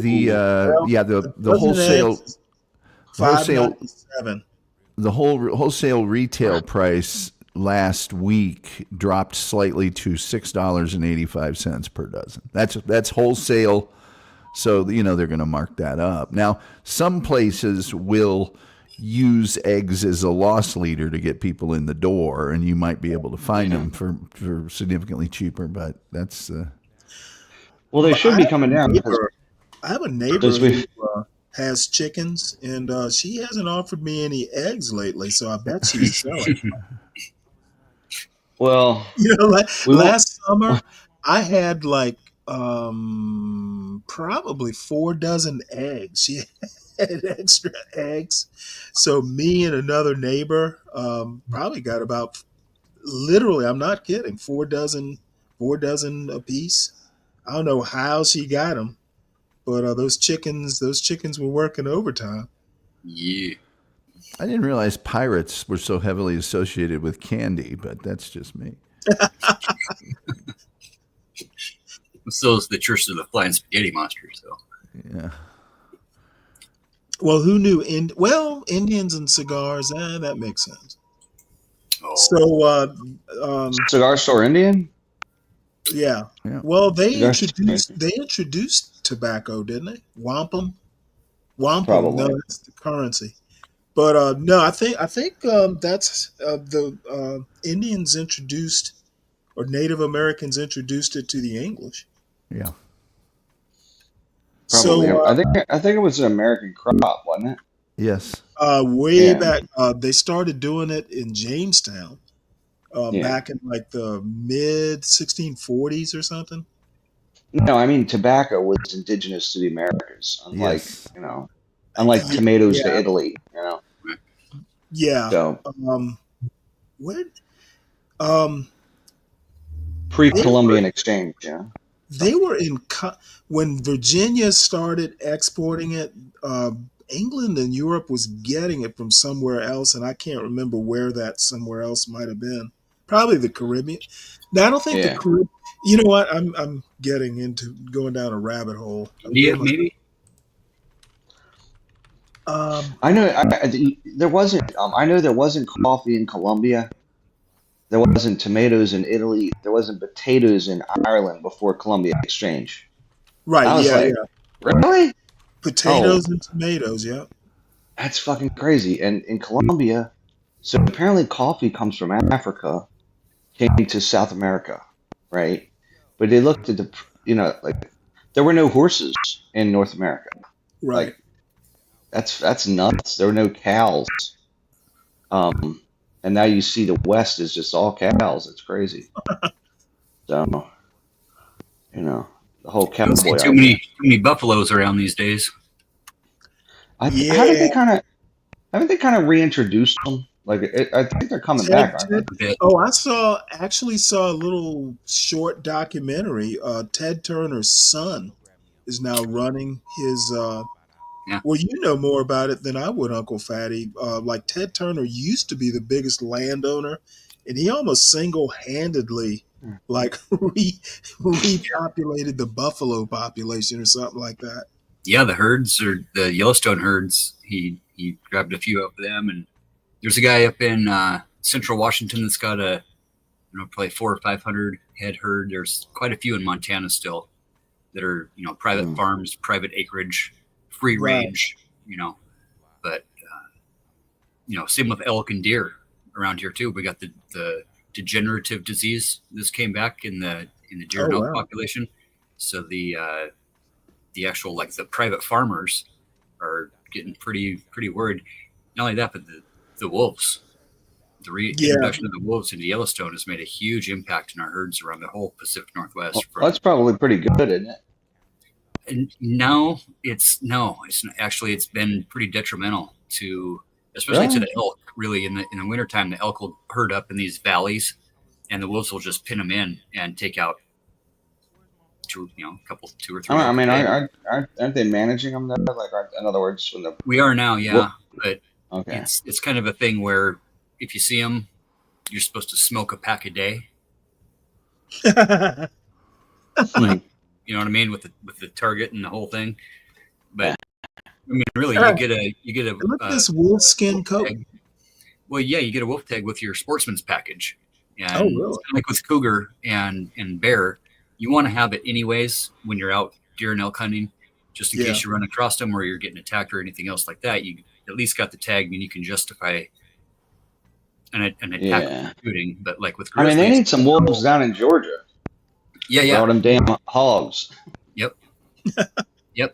Hogs. It's Texas. Yeah, the hogs are moving north too. The hogs are getting bad, and there's a Canadian pack of hogs down through like central Canada that's coming down into the North Dakotas.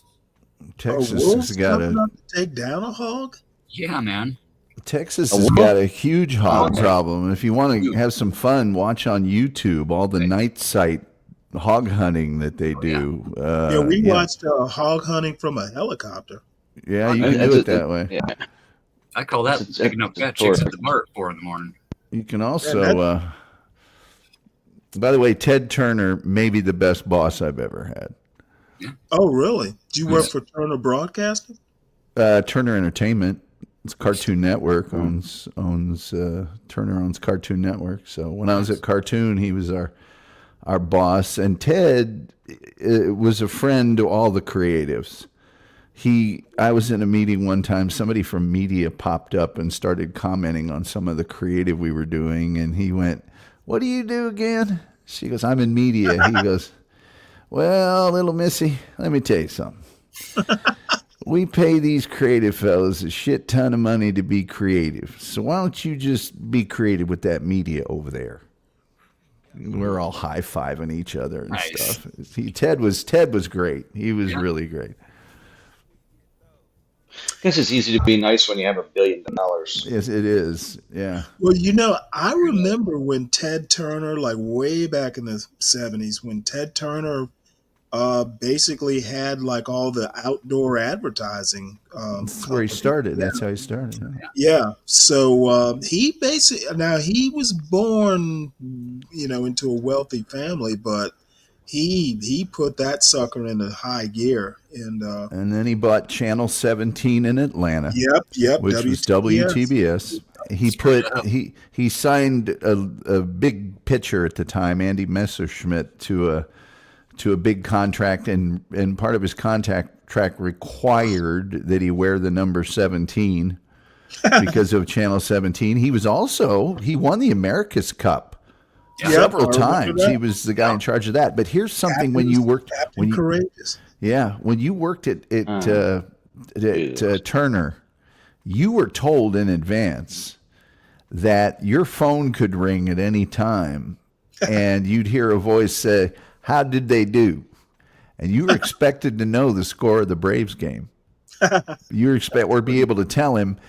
And, you did get 50 sets of 2 tickets to every Atlanta Braves game. Well, you got 50 games, 2 tickets per game. And then he owned the Hawks at the time. And I think you got 15 or 20 of those just as a perk for working there. Here's another great thing about working there.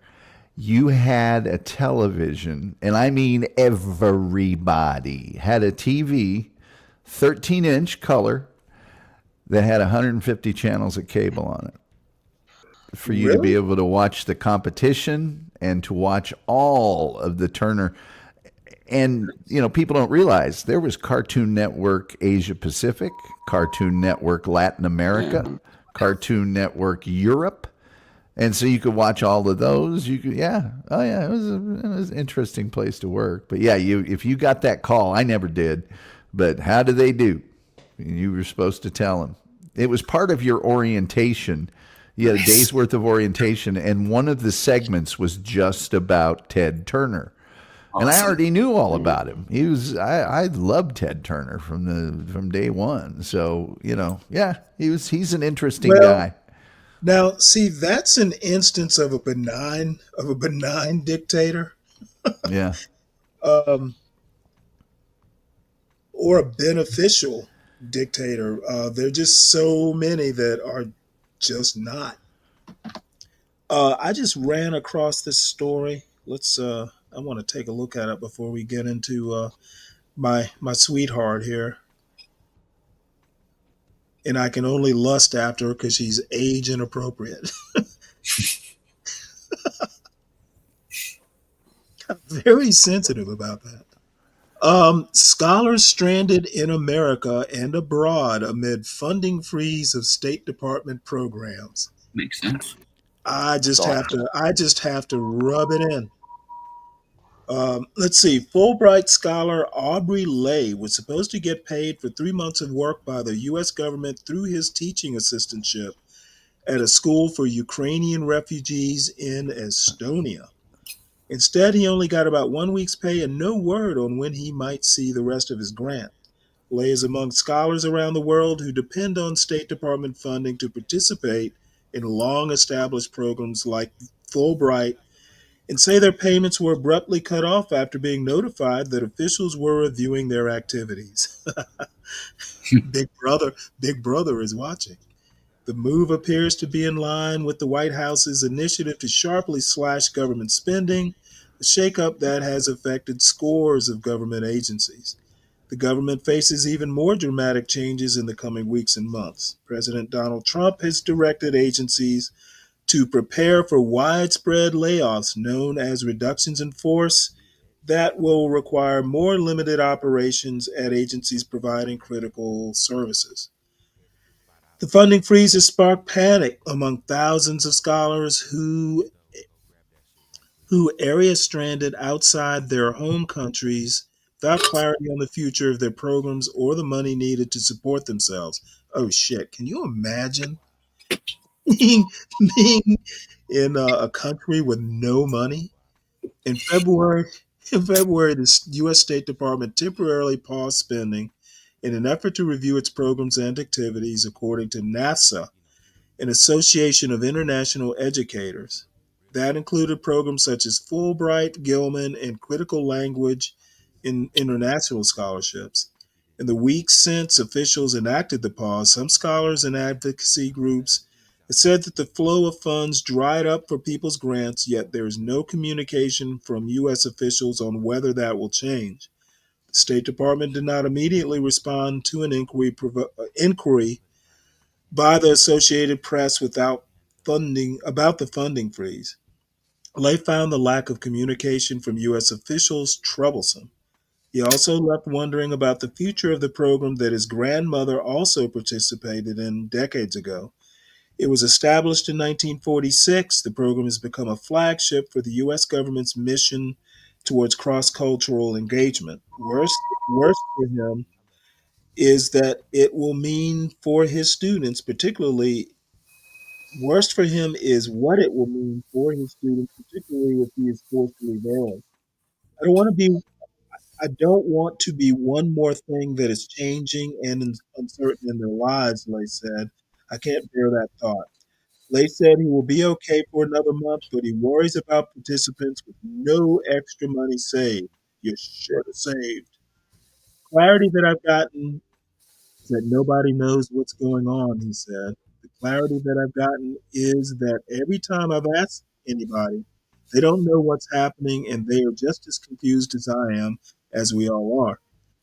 Thousands of scholars are in similar positions to Lay, according to the Fulbright Association, which is a nonprofit group comprising alumni. I guess we pretty much get the idea here. Any thoughts? Sure. And lots of them. Well, so number one, I have two thoughts. Thought one is USAID is the cutting of a lot of this is still very popular. So, and I think it's very popular because I think that there was the overstep in the USAID funding. So in other words, the Democrats abuse this program. Because we're on my panel and not Be Braves. And right, go ahead. I have questions, I will ask them. Just don't stick me in the back like he does.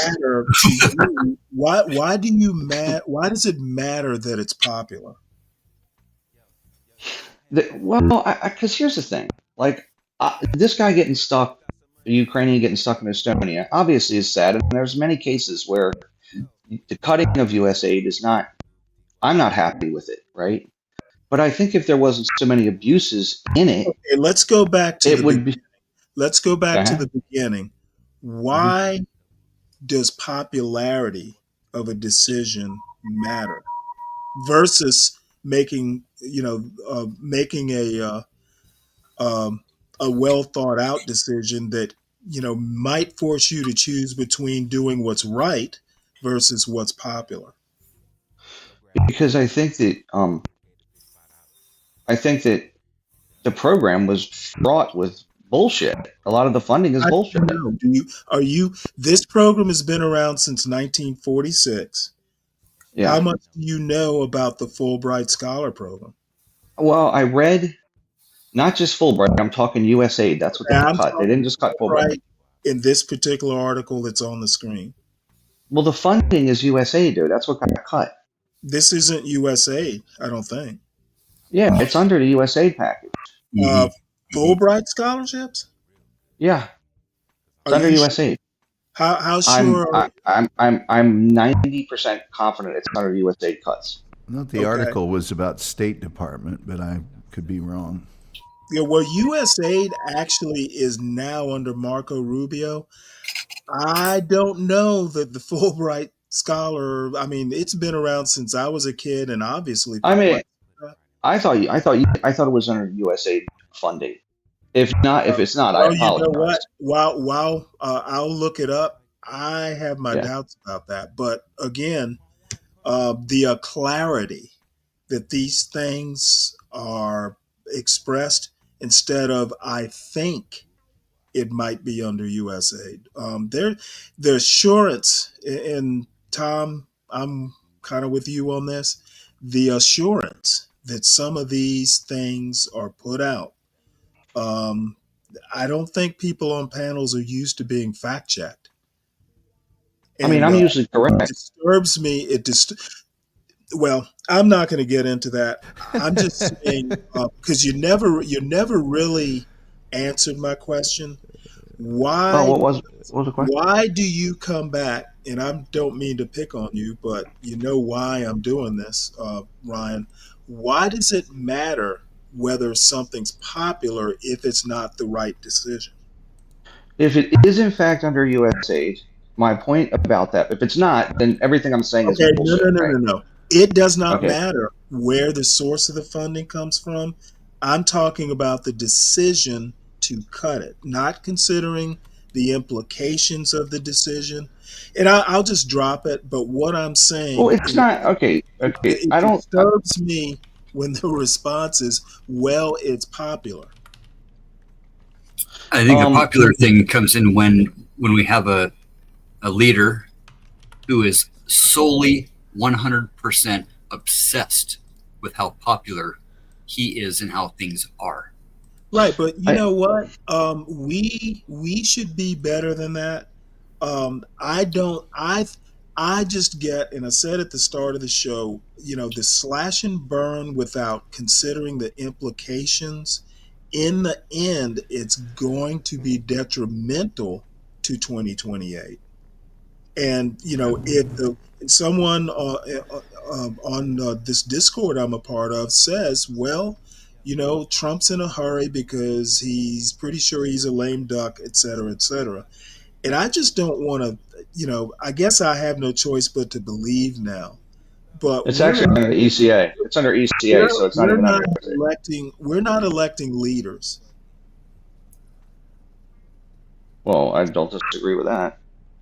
It says it's under it's under State Department anyway. It's not under. I thought it was under USAID. So what I'm saying doesn't even matter. USAID up before Trump was actually a standalone. It wasn't a part of the State Department. I don't believe, because it got put under Rubio here in the last month or two. Actually, it is under USAID. The Fulbright best U.S. ratings, Scholar Program. the biggest ratings ever, like the world has never seen before. It was under USAID, or it's under USAID now? Well, this says it's under USAID under Robert Fulmer Technical University of Florida. Okay, I don't know. Maybe it was because this is an earlier. It said this guy has a Fulbright program under USAID, but it's older. So maybe it's under something else now. It says here it's under ECA, which is. So maybe that's under State Department, which I guess is different. Yeah, well, State Department is different. At But least it's USAID under State Department still. But anyway, it doesn't really matter. I've made my when I say popular, I think the issue is, and I say this a lot, our country zigs and zags now. We build a wall, tear it down. So my problem is they've overfunded USAID and spent money on a lot of bullshit. Okay, like everyone has to admit that. Hold Let me finish. No, overfunding is opinion. They funded dumb programs. Okay, dumb, and that's why. To who? See, again, most of those accusations of the dumb programs have been proven to be like talking points. Well, I mean, it might sound odd to fund Sesame Street in Iraq. It might sound like waste, but it's soft we left power. Iraq, for instance, in a mess, And, if the goal was ever to win hearts and minds, you start with the kids.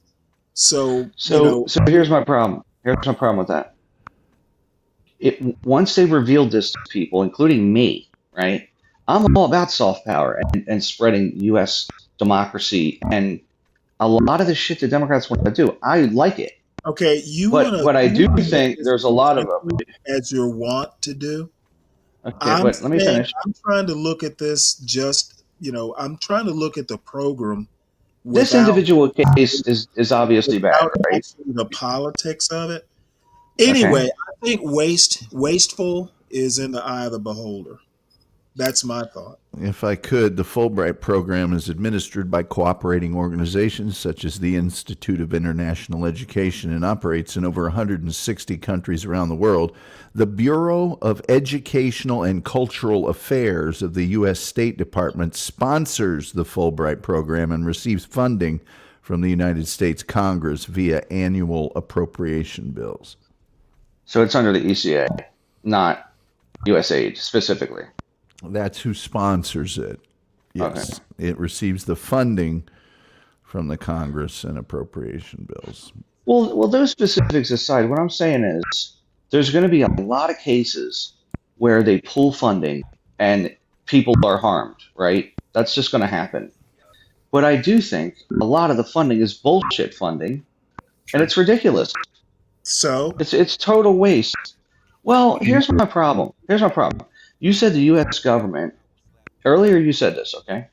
The U.S. government is not a business, right? It's not. And I agree. Well, I think we can all agree on that. But, okay, I agree it's not. Here's the problem, though. Both of them have a budget, and there are business appropriations that happen. And these aren't business appropriations.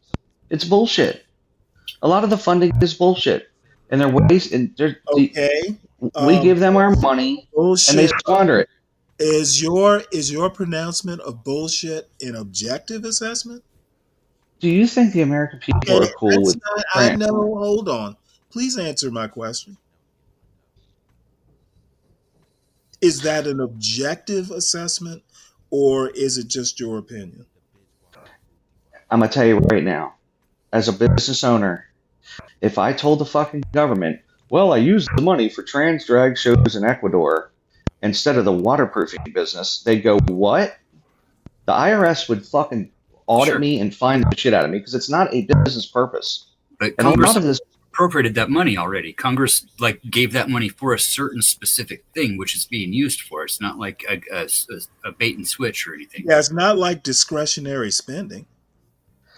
It is. And I don't agree with a lot of the spending. I don't agree with a lot of the spending. You're talking about the actual budgetary term.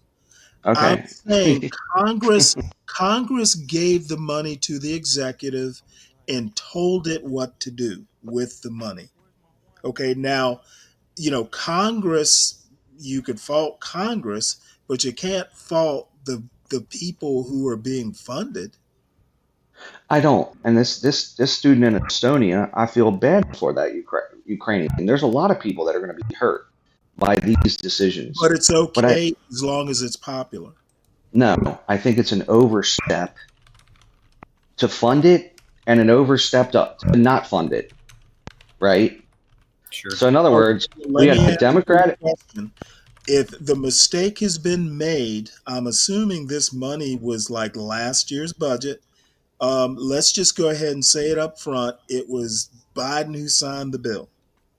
Now, Trump comes in and yanks the rug from under the Biden rug from under the program. Is that the right thing to do? Is it just? How about, let me put it this way. Is that justified? No, neither are justified in my opinion. Okay, you want to say neither. I'm talking about Trump specifically.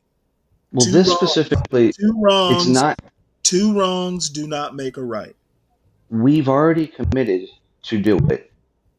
Right. So therefore, it's wrong, right? What do you mean? I mean, we keep our word. We keep our word. But it's like, why not let it go out for the rest of the year and not fund it the next time? Exactly. Right? Why not use I'm saying instead of a chainsaw? what I'm saying is it's just like Ukraine. Once you commit, you can't leave. He's an idiot for leaving Ukraine. And Well, my what I'm large saying criticism. is he's a bigger. Trump is a bigger. I'm not going to even call him an idiot because cruelty is the point. I think I don't know. leaving students stranded like this. These people vote. I truly think that, and I don't disagree with. Well, this individual's not a voter because he's Ukrainian, but No. It's an American student teaching there. I think. I thought no. I think it said it was a Ukrainian student that is now in Estonia. Only I could about be only about a third of the Fulbright scholarships go to Americans. Right, but what The I'm saying is this guy is an American teaching in Estonia. I thought he was a Ukrainian, but okay, that's fine. Either way, it's wrong. If it's a Ukrainian or an American, we've already committed to spend the money, right? We've already committed to it. So Okay, you just right stay. here, let's see. Let me show you in the first paragraph. Stanley, I'm agreeing with you. You understand that? I'm agreeing with you. Right. Once we commit to do it, we should do it. But I also think that this is a universal thing. So once idiot said he was going to build a wall, I think he should. I'm gonna say let's not go to the universal, because that just is like being flung from the merry-go-round. This one example on the screen is what I want to stick to, and I Well, think. this one example, it's obviously wrong. There's no debate about it. Okay, well, then I'm good. Easy. Move on. Okay. No. But I just want to speak largely about politics. The country is swinging from one extreme to another with many, many policies. This is a good example. USAID is a good example of one. The Ukrainian war is a good example of one. USAID is a good example. There are things USAID is doing that's very debatable. But I'm going to give Congress the benefit of the doubt on this because I don't know why they made these decisions.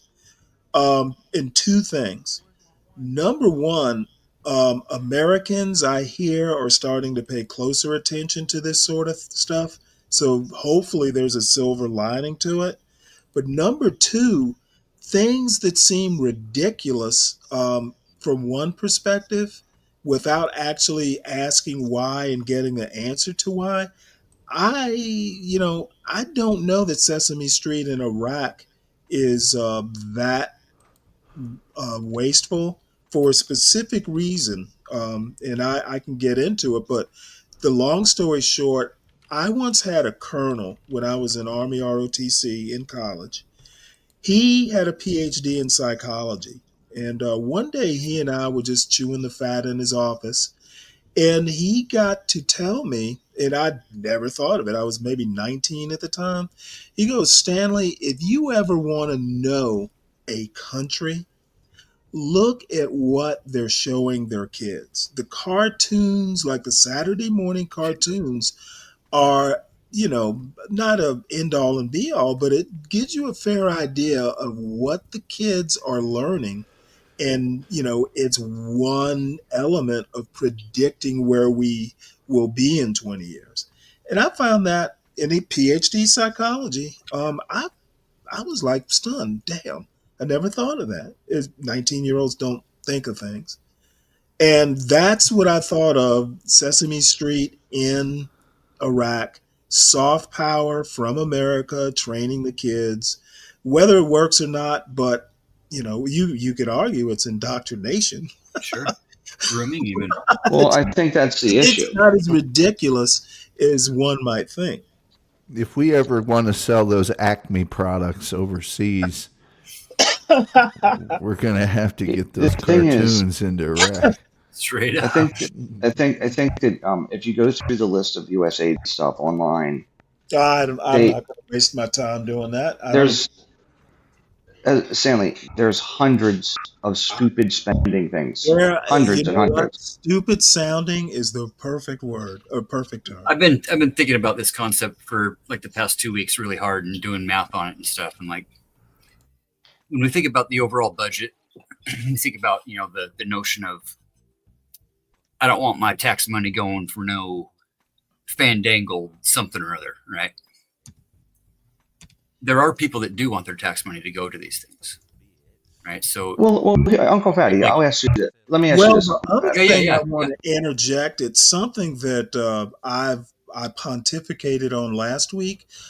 Your obligation as an American who pays taxes. Once you pay the taxes, you've met your obligation. It's no longer your money.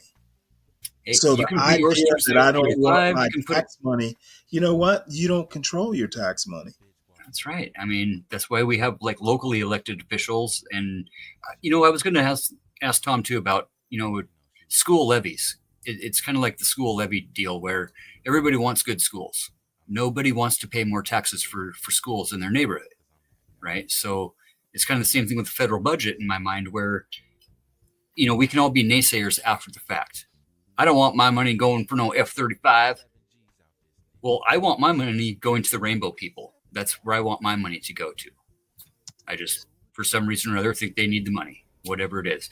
So when we're talking about like this much of the budget, right? And we're talking like the military is this big and everything else is like this. What's the difference? Where's the money? Think about money, trillion, Okay. right? The $1 trillion that's been thrown around, the trillions, right? Think of a stack of $1 bills, okay? Just a flat stack of $1 bills, 35.8 feet tall. You got $100,000. Basically a 3-story building, right? Hold on. What did you say? What did you say? So $100,000, right? $100,000 $1 Yeah. bills, right? You got a 3-story building. You got 35 feet. Okay, $1 million. You got a 30-story building. So you're going from 3 stories to 30 stories. No big deal. No big real deal there, right? When you go from $1 million to $1 billion, you got a 6.5 mile tall stack, right? When you go to $1 trillion, you got a 35 million foot tall stack, damn near to the moon, right? That percentage is taken out of human perspective, where we haven't dealt in the trillions enough for humanity to really be able to encompass, comprehend, what $1 trillion really looks like. That's a stack of $1 bills from here to the moon, compared to the height of Mount Everest, right? Kelvin, to your question, according to Pew Research, 2023, 71.9 billion in foreign aid, and that's foreign aid. I don't know if it's USAID specifically, but foreign aid in total was 1.2%. So it's either 1.2% or less of 2023 GDP. To Stanley's point, I'm sorry, federal spending. My bad. To Stanley's point, when you pay your taxes, it's like paying an HOA fee. You pay them, they use the money however they want. If you don't like the way they're using the money, then you vote them out of office. That's your only recourse. Once they get the money, they're going to do what they want from them. You are allowed to judge their performance with that money, but your only way of showing your like or dislike is voting. That's it. Very similar to child support. I didn't get to dictate where the ex-wife spent her child support money until I got custody. So this is another handy dandy thing. 0.3% of federal spending in fiscal year 2024. And U.S. aid specifically, 21.7 billion. So it's actually less than that 71. I guess that's other types of foreign aid. So anyway, I'm belaboring the point, and really the percentage doesn't matter. To Ryan's point, I'm sure there's a fair amount of waste in there, and I'm 101% for cutting stuff going forward. But to pull the rug out of people from under people, I just don't think it's the right way to go. Not at all. Not if you want to keep voters. There's a reason why we have you always precision hear instruments. about bombing. A Middle Eastern country creates terrorists. MAGA needs to be careful that they're not creating opposing. So look, here's my large issue, okay, and this is a bipartisan issue. Congress puts forth bills and then the president signs them, and they have all this money appropriated for these types of programs, okay. Mm-hmm. And then the next administration gets in, which is Trump in this case, but it was Biden before and Trump before that. There's always a but with you. Well, because it's a bipartisan issue. And what they do is through reconciliation, they reallocate all the money to all kinds of bullshit that they want to do. And I have an issue with that because that's a 50% threshold, which means whatever party's in power, Trump's going to reallocate shit tons of money to bullshit that wasn't approved initially. Well, he did it in 2016. That's his job to reallocate. Well, he's going to do that. Okay, they all do that. I actually don't think he is. If the courts are any, or if the Constitution is any guide, and that might be debatable.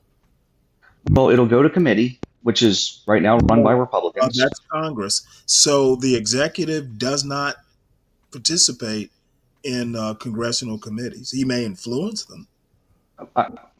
What I'm saying is, right now we have the Congress is Republican, and so is Trump. Trump's going to reallocate a lot of money that was already Trump approved. Is not going to reallocate anything. Okay, he's going to suggest that Congress does. The Republicans, yeah, the Republicans are going to say, "Hey, Biden approved money for X, Y, and Z in the last Congress." Biden and the why does Biden have anything to do with this? Can I just get out what I'm saying, please?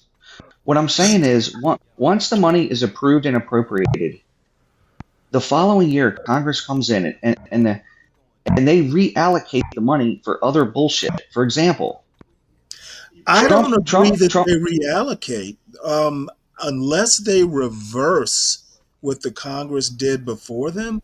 They're coming up with a new budget. They're not reallocating. Well, and they're making deals too, right? This is why this pork always gets put into these things with this little extra here and this little extra here and condoms. Well, pork is back. Well, they all approved to bring pork back, both parties, right? They can pork bills up.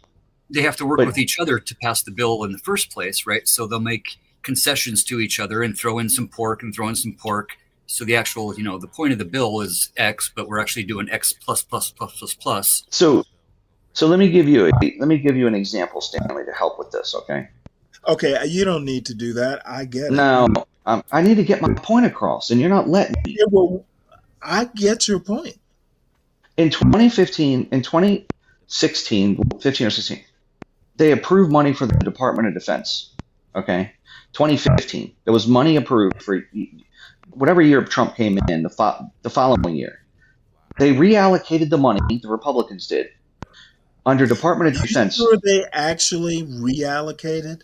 Did they pass the budget? We've been working on resolution ever since. Well, they do it. They do it by reconciliation. That way, they only need 50% of the people, not 60%.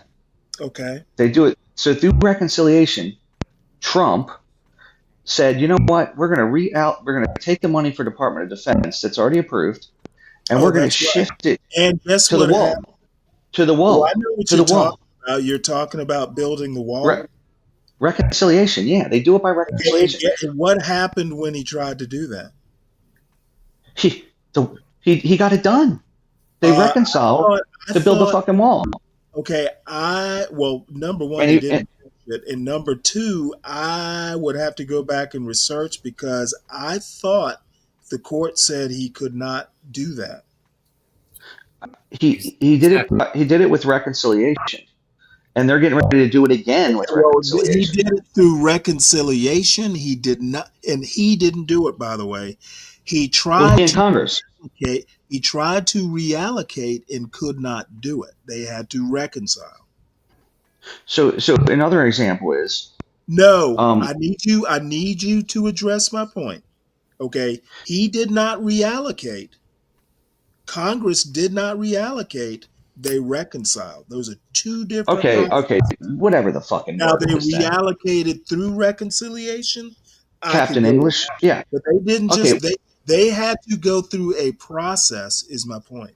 they reconciled through reconciliation. Whatever words you want to state, I have a problem with that because the money is already specifically for those things, and Congress and the president decide let's switch that up when the parties switch power. Okay, well, you may have a problem with it, but I'm a procedure guy, at least most times. I'm not always. As long as they went through a constitutional procedure, I may not agree with the purposing, but I have to agree they can do it. Well, that's why we've got 127 executive orders that are under court review right now, right? It's because he's yanking the rug out of something that was already allocated. Well, that's a whole nother problem. But I'm talking about when it's the same thing, though. I mean, it's really the same dynamic, right? Well, it's not. No. This is when they approve the damn budget, and then Yeah, he's talking back in what 2017 or 2018. Sure. But it's 2021 they did it. They're going to do it again now. They couldn't do it in 2021. Was he? Well, he was in office till January 6th, right? I'm sorry, January 20th. In 21, it went Democrat, and they did it, and now it's 25, and the Republicans are going to do it. Right. Well, that's and then perfect. in 29. I don't have a problem with it as long as they're doing the process. Well, when he blows up the CHIPS Act, then what? Right? He's going to blow up the fucking CHIPS Act. What I'm going to do? I'm going to go. I told you so. But as long as he follows constitutional procedure, I won't be able to say it's illegal. It's still. Well, I think it's not what the American people are signed up for. Hi, Milano. Yes, it's not what the American people are signed up for. You know, it's supposed to be a budget gets approved. They spend the money on that. We can all judge it accordingly. But as soon as they switch power, they just say, "Hey, you know what? The money's already budgeted. Let's switch all the shit it's going to go for." You seem fixated on this change of power. That's not going to happen for another 3 or more years. So, you know, we're stuck with Trump right now. To be honest, I banned the N word on the panel. I might ban the word Biden. And please allow me to ask a quick question. Are any of the panelists descendants of the founders of the U.S.?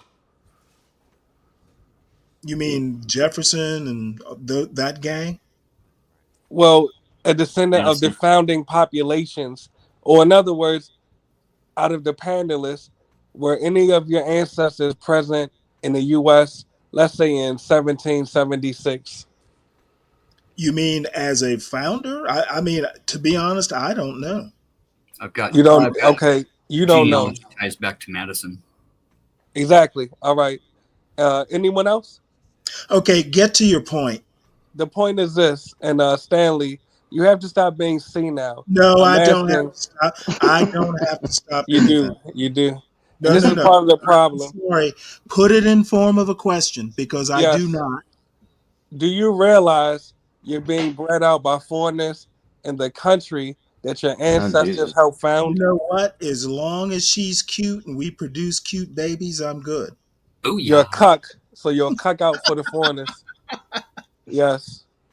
Hey, let me ask I'm not into. Yeah, the founders weren't even from here, dumbass. Right. Well, did I say that they were from here?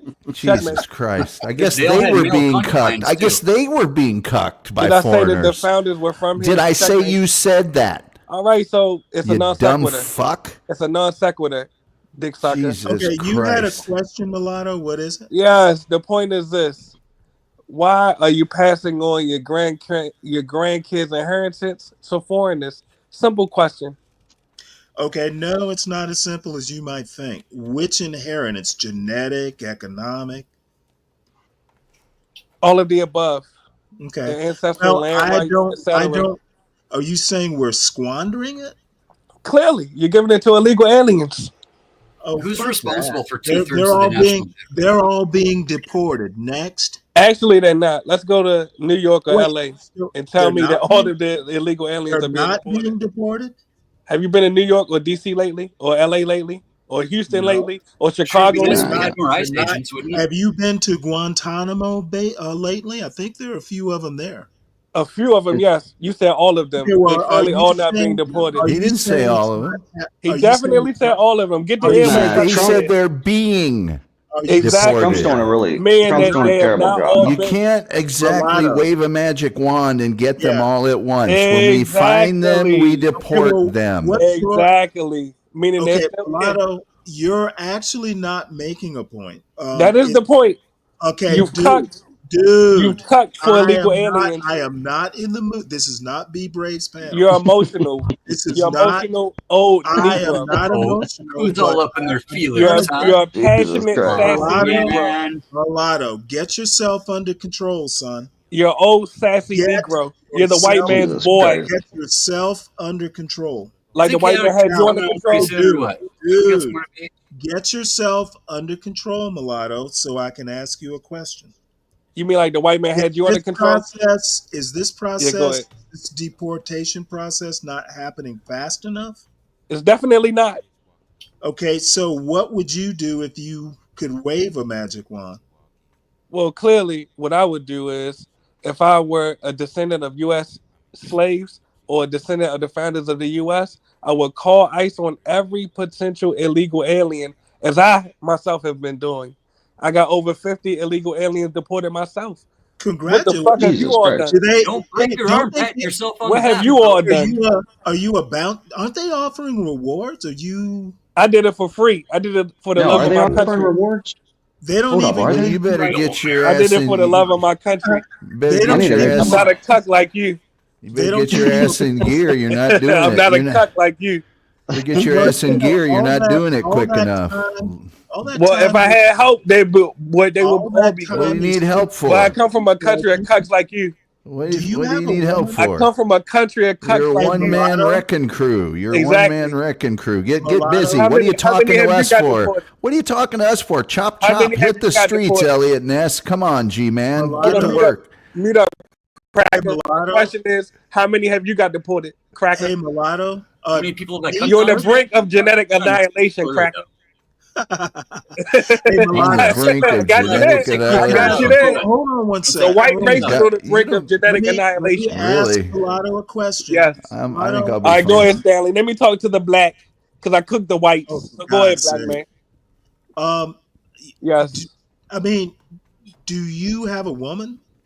I got 3 wives. Much love to them. Let me shout my Oh, wives out. really? I love That's all of them. illegal in this country. Do they all live in the same single wide trailer?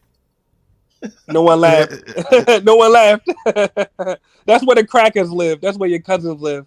In the double All wide. right. Violates the Constitution. Mulatto, That's where the crackers live at. let me put you in back right quick. I'm pretty much gonna ban the C word, the N word.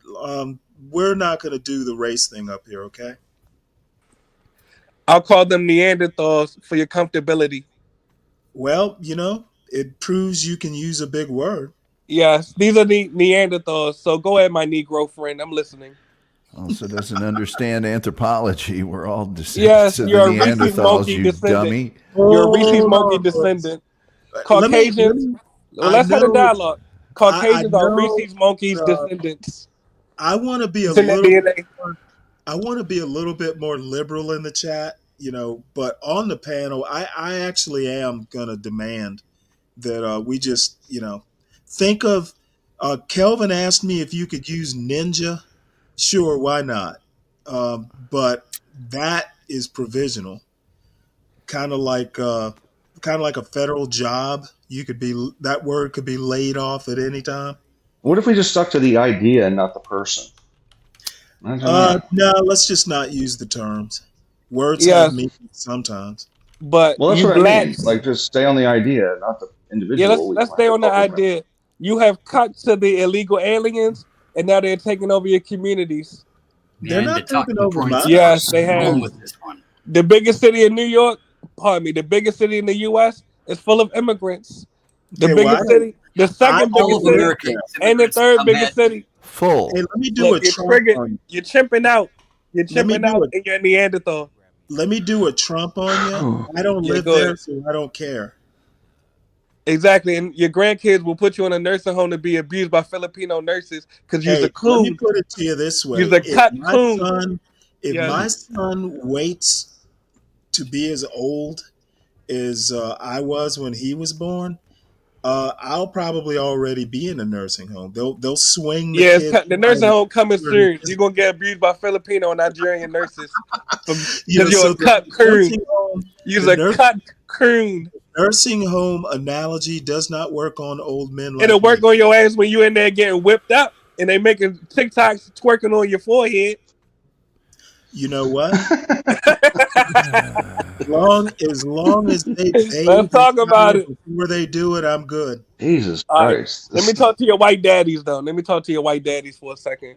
Now, to you Neanderthals, Hey, the mulatto, question is, I know it's probably a you comedy see act, the but future generations of your family are mulattoes, like me actually. I The already have question a is, mulatto.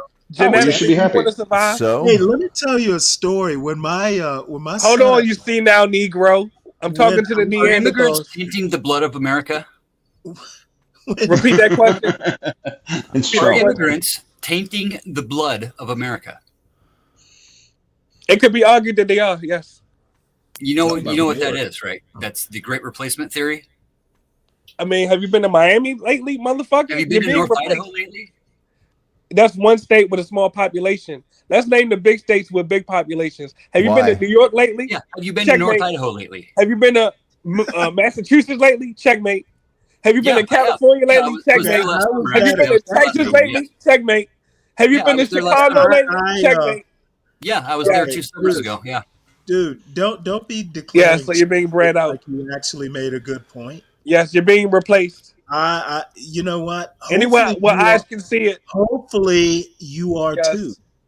So No, mulattoes are the future. We're the final form of the human race. You're relaying a white supremacist talking point. You do Mulattoes are the final form. Let me say this: mulattoes are the Is final there form such of a the thing human as race. mulatto? Is there mulatto supremacy? Definitely, it's called hybrid Come up, vigor. bro. Checkmate. Come up. I'm arresting my anonymity. How do we know you're a mulatto? It's going to be climate Your specific. wife know I'm a mulatto. Checkmate. Come up, bro. Just saying checkmate at the end of things isn't I'm really arresting my checkmate. anonymity. My Neanderthal friends. I won the Super Bowl. Checkmate. Sir, my wife has been dead. I won the genetic Super Bowl. Checkmate. Are you a great guy? Clearly you Got haven't. you there. Got you there. Clearly you have not. Got you there. I won the genetic Super Bowl. You won Checkmate. the show I won the everybody how genetic Super Bowl. ignorant you Checkmate. are, Super Bowl. You know what? Because dude can't take a breath. He won the show. Clearly, you did not win the genetic lottery. You know, No. Sleep last night. hopefully you run better than you can think. I won a Super Bowl in your baby mama pussy. Checkmate. I wanted it in your It mom. got you there. I don't have a baby's mother, so I won it. I did a Super Bowl in your white pussy. Checkmate. You know what? Got you there. you won the. I have showed Got you everybody there. how Got you ignorant there. I am every Well, time I let's have a- open let's my have a mouth. serious discussion. Super Bowl, checkmate. Let's have a serious discussion. Genetic evolution is a natural outcome of existence. It doesn't bother me a bit.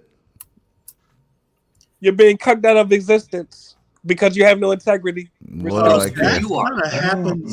You're being cucked out of existence. I'm You not let as the worried foreigners take about. over your I'm community. not as worried about racial bloodlines as you are. Clearly, It's because you cannot fight fine against with nature and me. win. You cannot fight against nature and win. You will be bred out, just I like agree. your Neanderthal ancestors. Yes, I'm happy to let It's a part genetic of evolution continue Yes, the it's way a it part of- has since the beginning of Yes, time. yes, you will be bred out. People to talk.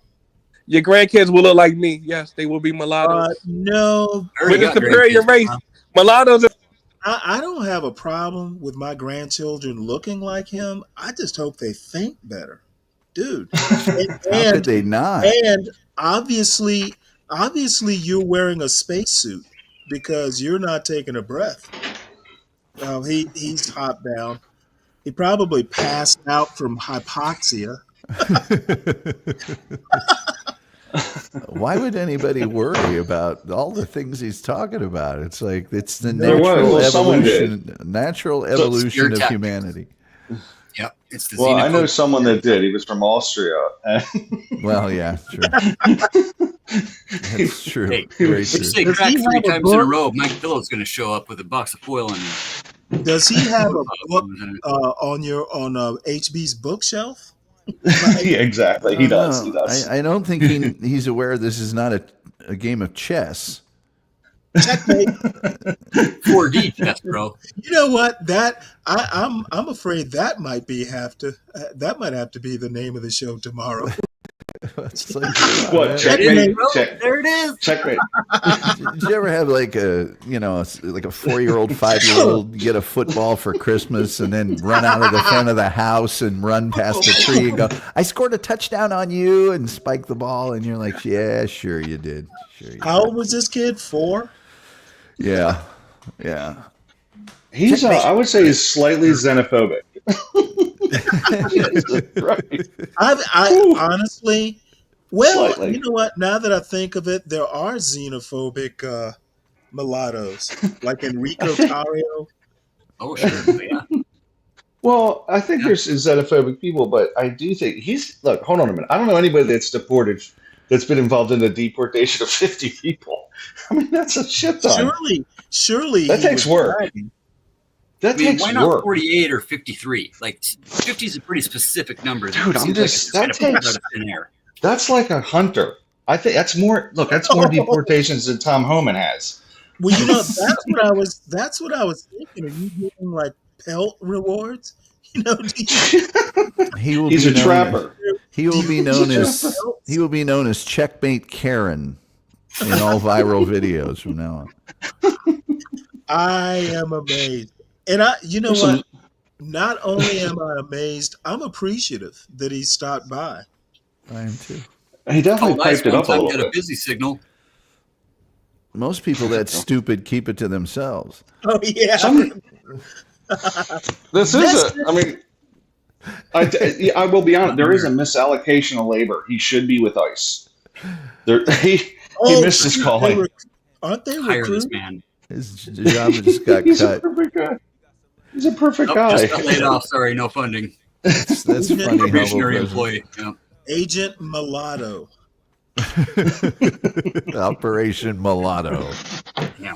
As people enter the country, he's like, you realize you're being bred out. You realize you're being bred out. You're going to be bred into mulattoes. And I swear he's going to be. Is it Agent 69? Is that what Maxwell Smart was? He was, yeah, he was 69?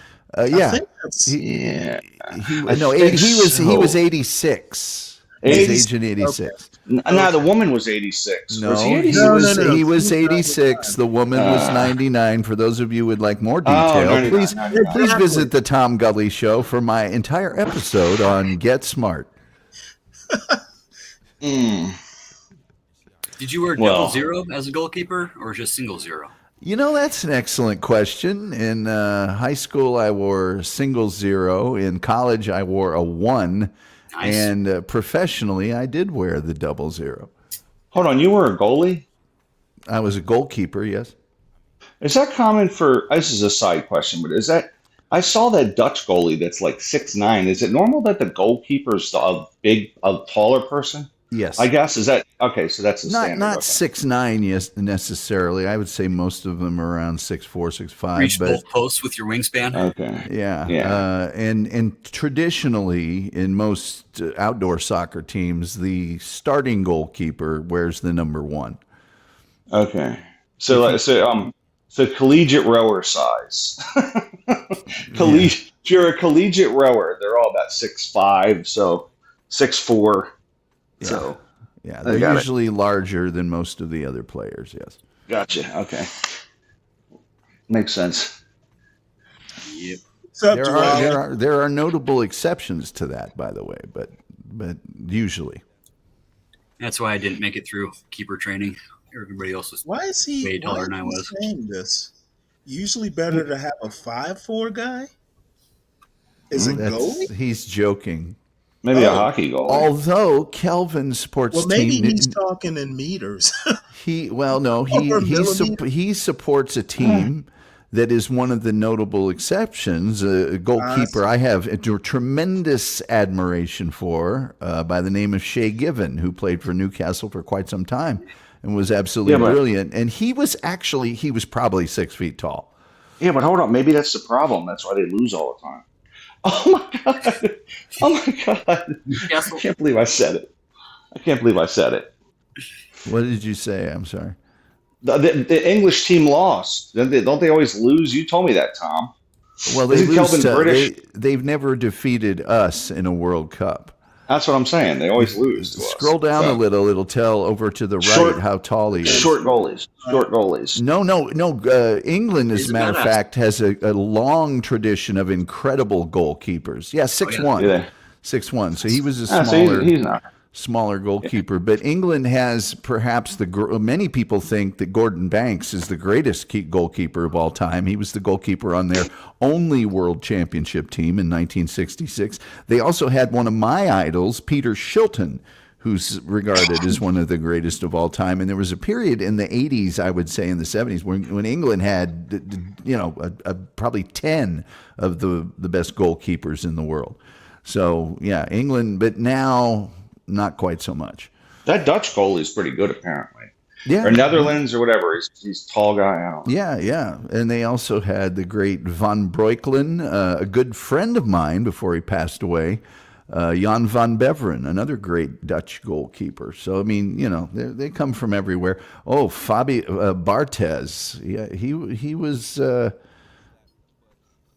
he was pretty good. Is Messi the greatest player ever? Actually, it's Fabian Barthez. Is Tom as a soccer guy and by the way, I don't even is Messi the greatest player ever? Would you say? I mean, is he the guy? Because I know that's somewhat debatable, but is he the greatest player ever? Well, DG first of all.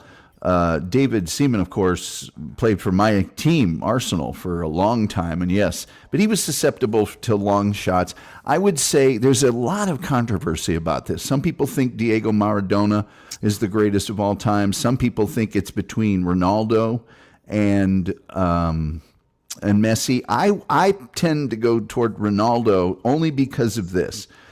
Messi played in one nation for most of his career. He's playing here now, which is a lesser league, and he only played for Barcelona in Spain, which, frankly, that team was loaded with the best players in the world.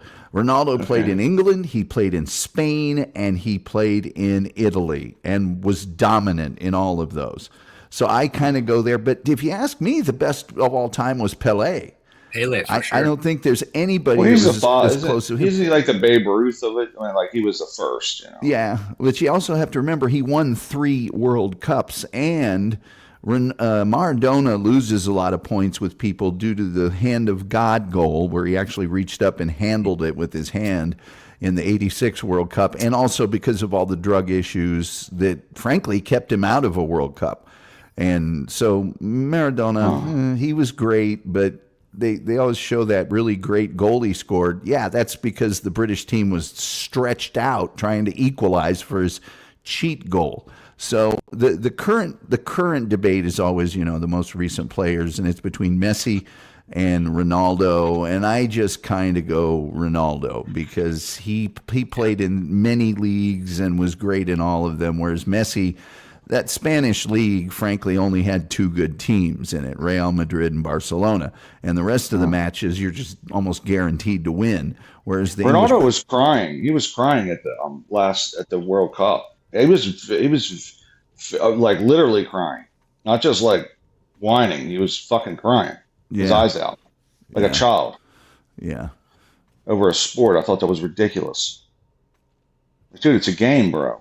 You've never seen the Baseball Hall of Fame inductions? I'm saying you lost. It's not like you're getting honored for a lifetime. No, that's not why he was crying. He was crying Well, because he knew that was his last World Cup, and he wanted to win for his nation and knew it wasn't going to happen. You also have to remember he dedicated that World Cup to his son, who had tragically died shortly before it. Yeah, you're heartless. You really are, man. Come on. Just because Ray Lewis didn't cry after he killed that guy doesn't mean... I'm not. All I'm saying is these are child's games. They're children's games. Oh, I wish my child could make millions of dollars. Yeah, that $1 billion children's game. Okay, hold on. Look, it's an entertainment issue thing, right? And I guess I take issue with sports being such a large thing now in culture and in everything. It just annoys me a little bit. Yeah. So, well, you know, and I can't expect you to understand the soccer thing because it's the most popular sport in the history of mankind on earth, and you don't have that experience. You know, follow sports that are only appreciated here in the United States. Very small. No, I don't. I really don't. I really don't. It's George Weah, by the way, was an incredible player. Ryan's a cricket man. No, but no. I mean, by the way, cricket's like I think soccer's number 2 or 3 to cricket. No. I don't think it's one. No, soccer is number 1. But American football is not in the top 10.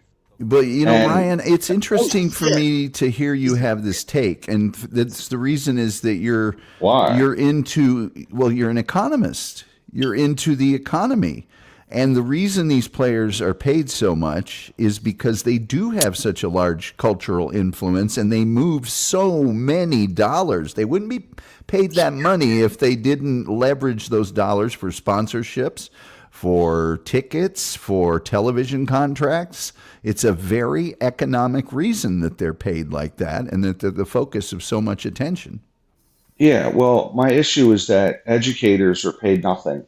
And that and look, I'm not a communist, I'm not a redistributionist, but I think that the weight of sport in society is larger than it should be overall. So I just have an issue when these guys are. And Diwali, NFL is a horrible sport. I don't disagree. I'm not saying any sports are good. I think it should be more of a game though, and just fun, instead of the lunacy that you see when you see soccer players, fans. Killing hundreds of people due to crowding in on a fucking game, or the NFL too. All of it. The whole thing is ridiculous. I would say that probably for the last 100 years, professional athletes have made more than teachers, and I agree with you that teachers should be paid more. But teachers are funded largely by local taxes and things of that nature, not people's discretionary income. Sports players, man, take half their wages and put it into the schools. I know. Listen. I totally understand what the economics behind the sports, and people love it and the television rights. But what I'm saying is, and I'm not being critical of athletes in general. I don't know. I guess I get irritated when I hear people say shit like, "This athlete's my hero," and I'm like, well, no, he's not a hero. This athlete's the wind beneath my wings. Again, I mean, these fucking people are crazy. Argument, though, that's a personal perspective. Many athletes give large sums of their money to charities and make appearances. And okay. Well, I hear people say, "This athlete's my hero," right? And yet, I hear guys that were coming back from war that are called heroes, and they say, no, I wasn't a hero. The guy that died, when we were in the middle of the fight was the hero because he never came back. Well, I think there's a distinction. I think Charles Barkley had it right. Remember the famous commercial where he said, "I am not a role model. Don't look at me as a role model. Your parents are your role models," and stuff. I agree. And I don't hear Ronaldo or Messi saying, "Yes, of course I'm a hero."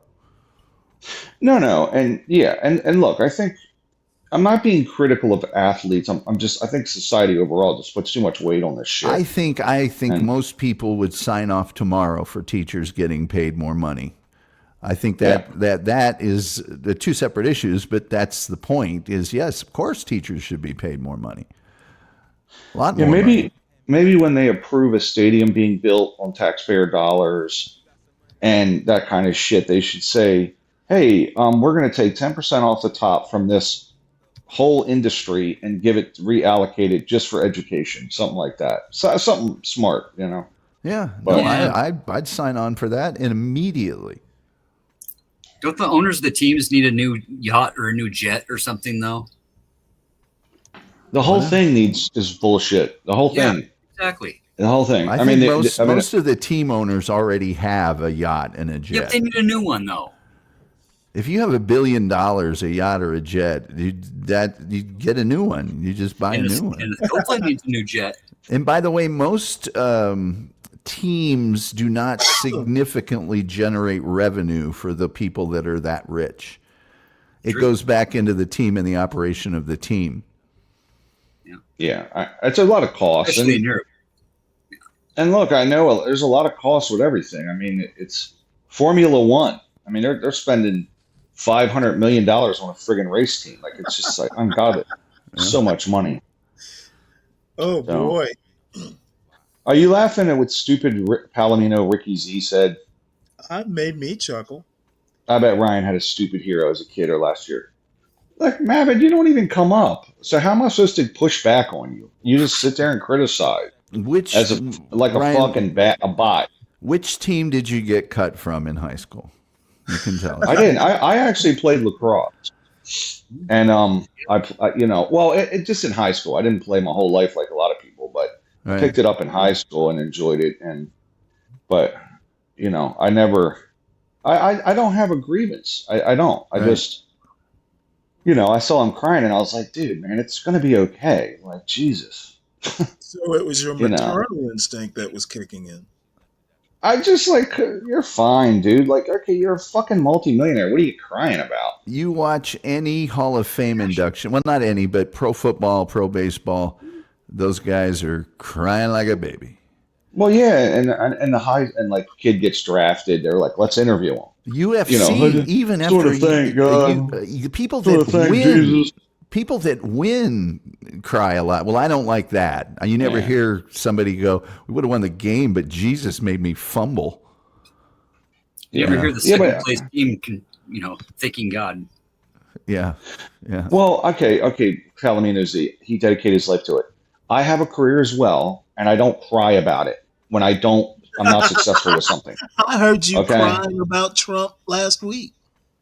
No, what about that? He's cutting all the funding out of my entire industry. Well, yeah, but I wasn't actually physically crying. I was just bitching about it. Right? By the way, Ronaldo lost no money from not winning. Well, actually, that's not true. Look, he's hammering my income, but yet I wasn't crying. That's actually worth crying. If Ronaldo was gonna make half the money next year, that's worth crying about. Well, no, but you make less money if you don't qualify for the later. The further you go on in the tournament, the more money you make. It's not that much money, man. No, it's a lot of money. Oh, it's millions per game. Yeah. Yes. He's worth $100 million relative to his net worth. Ryan, he's worth over $1 billion. Ryan. Okay, well there you go. So how much money is he losing? A tenth of a percent. I'm losing probably 30% of my fucking money because of this freaking DC. Maybe you will finally get to buy those macadamia nuts with your EBT card. Oh, they're available. They're available. I would never do that. And I think that we can agree that in temperament, emotion, dedication, and length of career, sports are different than a business career. Yeah, it's fine. I just was kind of shocked by it. Like, dude, man, it's okay. It's an emotional Mark, let me tell you what I saw. You remember Mark McGuire when they were trying to interview him in like '98 in front of Congress? No, in '98 they came into the locker room and they said, "Hey, man, tell us about home runs and Sosa and shit." And he said, "Listen, man, just focus on what you're focus on." He says, "I'm not anybody. Just focus on what you're doing." And basically said, like, your family should be your hero. Your dad should be your hero, not me. Now, of course, he was. I'm glad he was Yeah, He was He was juicing like crazy. He was firing anabolic steroids into the system. My But dad, the roid head. And he was great in front of Congress. They were asking him But questions. He's like, I don't know. I just thought I kind of agree with that. Like, listen, man, like, don't. These guys are playing a child's game, wearing pajamas, basically, making millions of dollars. But it's not just a child's game. Just because children do it doesn't mean it's only a child's game. Adults do it as well. Hey, you should see some of those parents. You need to be talking to these soccer moms. No, I won't deal with it. I can't. Hey, I was at a there's soccer game years ago. these people are fucking crazy. And one of the little girls, and she wasn't little, she was a teenager, like maybe, I don't know, 8th, 9th grade. Her daughter was a little portly, and her daughter missed a pass or something like that. That woman was on the field yelling at this poor little girl. And I was like, oh my God, that poor child. You know, It's I it's can't annoying. remember, but I mean, I think the ref might have had to like tell her to get off the field. This was Yeah. like some little Karen-looking soccer mom. I was shocked. I was It's aghast. common. It's common You know for what? I football wish dads to we get thrown Brady out. had been there. Does I wish anybody Big else have Brady over had been 1,000 there goals? to witness this. I wouldn't even call it ghetto behavior. It was suburban behavior. And by the way, this was in Loudoun County. This soccer game was in Loudoun Sounds about County. right. Sounds about Oh, right. yeah, these were rich kids and rich parents. And this Well, you know woman, what, Stanley? It's a scholarship they think they're going to get for their kid, even though their kid's portly and sucks. All these parents are told, and I had a stepson in travel baseball. I had both daughters were swimmers, and it's an industry. They show up and say, "We think your kid can make it big," and then they want to charge $8,000 for no way, travel. this girl was going to get a scholarship. Well, they want to charge all this money. It's all bullshit, and the scholarship money that comes from these things is minimal. It's just all lies. So, But the not look much of scholarship money is pain, given out. the look of pain on this child's face with her mother, not God, it was her mother. Like this little 5'2" soccer mom. Oh my God. I'm the only black person on the field probably. And I'm like, look at this ghetto behavior. Between my 3 kids, I coached 19 park and rec teams of soccer. I was in the Olympic Developmental Program, the ODP program, going through high school, played select and club soccer. Yeah. And I'll tell you what, there's nothing worse than a soccer mom. Volleyball moms are close, right? But soccer moms and soccer dads are even worse. I'm like, oh, hey, my indoor soccer league. This is like winter soccer. They play indoors in the DC area. They're playing at a place that serves beer and like other condiments. Oh my God. I was like, holy the firm. Wow. It was like a Redskins game. They serve liquor at NFL games. I mean, man, it's like I have seen some stuff at these Redskins games. People getting all liquored up and violent. All right, well, let's see. We can do more news, or we can go into my sweetheart here. I wouldn't like sports either if I grew up in the Baltimore, Washington, D.C. area. We used to go to the Seahawks training camp. They'd host it over here in the Spokane area. About DC and Baltimore. Why, Tom? Because Dallas Fort Worth is that much better at everything? Well, we won a World Series 2 years ago. We got the Mavericks, and they've won an NBA Dak championship. Prescott's going to win it all. Dak Prescott's going to win it all. That's right? never going to happen. He's a fucking loser of all losers.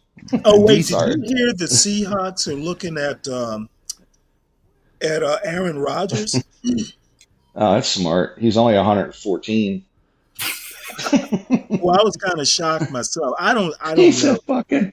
He's so done. He's old as shit, man. I mean, that'd be crazy for them to talk to that guy. Until he for sure. kills somebody and hides his clothes, he's better than Don't say it. Don't fucking say it. He started going down. Hey, he's a fucking legend. By the way, DC United won the first 3 Major League Soccer titles in a row. They did. And I don't even know that. Danica blew his mind. I know, and then he dropped Olivia Munn for her. What kind of fool does that? Let me tell you something. Olivia Munn is not no one to sneeze at, but look, man, go look at the footage from inside of those cars, and the fact that the fact that a woman was doing that shit is amazing to me. Have you seen the stats on her finishes? Well, listen, she's won exactly one more race than I have. Okay, but Tom, listen, Tom, just to do it. Look, man, go look at the car cam from F1 and shit. It's like, oh my God, like it is frightening. Yes, but F1 much different than what she was doing. And second of all, again, she was doing F1. She was Olivia, F1. Danica Patrick? Yeah, she was Never F1. raced in F1. I thought she was F1. Well, there is an F1 woman. Never. Was she just NASCAR? She started off in IndyCar and then she went to NASCAR. But this is also an economic thing. Because of her being Danica Patrick, she got huge sponsorships. If she had to be in either one of those series based strictly on her results, she would have been out, and I mean quick, fast, and in a hurry. This is misogynistic. John Force's daughter won a hell of a lot of races. John Force's daughter is an actual stud. She did win races. Straight up. This is misogyny. All of his daughters are studs, frankly. This is misogyny. Speaking of studs, I worked years ago. I worked for like 6 months as a temp job at the Fairfax County Fire Marshal's office. And one of their legendary firefighters, I guess every county has like the legendary firefighter. And his daughter was 6'2", blonde, and goddamn, I don't know that I've ever seen a more beautiful woman, and she was very young. I don't think I've ever seen anyone that, she was pretty and beautiful. Long blonde hair. She was nice as anything. And, I was married and actually my son had just been born. So one day I asked her, and she was a solid 6'2". In bare feet, she was 6'2", but she was gorgeous. Not skinny. She was kind of, she had some meat on her bones, but in all the right places. So I asked her one day, would you ever consider dating someone who was shorter, just out of curiosity? And she's like, nope. And I'm like, wow, you know what? You'll find your football player. But I was just curious, But man, she was a stud, but she was a gorgeous stud. Her father was like fucking Tom's height. He was like 6'5", but dude, he wouldn't run into a burning building. He would run through a wall to get to the burning building. This dude was built like a football player. Well, if you got to run into a burning building to rescue somebody, you're probably in the wrong place. What? Don't you remember what that LA fire chief said? Oh yeah. If I got to go into a burning building to get you, you're probably in the wrong place. It was a joke. Nobody got it. No, I get it now. And you got to run out with somebody on your back. You run in. Yeah, you better. Run out twice as heavy minimum. Yeah, that's right. What's up, Kimmy? How you doing? Brooklyn Watson. Kimmy, I have a link for you. I'll drop it in the chat. Here, check out this link and see what I think that's the right one. Tell me what you think of it. Anyway, gentlemen. Play my monkey video. Your what? He's still stuck on the monkey video from last Play my week. monkey video. Checkmate. Play my monkey video. Checkmate. Oh, okay. Yeah. I don't know what Stanley, you said you were going to name your show Play My Monkey Video. You never did. I was very disappointed. I think he's been I know he's been on the panel before, but I'm trying to think if he was like He said the same shit from not beginning to the end. Israelites. One of those people, one of those groups thinks that Africans were the first Native Americans. And I Yeah. thought that's what he was getting at, and probably was. If he's in the audience, come on back up. I've already named tomorrow's show Checkmate. So I love that he didn't really stop to realize that all of the founders were born in England. Washington and Jefferson weren't. No, Washington wasn't. Washington was. He wasn't born in England. He was born in Virginia. What about Ben Franklin? Oh, he was born in Boston. I think his kid ended up By the way, moving to England. These aren't guesses. I've read biographies of all three. Didn't Franklin's kid? Didn't he fight? Wasn't he pro-British? Yeah, he was governor of New Jersey. Yeah, but I think he ended up not wanting. I think he ended up going back to England or something. I believe he did. Yeah. So funny. Checkmate. Checkmate. That's all you do to win the Play my monkey video. Play my monkey video. You win the argument. You just yell checkmate at the end. Yeah, that means you won. No matter His what. daughter is the queen of the Wrestling Federation. Checkmate. Yeah. Stanley, did you ever play my monkey video though? Seriously. Say that again. Did you ever play it? You never did. Play what? Oh, chess. My monkey video. Did you ever play it? I don't think so. You got it now. Didn't play. I don't recall. Nah, it was about the importance of fairness to human beings, and basically that's the topic that day. And we ended up on that somehow, and I was like, well, it's very important. Fairness is important. People to perceive fairness, and they did an experiment where actually, if you can find it, put it in the back because it kind of goes with that meritocracy video. It's a perceived fairness is very important, and it's apparently very primal with humans. It's a very primal thing. You know what? That dovetails onto the equality of opportunity. Let me find it. I'm so Which, old. by the way, equality of opportunity will never happen. It should be a goal. I'm so old that he kept saying that, and I'm like, is this going to be I'm a Believer or Last Train to Clarksville? I'm just not. Meet you at the station. Checkmate. Positive. Where is it? Where is the fucking monkey video? Where is my monkey video? I know I got it. Well, there's no rush. So I got it in. I'm anxious to see this woman. She's in a shirt dress. She's got Popularity is definitely important when it comes to being a fascist dictator that's trying to drive the narrative. Yeah, well, I oddly enough, not yet anyway. I've already planned dinner for tonight, so I'm good. Exactly. I actually know what I'm going to cook. So, being an old man with an empty nest, your world narrows and it's raining, so I can't go fishing. My world is pretty much roughly 1,400 square feet. All right, I pinned the video, Stanley. I pinned it. All right. It's pretty good. It's only about a minute long, though. Oh, no, I never showed this. Yeah, it's a good video. Now, do you want to dedicate it?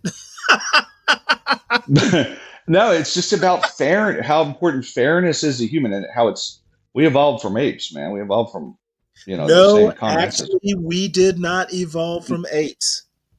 Listen, we evolved from the same common ancestor. I get it. Great apes have a common ancestor. I just said that. I know. Oh, you said we evolved from apes.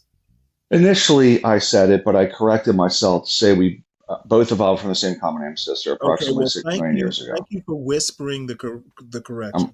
I'm well read on it, but just play it. Grape and you will see what happens. So she gives a rock to us, that's the task. And we give her a piece of cucumber and she eats it. The other one needs to give a rock to us. And that's what she does. And she gets a grape. Great. And she eats it. The other one sees that. She gives a rock to us now, gets again cucumber.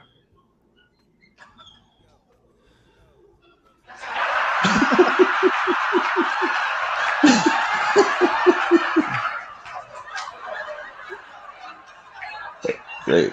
Great.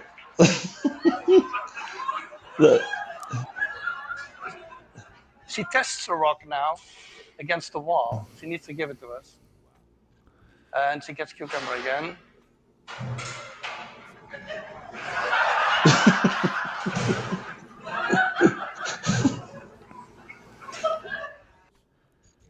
That's how important fairness is to humans, right? You know to, what? To animals, to I'm gonna everybody. give you a. Oh wow, Mary Tyler Moore in a green dress. My God, who knew? Good Lord, 5 minutes of it, for Christ's sake. I don't know whether that would be. It looks like it's on her show, so it will probably be copyrighted. Wow. I don't remember that back in the 70s when I used to watch the show. She occasionally would get that very not curvy figure all padded up. No, she was in excellent shape.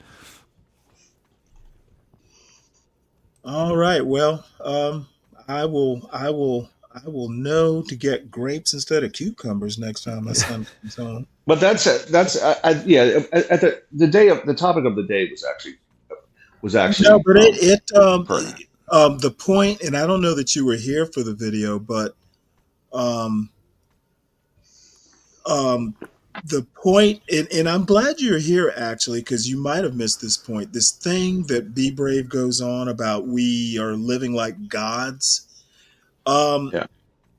The point was made in this video that, hey, the poor in America, the rising tide lifts all boats.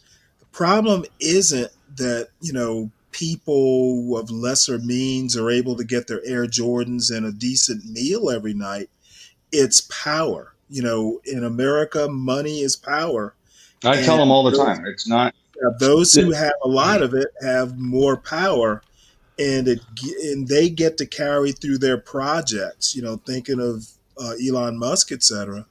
And the people who are just basically making ends meet, maybe a little bit of comfort, they have projects too. And if they don't have, any sort of say so or power in this, you are going to get social unrest, even if we're all living like gods. And this is the sort of thing folks miss who profess that, we are all gods sort of mentality. It's like extremely short-sighted, like to a point to where, why bother talking to people like that? He actually makes your argument to a degree, because he says what he says is you have to give people means or there'll be social unrest. You have a different point, but okay, he's well, saying then you have to. He's either being incomplete or he's contradicting himself. Well, he's saying that the whole argument is about poverty, and I tell him just what you're saying is, listen, the argument's no longer poverty; it's inequality. You never hear poverty the word for it. By global standards, there isn't poverty in America. There's American poverty, and there's U.S. poverty. Palomino. Okay, permanence is not the point here. The statement itself is the point. Dude, I'm glad you stay in the chat because I would shred you up here. But the argument is about inequality. And, you get into fairness with that. Inequality, the inequality is actually not so much wealth as it is power. It's both. But, if a poor person becomes president, I'm saying it's really, in my mind, now that I've heard this video and thought about it, it's really, but money is power. So, Well, it's a perceived. I say the video is about perceived fairness, right? So, because we don't know the premise. In other words, if I gave a grape to my dog, it's dead. So we don't know, like, grapes kill dogs. So what I'm saying, it's bad for it, but it's not gonna. Yeah. Well, it's very dangerous. Supposedly, but yes. But no. So the video doesn't open up with, "Hey, here's da da da da da." So it's like, okay, so what? It could be they're trying to kill the damn monkey, but I think it's about perceived fairness. You know what I mean? It's about perceived fairness. The one monkey's going, "Hey, man, you're screwing me." Now, bear in mind, like maybe it just doesn't like cucumbers, right? So, but people have to feel like things are fair. Me personally, when I feel things are unfair, it infuriates me. I mean, I go off if my company tries to undercut me on something, and I feel I deserve that money. I'm literally ready to burn the fucking building down. I get so angry. So I think fairness is just big for humans. Finding fairness is difficult when you have different competing ideas, So I think humans just have difficulty dealing with triggers. I do for sure, but if you don't rein the triggers in, used to be a point in time in America where, like, as long as you're not hurting me physically, everything's cool, right? That if I'm offended, that's my problem, right? But now it's like, if I'm offended, everybody has to change around me. Yeah, there's a lot of that. My mother would say, sticks and stones would break my bones. And there's a lot of, you see it on the internet where these girls she said this, she said that. I'm like, if you have self-esteem, what people say doesn't matter that much, Yeah. So most of the time it's a self-esteem issue where people feel slighted. But I do know if you try to take a man's money, that's triggering. So try to Palomino, just right quick. If elites can take it away, it's not permanent. Anything can be taken away. David, I don't know why you're even talking for Be Brave. I prefer maybe you are Be Brave. Who knows? Is anything at all? But yeah, I was going to make that point. Poor people. No, it's Mavid. It's Mavid, isn't it? An act of God can take away. So your statement in and of itself is incomplete. Isn't things just ever changing anyways? What is permanent? No, if you, Palomino, you inferred. I did not imply, and if you inferred that, I did not mean to imply. I just like to point out, Kill the Monkey, not to be confused with the Peter Gabriel hit Shock the Monkey. Shock the Monkey.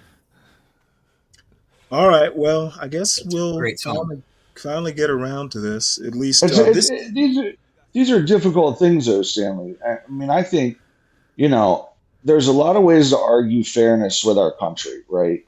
Like, I can argue, hey, I work more, I deserve more. Hey, I pay more taxes. If I climb my way out of a very poor situation to the pinnacle, why am I paying more than this guy, right? So, pay your fair share is a bullshit statement across the board, in my opinion. It's just a buzzword. What's a fair share? I mean, who defines that, Equal percentage, I think, is a good way to look at that. You know what? No. Equal percentage would fuck every poor person in this country 10 ways to Sunday. The people really, that absolutely look who's paying the taxes. It's highly progressive. People say billionaires don't pay taxes. The fuck they don't.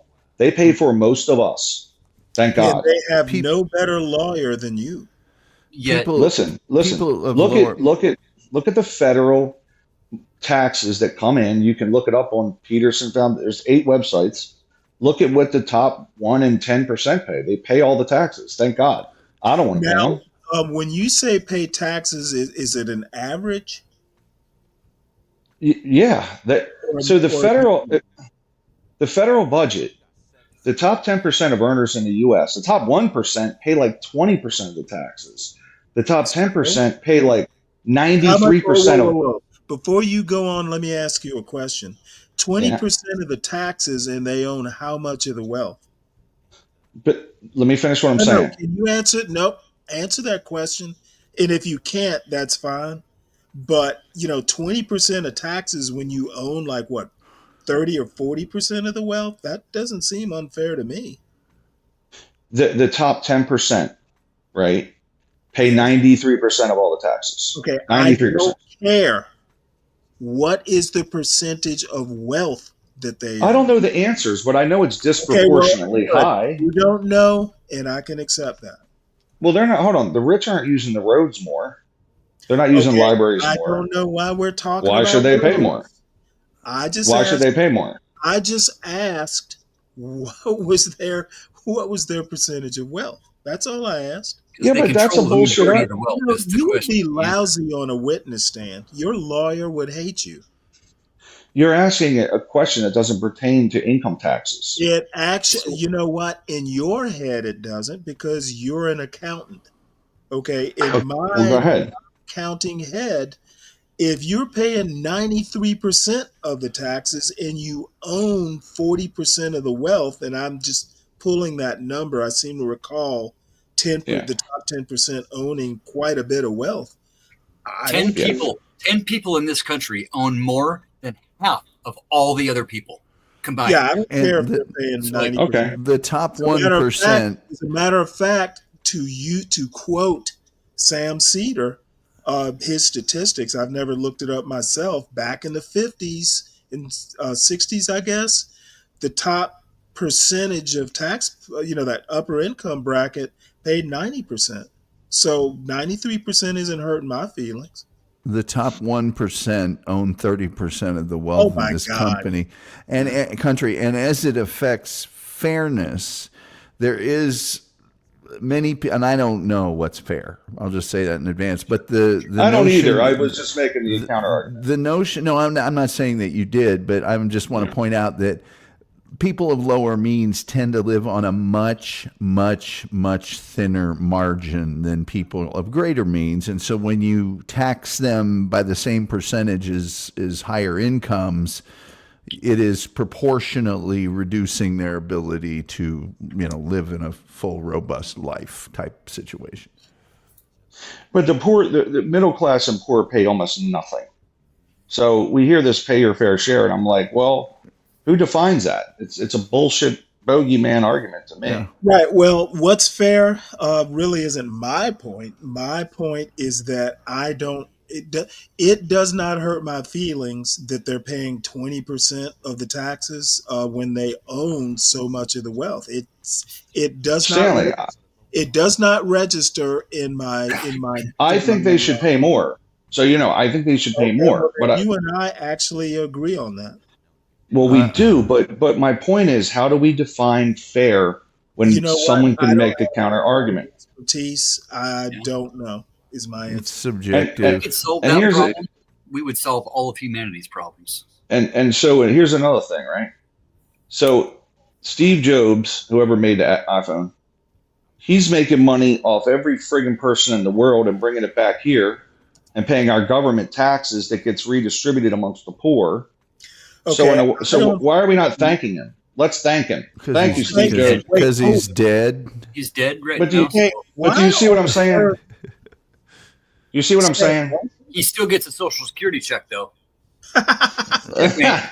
But do you see what I'm saying? What I'm saying is, a lot of these dickhead billionaires we hate so much fleece the world for money, bring it back here. Wait, hold it. I don't hate anybody. I have to know them first.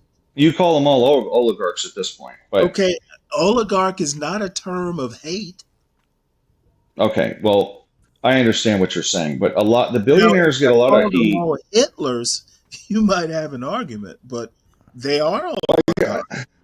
I guess what I'm saying is, if Apple is fleecing the world for money, selling iPhones all over the friggin' world, bringing it back to our government, paying taxes, and it helps out poor people, I think there's a lot to be said for that. Okay, that's a wonderfully simplified argument, and I guess it's true. But how's it not true? true? The American tax system is not set up for poor people. they don't pay any taxes. So it really is kind of that fake. Oh, we're feeding the poor. I don't think we're feeding the poor, and I don't think we're helping the homeless, and I don't think we're inoculating children just to throw in a little extra sauce. And most of those billionaires make a lot of money by using a lot of the government resources their taxes provide as well. And I can tell you, as a consumer who gets taxed pretty good, I am not happy with what I get for what I pay. Yeah. If I would pay more if I felt that either I or our society as a whole was getting the benefit of those dollars in their fullest amount. I don't think that that's what's occurring here. I agree with that. They waste it. But look, all I'm saying is defining fairness often can be hard, and there's a lot of different viewpoints on it. It's subjective. Yeah. But these monkeys are getting pissed at each other, and and here we are. But one thing, Uncle Fatty, I wanted to say, but you perceive billionaires aren't, like, a lot of these people aren't paying enough, right? You perceive that to where you say, hey, what about a flat tax? Everybody pays the same percentage, because you're perceiving that there's a fairness issue, right? When, yeah, right. So, but the reality is these people pay a shit ton. Sure. And I'm okay with them paying more. Like, I think every dollar you take out over 10 million against your income, you should pay 50% to, or 55%. Well, I'm okay with. Why not 3 million? The point is, over 600,000 Stanley. Every dollar over 600,000 up to $1 billion is taxed at 37%, and that's a little dumb. That's dumb. Like, if you make 650, 50,000 is taxed at 37%, and Elon Musk, who makes $1 billion, is taxed at 37%. Like, it's fucking nuts, right? So why not graduate it up? Over $1 million, you pay 45%. Over 10 million, every dollar over 10 million, you pay 50%, 60%. Like, we should keep graduating that up. I can tell you, in it as it stands now, why not? Because Elon's going to be writing the tax code next. Listen. The last session, none of these fuckers are proposing what I'm saying. None of them. Oh, no. Not one of these motherfuckers. I was just none of these people. Yeah, I mean, Congress. I mean, I was sitting back and going, Democrats aren't really proposing to raise this. Republicans sure aren't. I'm like, seems like they're all fucking us. Well, I mean, there's some fairly wealthy Democrats too. So I mean, either side. And John Kerry. Yeah. Well, more than that. Well, here's another thing I want everyone to remember. The wealth tax, meaning if I transfer wealth to my children, the feds take your money over 11 million. Most people in Congress are worth less than 10 million. Most, not all. So because they want to transfer, like, I think over $1 million, you should probably pay a tax, right? A wealth tax, something, 2%, whatever. Well, $1 million doesn't get you what it used to, but I mean, I get you. But why not? But you want to fix historical issues. I can't think of a better way, right? Well, than to have a wealth tax. I don't think. Let me think. Well, that's the argument. Inherited wealth, right? Historical issues. The damage is already done, and if you're kind of referencing reparations, they're not to be a fix. Well, here's my point. They all taught to tax an income of a person that makes good coming out of a poor neighborhood, right? Black or white, whatever. They're taxing his income when he's trying to climb the ladder. To me, I'm like, yeah, this kid come out of the ghetto and now he's a millionaire. You're taxing him heavy on income, but on wealth, nah, we're not going to tax wealth. We're going to let you transfer 11 million to your kids without hitting you. When most of the argument is about inherited wealth, right? Why not a fucking inheritance tax like Sanders suggested over $1 million? And I'm not a redistributionist, but it's logical to me. but Congress does not present that. Nope, absolutely not, because they're all worth up to 10 million, other than a few of them like Feinstein and Well, let me ask Pelosi and you a question since you want to hit Congress over the head so much with what they're not doing. Have you proposed it? Have you proposed it to your congressman? I wrote him a letter. Okay, well, at least you did something then. That was like 15 years ago. Did you follow up? Fuck no, because they don't do shit. Fuck these guys. I've got a bitch on YouTube. Playing on the internet. I used to actually care and write letters and get angry, but I'm like, they don't give a shit. They're just trying to get reelected. Everybody. They don't care. Now, the highest tax bracket, well, in 1963, and the tax bracket for the highest earners started to decline in 1964. But we have six general tax brackets today. They had 24 back then. We should have 24. And it was 91% at that time. Over 5 million, I think, right, Tom? I don't know. I don't know what the numbers are, and I don't know where the breaks are for those 24 different, echelons on the way up the scale. But if you had somebody back then, like they're like one of the Rockefellers or Hearsts or whoever, they were getting gradually taxed along the way. It wasn't just milestones weren't far apart. They were pretty regular. But if there comes a point in time where if you're going to earn, $50 billion in a year, you probably should be paying more than 37% at some point. I don't know where that is, but, more than 37% would be nice.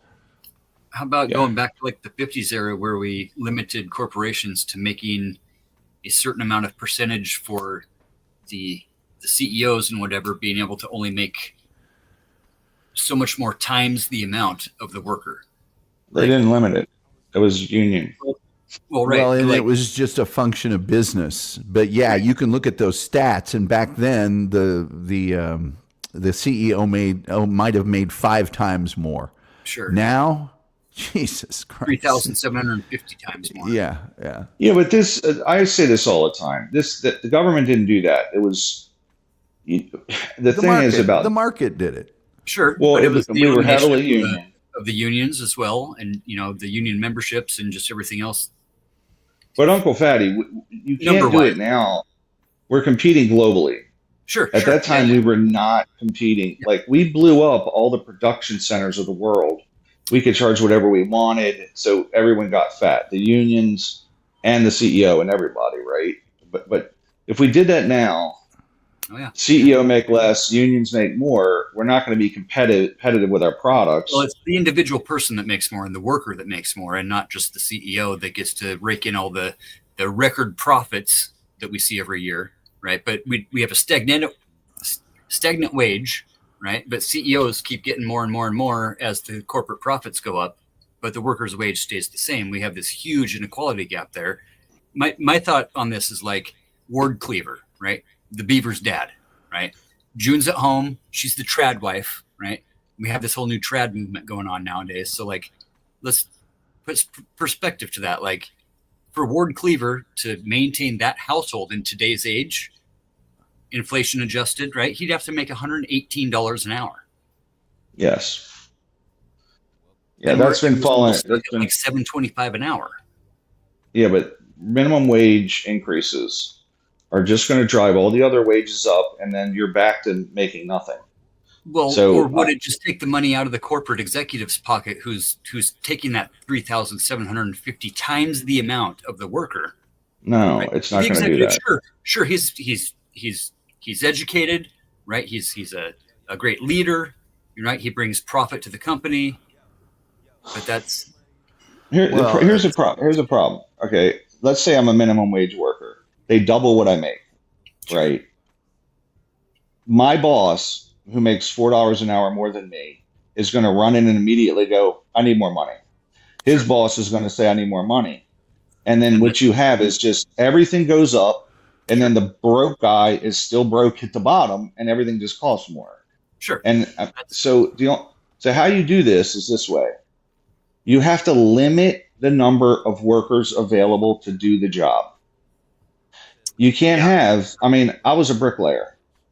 As a bricklayer, if there were a shit ton of bricklayers, I could never get a raise. Sure. And there were a lot of bricklayers in 1993 because we were in a bit of a recession. I could never get more money. So if you limit the workers, doctors are limited. They got to pay them a lot. And by the way, the Department of Labor is supposed to look at all these things, and it's largely an immigration issue and an offshoring issue. We've sent all the jobs overseas or imported a shit ton of labor here. We've done both, sadly. So American workers have just been stagnant. You got to limit the workers, though. It's the only way to do it. Sure. You got to. Part of You got to limit the amount of. Try compensating some CFOs in stock. You know, they do that. They do, but they do. Not if you could do it more, and then you're not dealing with capital at that point in terms of actual cash flow. Anyway, most of the CEOs are predominantly that. Like Jamie Dimon gets $1 million, and all that extra money he gets because he got $220 million last year, which is fucking insane. It's all in stock increases. The stock goes up. Did you enjoy Jamie Dimon's speech about how everybody needs to come back to effing work because the GDMFers have to be in a more effing professional environment and all that? Did you see that speech where he was? It's just like, oh, God, I'd love to work with this guy. He sounds like a peach. Tom, here's what he did. Here's what he did the year before. This is how full of shit this guy is. He writes this huge thing in the Wall Street Journal about inequality. It's like a 2-page editorial. We got to fix it. Inequality is terrible. Right? A week later, he gets his bonus, and it's $220 million. This motherfucker, he fucking put a preemptive letter out talking about inequality, and a week later, he gets $220 million. Control the narrative, baby. Yeah, control the narrative. Fucking bullshit. I mean, I got your inequality. I'm going to tell you right now, a lot of these people, okay, I've said this many times. I think a lot of them have these bona fides kind of they talk about inequality and the wealthy. I'm talking the super wealthy, right? It's a bad look to be a Republican, right? Because it's like, I want to limit taxes. It's a good look who wouldn't be a Democrat? Because you look like you care, and inequality is terrible, and we need to. If you look like a Republican, you kind of come off like an asshole. If you come off like a Democrat, you're for the people. So in a way, they kind of gotta play the game. Those days are over. Yeah. Well, they are as of. You were here last summer, right? With Zuckerberg and shit. Yeah. Well, No. are. What I'm saying is that the Democrats are now the party of the PMC. Well, they're the party of wealth. They're hugely. Well, no, I mean, they got wealth. What? Necessarily. The Democrats are the party of wealth. Absolutely. No, what are you fucking crazy? They're the party of the PMC. I don't know. We don't have the world's richest man in our camp. I mean, okay,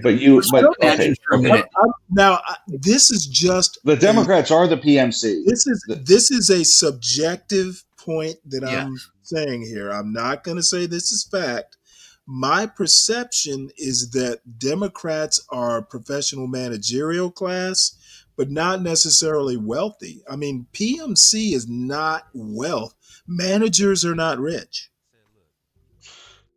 But that's my Stanley. My perception. It's just me. They're definitely the PMC, but for many, Jamie Dimon was his Democratic bona fides for years. He wouldn't be considered a PMC, right? He's ultra wealthy though. Like the party of wealth is now the Democrat. PMC's like upper middle class. I mean, he's in a totally different stratosphere. He is, but what I'm saying is the Democrats now have many wealthy people in their party. Warren Buffett, for example, he's a centrist Democrat. He's not really a progressive, but and the a lot of your don't, or what? Well, the Republicans have pulled some tech executives, but I would still guess that most What's that? Like Oh, I'm looking Zuckerberg and at shit? No, like This is like what like the Heritage Foundation. How much money did the Heritage Foundation put into the last election? Okay. Well, just Project Can 2025. I mean, I know they're just a think okay. tank. I know they're just a think tank, but I like, urge you to look at how much money Kamala Harris raised on Wall Street. Like $1 billion and And something. Right? yeah, and it's is fractional. $1.5 billion in a fucking It's week. fractional, bro. Fractional to What? the Heritage Foundation. That includes people like the Walton family, please, right? please look up what Trump got in donations versus what Harris got in donations. Elon Musk just by himself contributed a quarter $1 million. Harris raised more money from hedge fund managers. Look it up. Fucking look it up. Okay, I don't care to. I don't doubt you. I'm saying that she beat his ass. She whooped his ass. If he raised that much money, her biggest billionaire, and let's just look at the window dressing. I know you look deeper. I have not. I will admit that right up front. I'm just going to go out on a limb here and say that Trump's billionaires, he had more horses and bigger horses than Kamala did. Her biggest horse was Mark Cuban. I urge you to look at, she did a fucking incredible job. The Democrats have killed the Republicans last 2 elections in raising money from Wall Street, hedge funds. Okay, but let me ask you a question. I know I'm cutting you off, but oh well. No, you're good. Go ahead. The money raised doesn't, I mean, there are a lot of small donors too. What I'm saying it's not small. is that you can't say one party is a party of billionaires based on the sum total. Now, maybe technically you're right. I'm just looking at the window dressing. I see more billionaires for Trump than I saw billionaires coming out for Kamala. Now, I mean, in general, we see more rich people turn Republican when they get rich, right? Well, yeah. Now, I admit I'm being superficial. So I'm not making a claim. I'm not even countering your argument. I'm just kind of saying I don't see it the same way. 12 years ago, I would say easily the party of business and the party of the wealthy is Republicans. Done, right? But in 2016, it kind of shifted. And Elon voted for, I think Elon was a Sanders guy in 2016. The narrative shifted. Yeah, the narrative shifted. So all of a sudden, the money didn't shift at all. I mean, it did shift. I mean, Wall Street is now pumping more money to the Democrats than they are the Republicans. If you look at the top industries, which include tech and media, et cetera, like Republicans get money from oil people and shit like that and Walmart. But the big money in America is now big tech and big and like media companies and owning newspapers and owning television companies and media, tech, and like this other thing. So Rupert Murdoch is a Democrat. I don't know what Rupert Murdoch is. I would think he'd be a Republican now. Exactly. I think he's a Republican. Yeah. Yeah. But let me also say this. Rupert Murdoch's one guy. Almost $1 trillion, bro, in fines for lying to the American public. Rupert Murdoch is Australian. Yeah. I don't know what you mean. Fox News. Remember when Fox News paid $800 billion in fines? Fox News sucks. I'm not talking about them. What I'm saying is that's who's controlling the billionaires that are buying the information sources, right? That are controlling the information. Like, where's there any billionaire? Okay, Soros. What does Soros own? The biggest industries in the United States, in order, are healthcare, manufacturing, finance, and insurance. Those are the top 3. And, healthcare, they like the Democrats because of, obviously, the Affordable Care Act. Manufacturing, though, I don't know that they're going the way of the Democrats. And finance and insurance, I don't believe are going the way of the Democrats either. Finance goes Democrat, insurance goes Republican. Listen, healthcare is definitely Democrat. Tech is predominantly Democrat other than this election. And I think they're just kissing ass personally, like Zuckerberg and these dickheads. But predominantly tech is Democrat. You can look on open source. Sure. You can look and see where the money comes from. The Democrats are fucking destroying the Republicans in fundraising from companies. Well, They're smashing them. How's I mean, I'll it's go ahead and give you that argument. All I'm going to say is, man, they are wasting money. Oh yeah.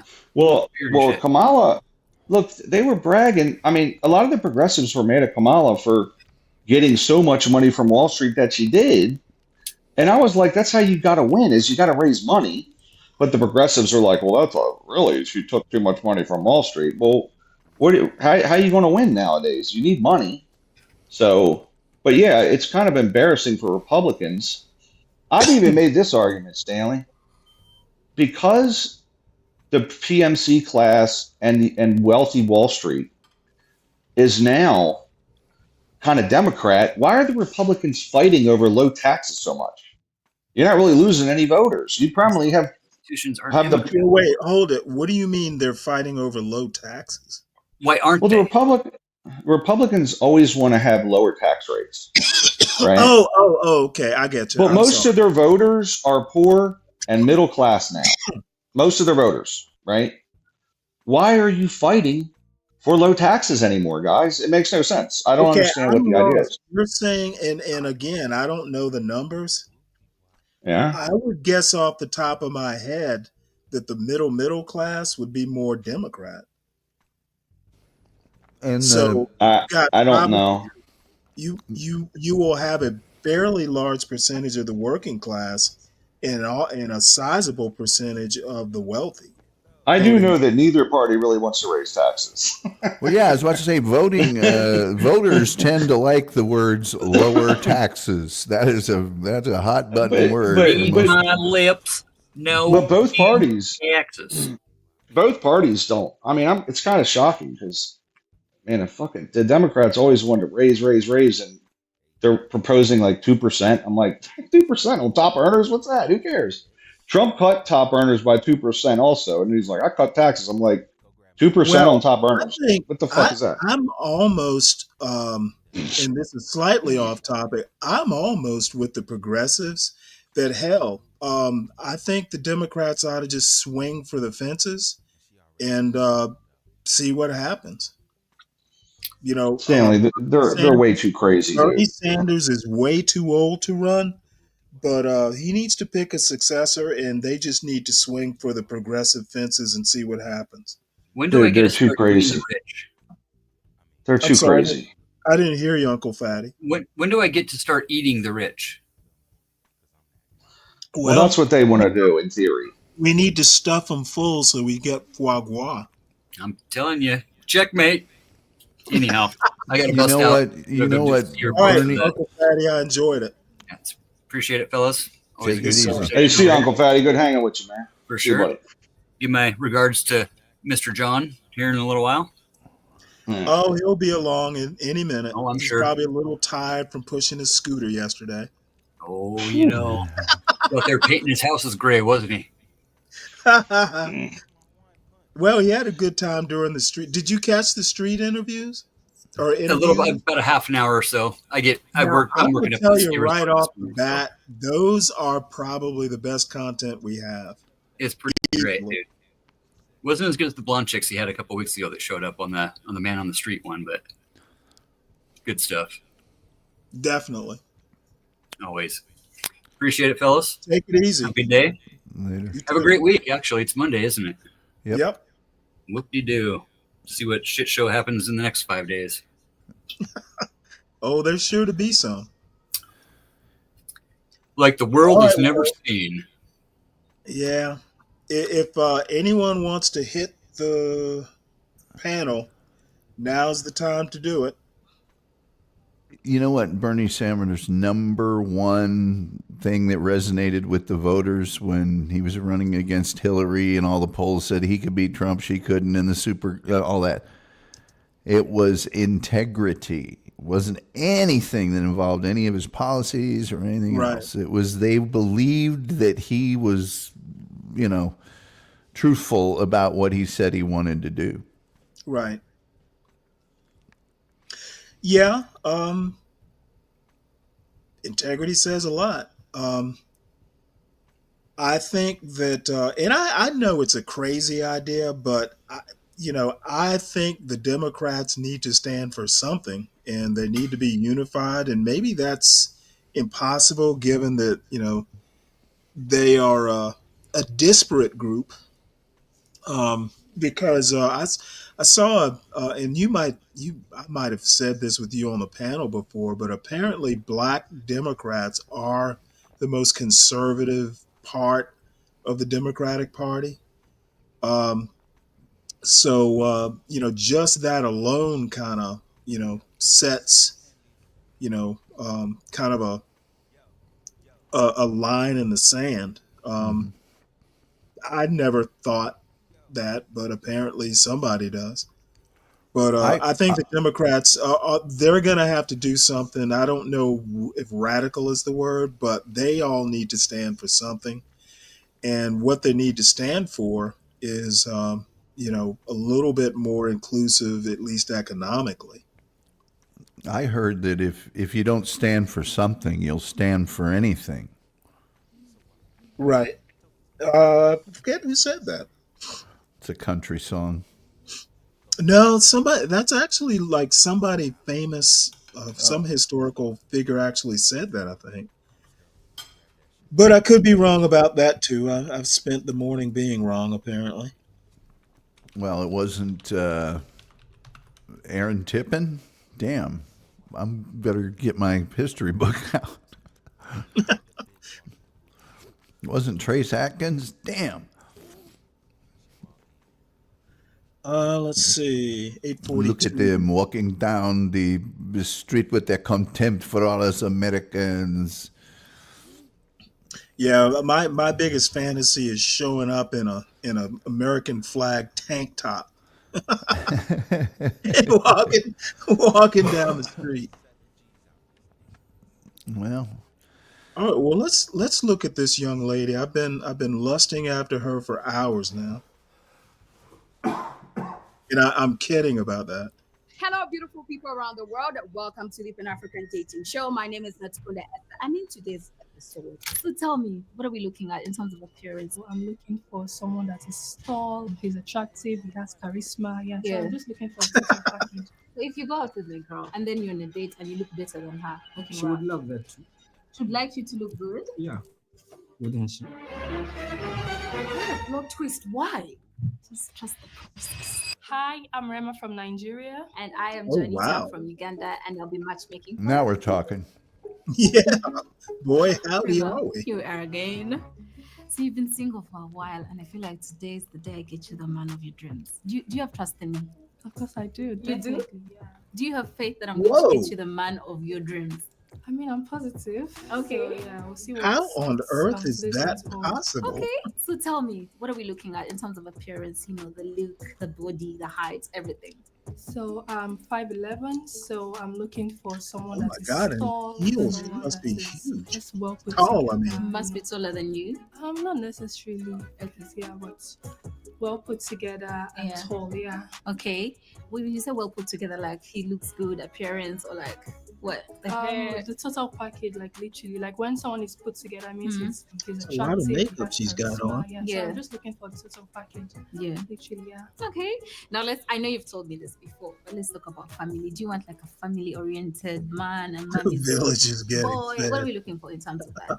Yes, definitely. And I think I'll prefer like a firstborn because I feel like they have a natural provider instinct. Probably a reason they're doing this interview Yeah. sitting down. Okay, are we looking for a God-fearing man? She's a centerfold model for National Geographic. A God-fearing Oh, person. boy. Yeah. I don't want an atheist, someone that does not believe in God, because I personally I Banned believe in on God. two Yeah. continents. So I want someone that is God-fearing and Yeah. Atheist African tradition. Is it? atheist is someone that does not know about God. Oh, an atheist, not an atheist. So let's talk about what turns you off in a man. Like what The really word sets you off, bodacious or what comes to really gets mind. you? Mm-mm. I would say body odor, like Ooh. any form of odor, mouth odor, body odor, and whatnot. Yes, I love a man that smells good. I love a man that can take care of himself. Okay, what else? Like in what he says or anything. I like the way she's ignoring Not- the not elephants in the room. necessarily, but I also love like someone that knows how to communicate his feelings and not shy away from it. Yes. No. What about a man who objectifies you? Because he's gonna come here and sit and look at you and go sideways. He may not talk. Sideways, forward, Objectifying forward. is something that I see as really serious. So, It's direction objectifying finder. will actually be offensive. Okay. Pointing right at her. Well, there's a certain gravitational pull. Find out and see if, these are the men for you, or if they can find you the man who drinks. An irresistible pull. So, Juanita. Yes, please. I have 4 gentlemen in front of me. And you are going She's to not ask so them bad questions herself. and see who is fit to go with Rema. But here's the catch. In this first round, you're going to have to eliminate one. So, Just take it like away. that? Take it away with the questions, just like that. Questions or looks? Anything. Okay, I'll start with guy number 4.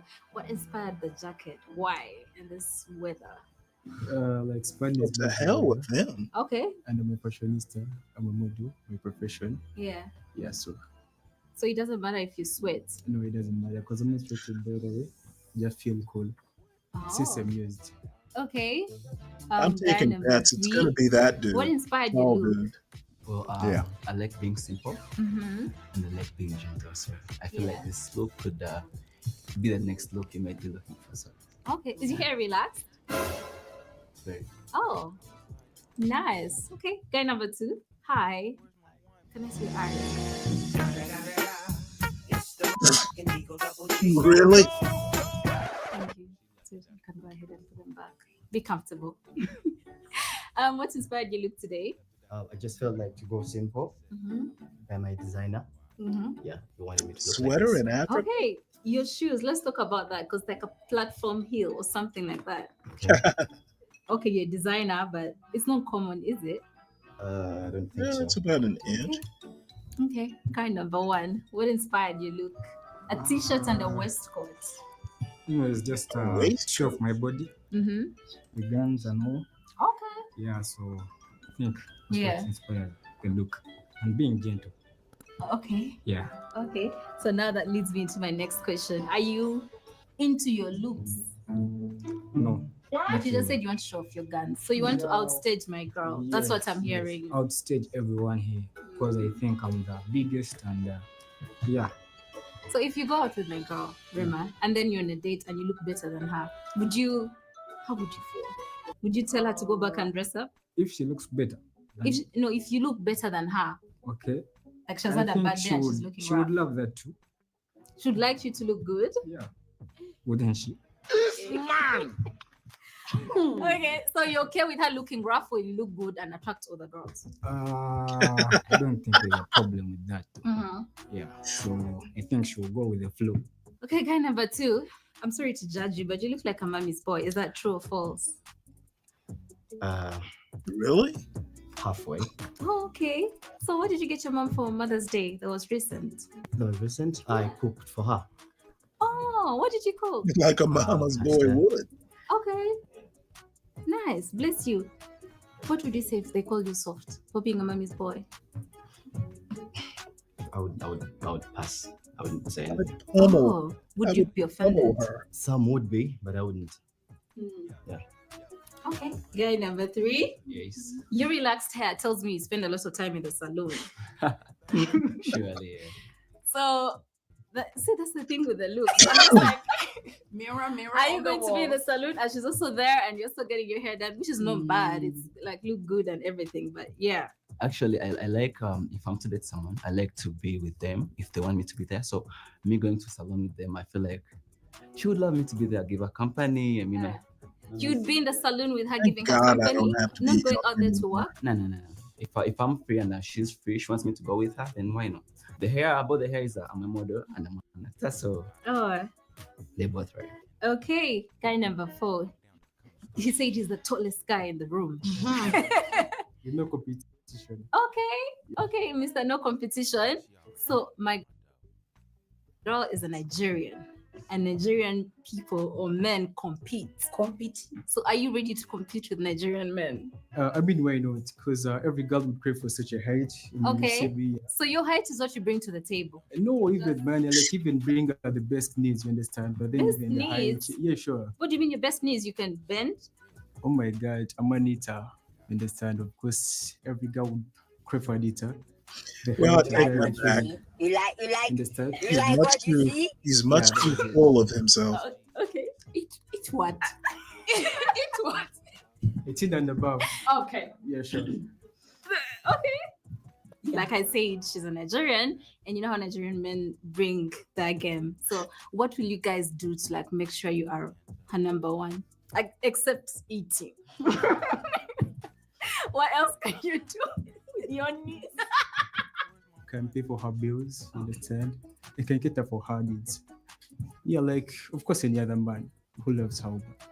Oh, cool. Guy number 3. Okay. First of all, I think every man should, if you want to make your girl feel like you're the best man, you have to first learn her, understand her. Yeah. If you get her perspective, what makes her happy, what makes her sad, what makes her a better woman, she'll love you more. Yeah. So I feel like even if you bring money, but you're not like understanding her, it doesn't make sense. Oh, okay. So I feel like if I get to know her, she feels comfortable with me, I'll give her the best of her life. Okay, thank you. Before we move, have you written a paragraph to a girl? Do you express yourself like that? Yeah, I'm actually I like imagining things and I like writing. Okay. So if I can make stories, I can make a girl fall in love with whatever I'm thinking. I can write, express my feelings to the girl, and she'll totally fall in love. Yeah.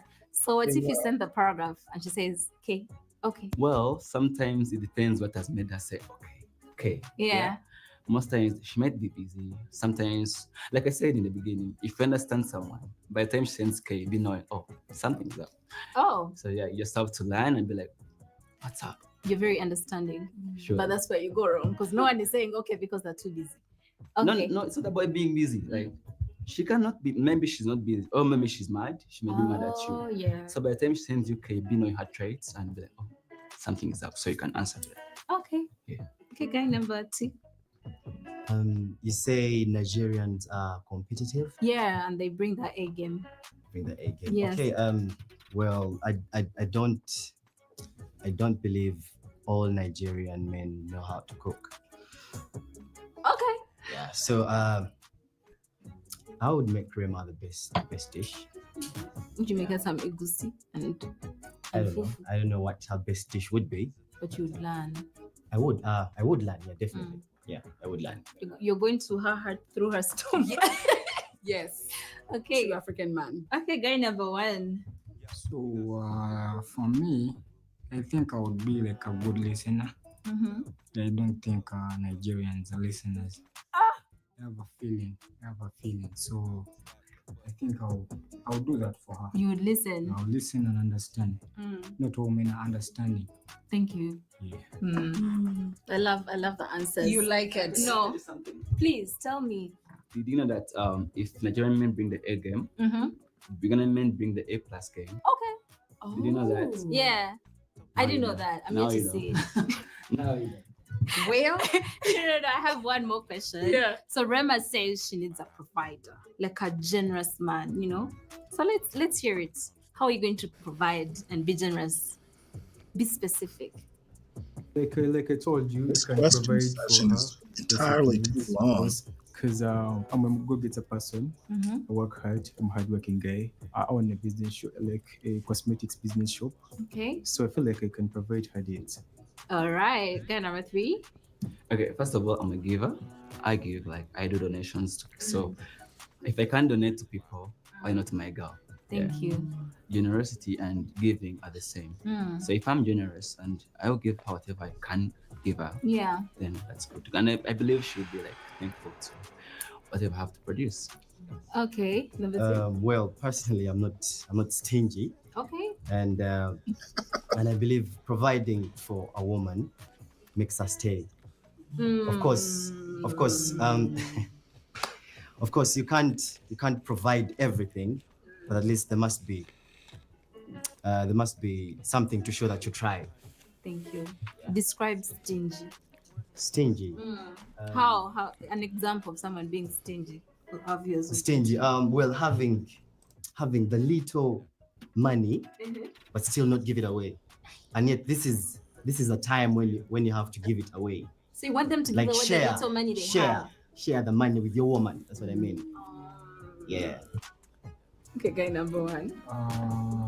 Personally, me as Frank, I'm a provider. Okay. Giving, like being supportive to my lady is something that I can do with one heart and love. So, yeah. So from your mobile money, like your mobile wallet, Yeah. what's the last amount you gave a girl? The last amount I've ever given a girl in Uganda shillings. Wow, it's a tricky question. Shillings. Roughly 100. 100 GGX? 100, yeah. 100. That's $30. That's $30. Or less or more. Yeah, to be honest. Yeah. A day, a month. What are we looking at? The fuck? Actually, when she asked what services rendered, she asked, so I provided.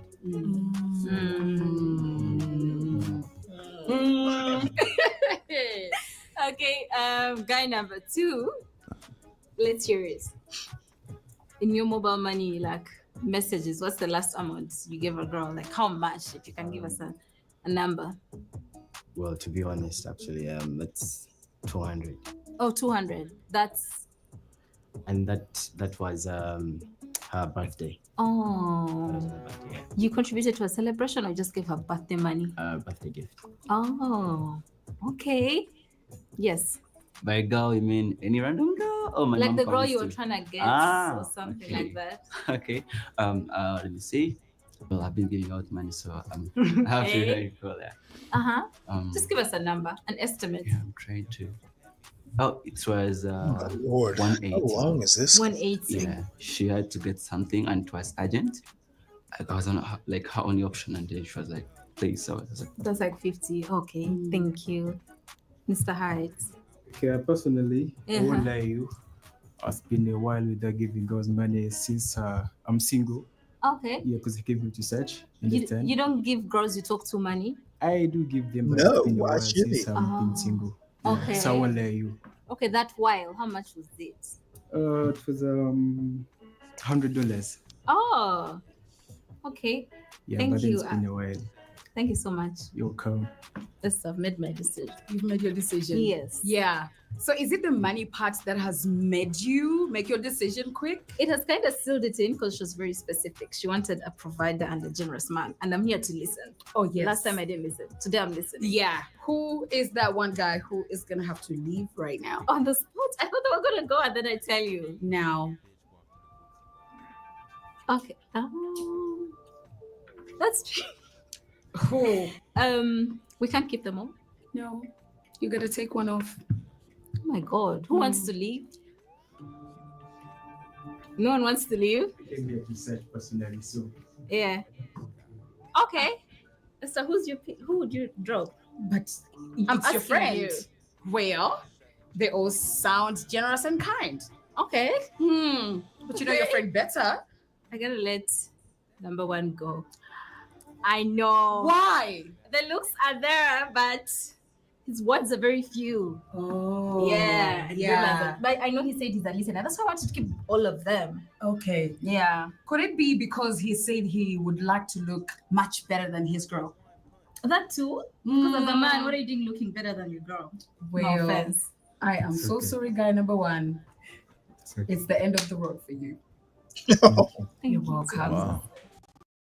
All right, Probably guy the number 1 most has been eliminated, normal one out. and the 3 amazing Giving no girl gentlemen money. are left. We're gonna start dating. The real date. I mean, if she needs money for something, I will. But June. Yeah, but I want to bring what back is she, guy a number hoe? 1 and send guy number 2. What a plot twist. Why? Just trust the process. Okay, let's have guy number 1 back.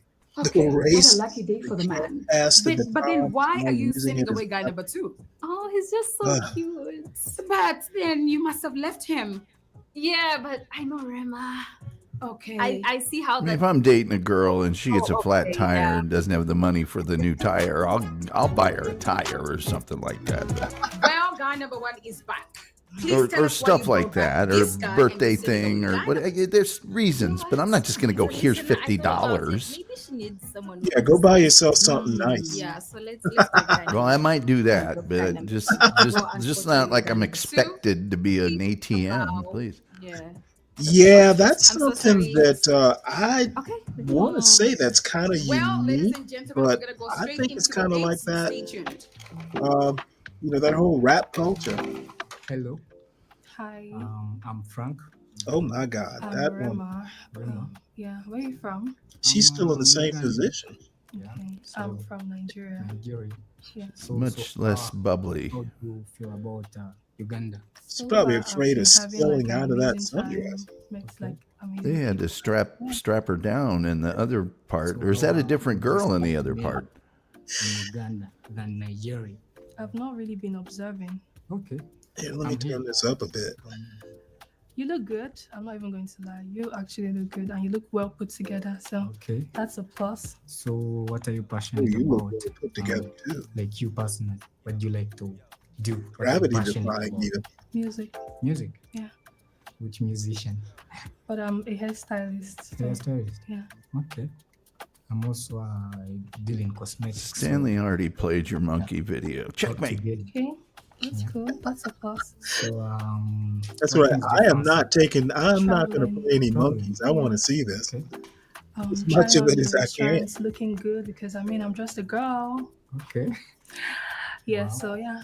You also look good. You know, I kind of like her though. Train, so I had to look. Well, she's so different in the one-on-one. So, any questions for me? Nothing really. I think with this few minutes I've spent, I've been able to like pick one or two. So I'll be able to tell if you're what I want I'm or not. just surprised he's not like slobbering all over himself. Like you're in Uganda. Keeping his composure. So how do you find the temperature in Uganda? Climate. Okay, compared to my country, Nigeria, like Yeah. it's cooler and Nigeria, I've been able to sweet adjust Nigeria. like Okay. pretty easily, yes. Okay. So are you like a party person? Nigeria, No, not big really. soccer I'm actually country. a shy person. Okay. Yeah, I'm a shy type. So even like right now I'm shaking, Yeah, but I'm I'm big trying soccer to balls Okay, too. should be so like comfortable. I'm a shy person, yes. So I don't really like crowded places. I like Okay. so that's why I said restaurant. I like trying out restaurants, like reserved places. Yeah. Yeah, so yeah. So what exactly are you looking for in a man?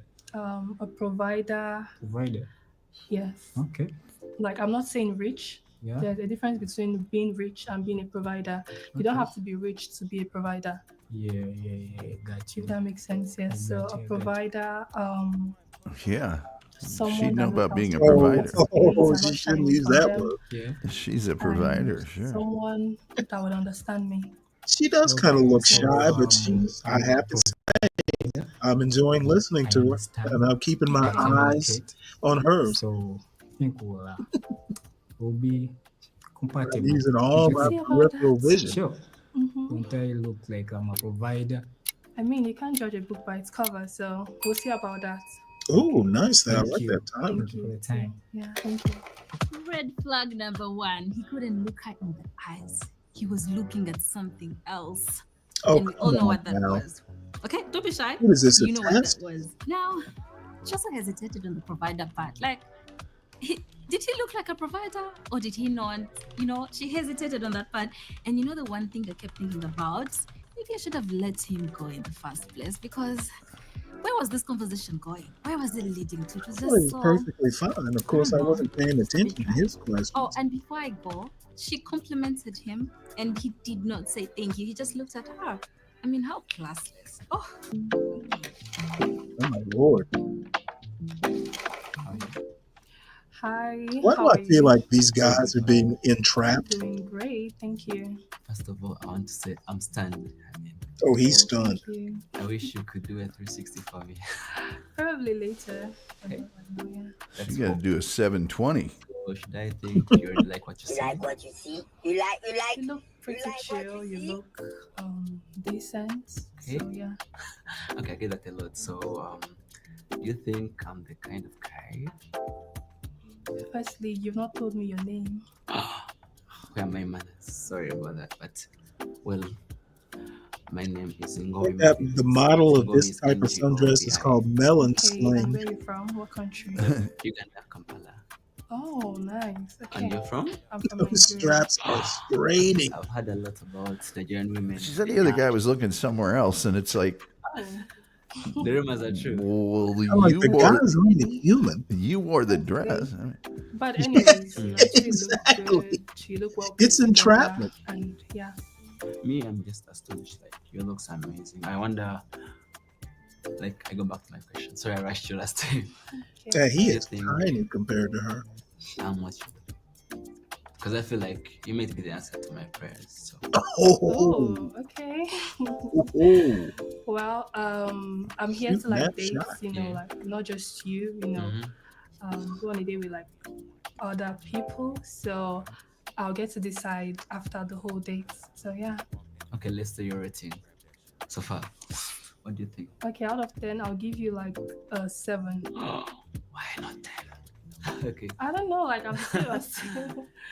Yes. 10 is like perfect, and nobody's perfect, right? So yeah.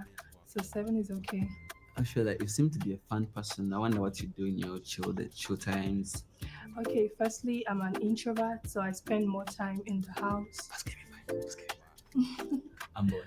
I do both extra. Okay, yeah. So that's just a little about my personality. I'm an introvert, and I actually do go out, but it's actually limited, so I don't often go out. But yeah. mostly to provide shade for the local children. Like listening to music. Yes, movies, yeah.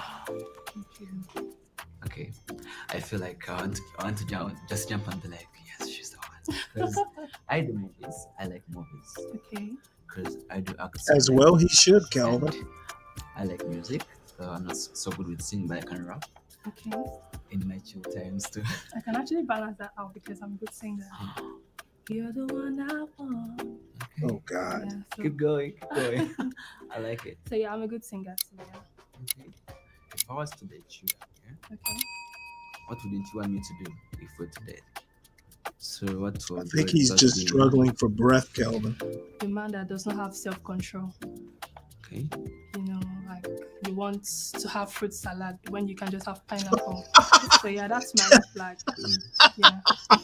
I like melon in my fruit salad. So me basically, I think I'm just understandable. Like if I get to know you, then I'll do my best to avoid the red flags. Didn't time expire? So me basically, Yeah, but I kind of like it that he goes, I don't need to, I'm not bound by that. Yeah. That's actually good. It's a You're debate. actually an amazing person, by the way, and I love your personality. It's a fight for his happiness. Okay, I feel like I want to shout still, but still, let me just control it. So it's nice meeting you, and yeah. Well, maybe that means they're kind of vibing. Hopefully. Or she's just not, she's being polite.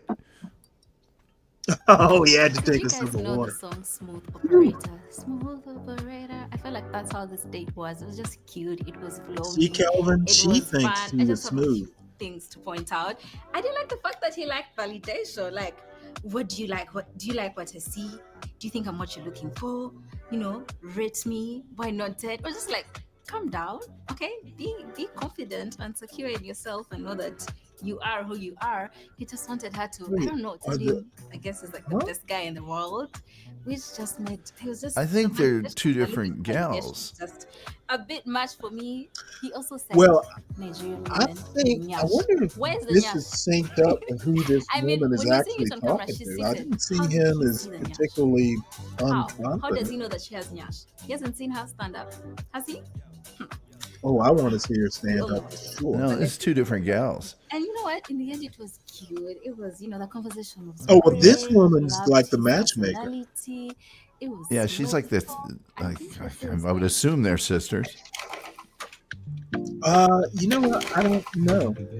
The host is different from the matchmaker. Yeah. They could be sisters, I guess. I'm Rema from Nigeria. From Nigeria. No, that's a totally different girl than the one that was just talking.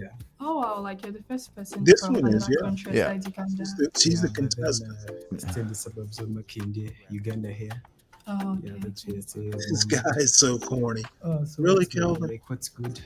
Calvin, he reminds I've me of been you. having like an amazing time since I came to Uganda, and yes, everything has been amazing.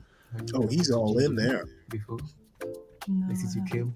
Yeah, like with here in Uganda. I know milk does the body good. We can have fun. Like, Yeah, I'm they just have not India into before. these glasses. Yeah, we should try that side. I don't know what it is. Yeah. Can I have like a better view of your face? Yeah, sure. Nice. Can take them off. I mean, that was coming. How did you Actually not look know better this? now. Sure. Yeah, you do. I think it's a compliment. Yeah, definitely. I really like your smile, by the way. Thank you. Yeah. Thank you. What is your ideal type of woman? I want someone who's Glasses are for his protection. understand like your own needs. Someone who's really representable. Oh, Whereby, very, like, if very you go good, outside, Dave. yeah, I can feel comfortable with you. Like I feel confident when I'm with you. Understand? Okay. Yeah. And do I fit into? I think I'll get to cook up with Man, you. she is just awesome. Yeah, I haven't been this yeah, yeah. impressed Thank you. in a week or two. What you think, okay? Don't mind. So I'm 5'11". I'm tall, so I like a tall man. I like a man Oh, that he's is well thinking, put I'm together, in a man depth. that knows what he wants and goes for it. I feel you. Yes. Yeah, well, I think I can feel that because I'm 6'3". But see, me being the old Yeah, man, I'm I'm a thinking of good future man. back trouble for her. Very take care of you. When it's the understanding I'm man. already saving up for the Yeah, well, chiropractor. Future lower back problems. He's only 6'3". But you make look a like good couple. you look like a player, like someone Shrimp? that would just be out there breaking I hearts. mean, like, why? Like, how do I look? What makes you think so? I don't If know. she is but truly it's just 5'11", trying she to meet might be someone like No, but I don't almost mind. his height I with know. heels I'm a on. real guy, I'm a cool guy. Okay. Yeah, I can respect you as well. You respect me. Okay. Understand? Yeah. I want her to Even if pick we me make up a and good cradle couple, by me the and way, nurse because you're me. tall. Oh, Then you're Calvin, tall, that's you cringe. understand? Because I Yeah, don't want to. man. Okay. For instance, I'm tall. Okay. So You they might did have. a short chick. Yeah, he Yeah, crossed the the long-distance line. You relationship. might as well ask her if she has her own I think- motorboat. Hopefully, we'll see about that. Yeah. Honestly, yeah. But remember, I like you. You're really a good chick. Thank you. You're very interested in you. Thank you. But my human be toast. Yeah, sure. Without the sisterhood attitude. Remember my theory? Ooh, Without clink of the fight, clink of the are you glasses. effeminate? She also needed water after that date. She would be a fighter in the States. So yeah, that's what they said. Oh, Deacon Dave, you're on The a date tear was this smooth. morning. There was I nothing wish I understood what you were exciting or tearing. there was nothing interesting about it to me anyway. I felt like it was a normal conversation, like a glass of water, just your everyday conversation, like a random guy That's a you'd find good down thing. the street, just talking. So with that, I unfortunately have to eliminate one person from the three guys, and I eliminate guy number one because I just feel like he was a bit dry. There was nothing more to him, and she was vibing with the other two. So yeah, I eliminate guy number one. I don't know that I disagree with that. I don't either. Well, ladies and gentlemen, it's time for the final reveal. Oh, she is tiny. We give you a task, of asking 4 men questions to pick out who will be the perfect What's match up, for Roz? Rema. Now, you eliminated 2 guys already, and these other 2 that are remaining, are you happy with your decisions? I am very confident. Wow, All wow, wow. right, Rema, you dated 3 men, Yes. and these other 2, Joanita has come up with. Yeah. Are you happy? Definitely. I love the pics. Oh, she loves the pics. That is giving indeed. Now, gentlemen, Yes. how do you feel? I'm really happy. Mm. All I can say is I'm eager to go with her from here. Yeah, because I'm really impressed. Okay. Yeah, sure. Well, I need to say I'm amazed and I need her to stand at her full height. find out what's the next step because I feel like I'm on board. It's He is a confident man indeed. Now, ladies and gentlemen, now Rema, before you tell us the guy, that you Really have tall picked, dude is really tall. what makes He's only sense 6'3".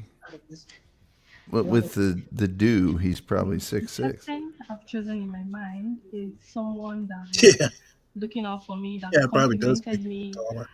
that was like, oh, you need to try out this place, since it's my first time in this country. So yeah. I Oh, would it's give the them- first time in my country? he made you feel Yeah. welcome in Uganda. Yes. He was well put together. We had a great conversation too as well. So yes. Well, ladies and gentlemen, let us hear the map. Tell us who is who. So you were both amazing, but I think I'll be turning towards Enoch. Yes. Do you mind if you hug? Oh, Yeah, sure.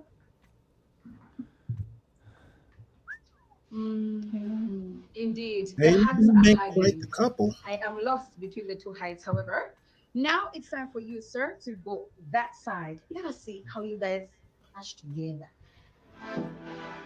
Now, Rema, would you be open to going for a date with this man? Yes, Holy definitely. shit, he's tall. And Mr. Enoch, Of course. does a Of date course, work for why you? not?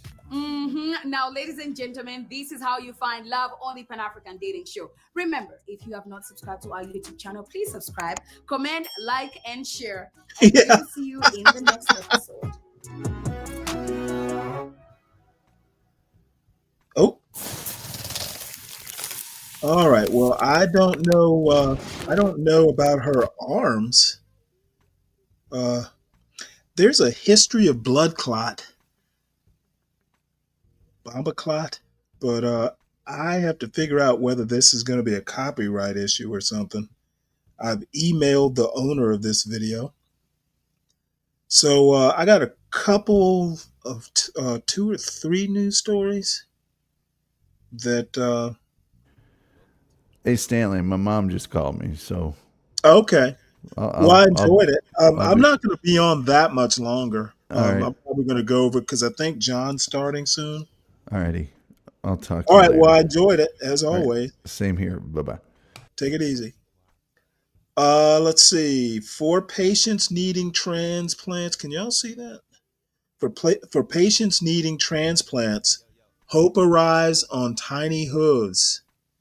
Would you be able to take the heart or kidney of one of these cute little piglets here? Some scientists are confident that organs from genetically modified pigs will one day be routinely transplanted into humans, but substantial ethical questions remain, as one might imagine. Let's see. On a 300-acre farm in an undisclosed location in rural Wisconsin, I wonder. Well, I'll save my questions for afterwards.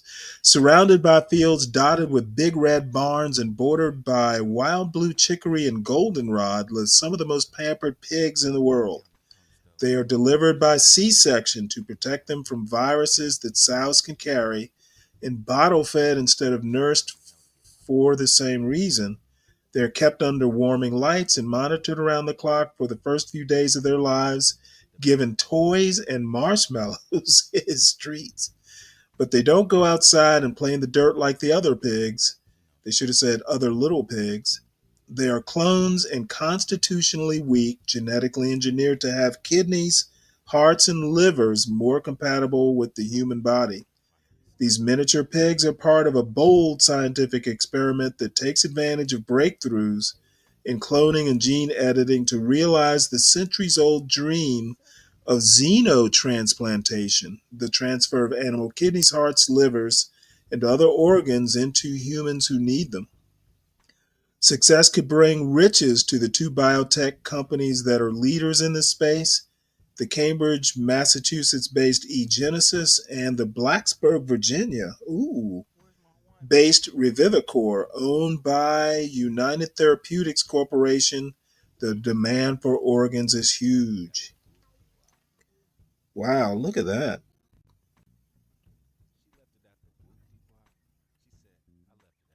Let's see here. These are their quarters here. Pregnant pigs at eGenesis, they are the most spoiled pigs around, said one of their caretakers. Oh, wow. More than 100,000 Americans are on waiting lists for donor organs, most needing a kidney. Only 25,000 human donor kidneys become available each year. 12 Americans on the kidney list must die every day on average. Scientists first transplanted genetically engineered pig organs into other animals and then to brain-dead human patients. In 2024, Researchers received permission to transplant the organs into a few critically ill patients and then last year into healthier people. Now, for the first time, a formal clinical study of the procedure is being initiated. Clinical study.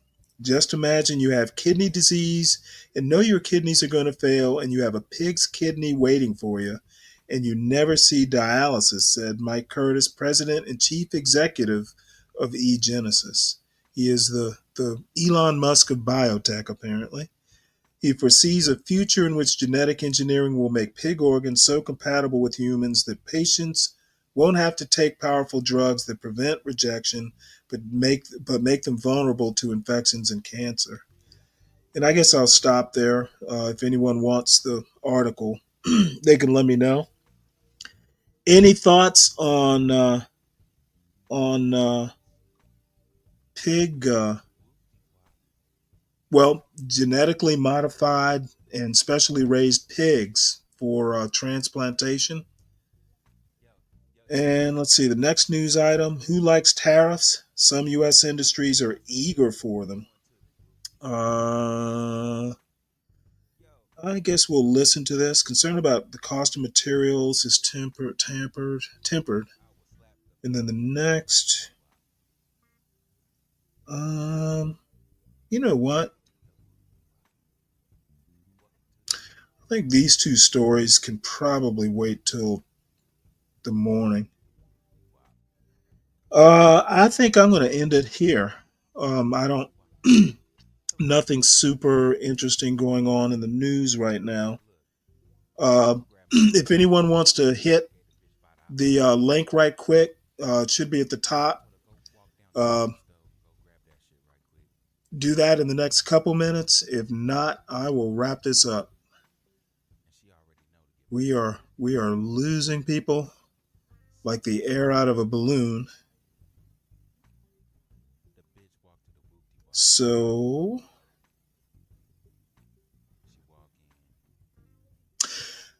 I enjoyed it, folks.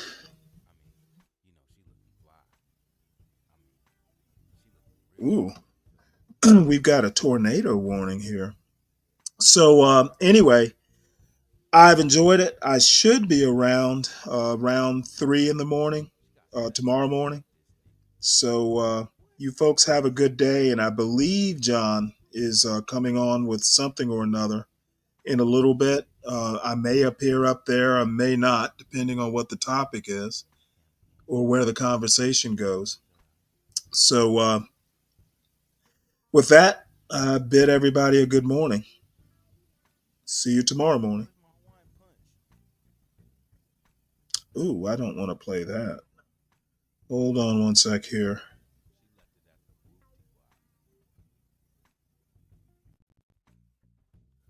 What have we here?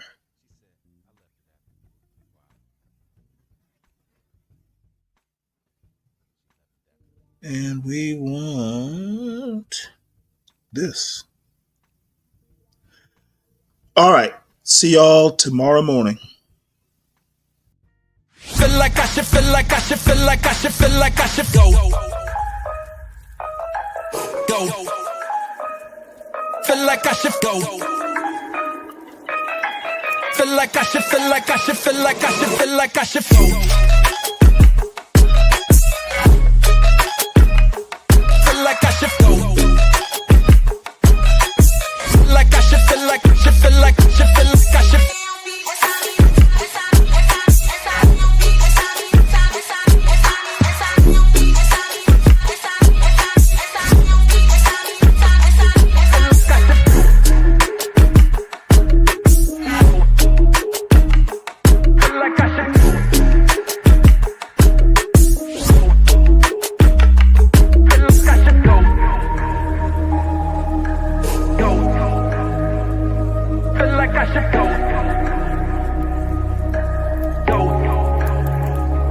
Feel like I should go.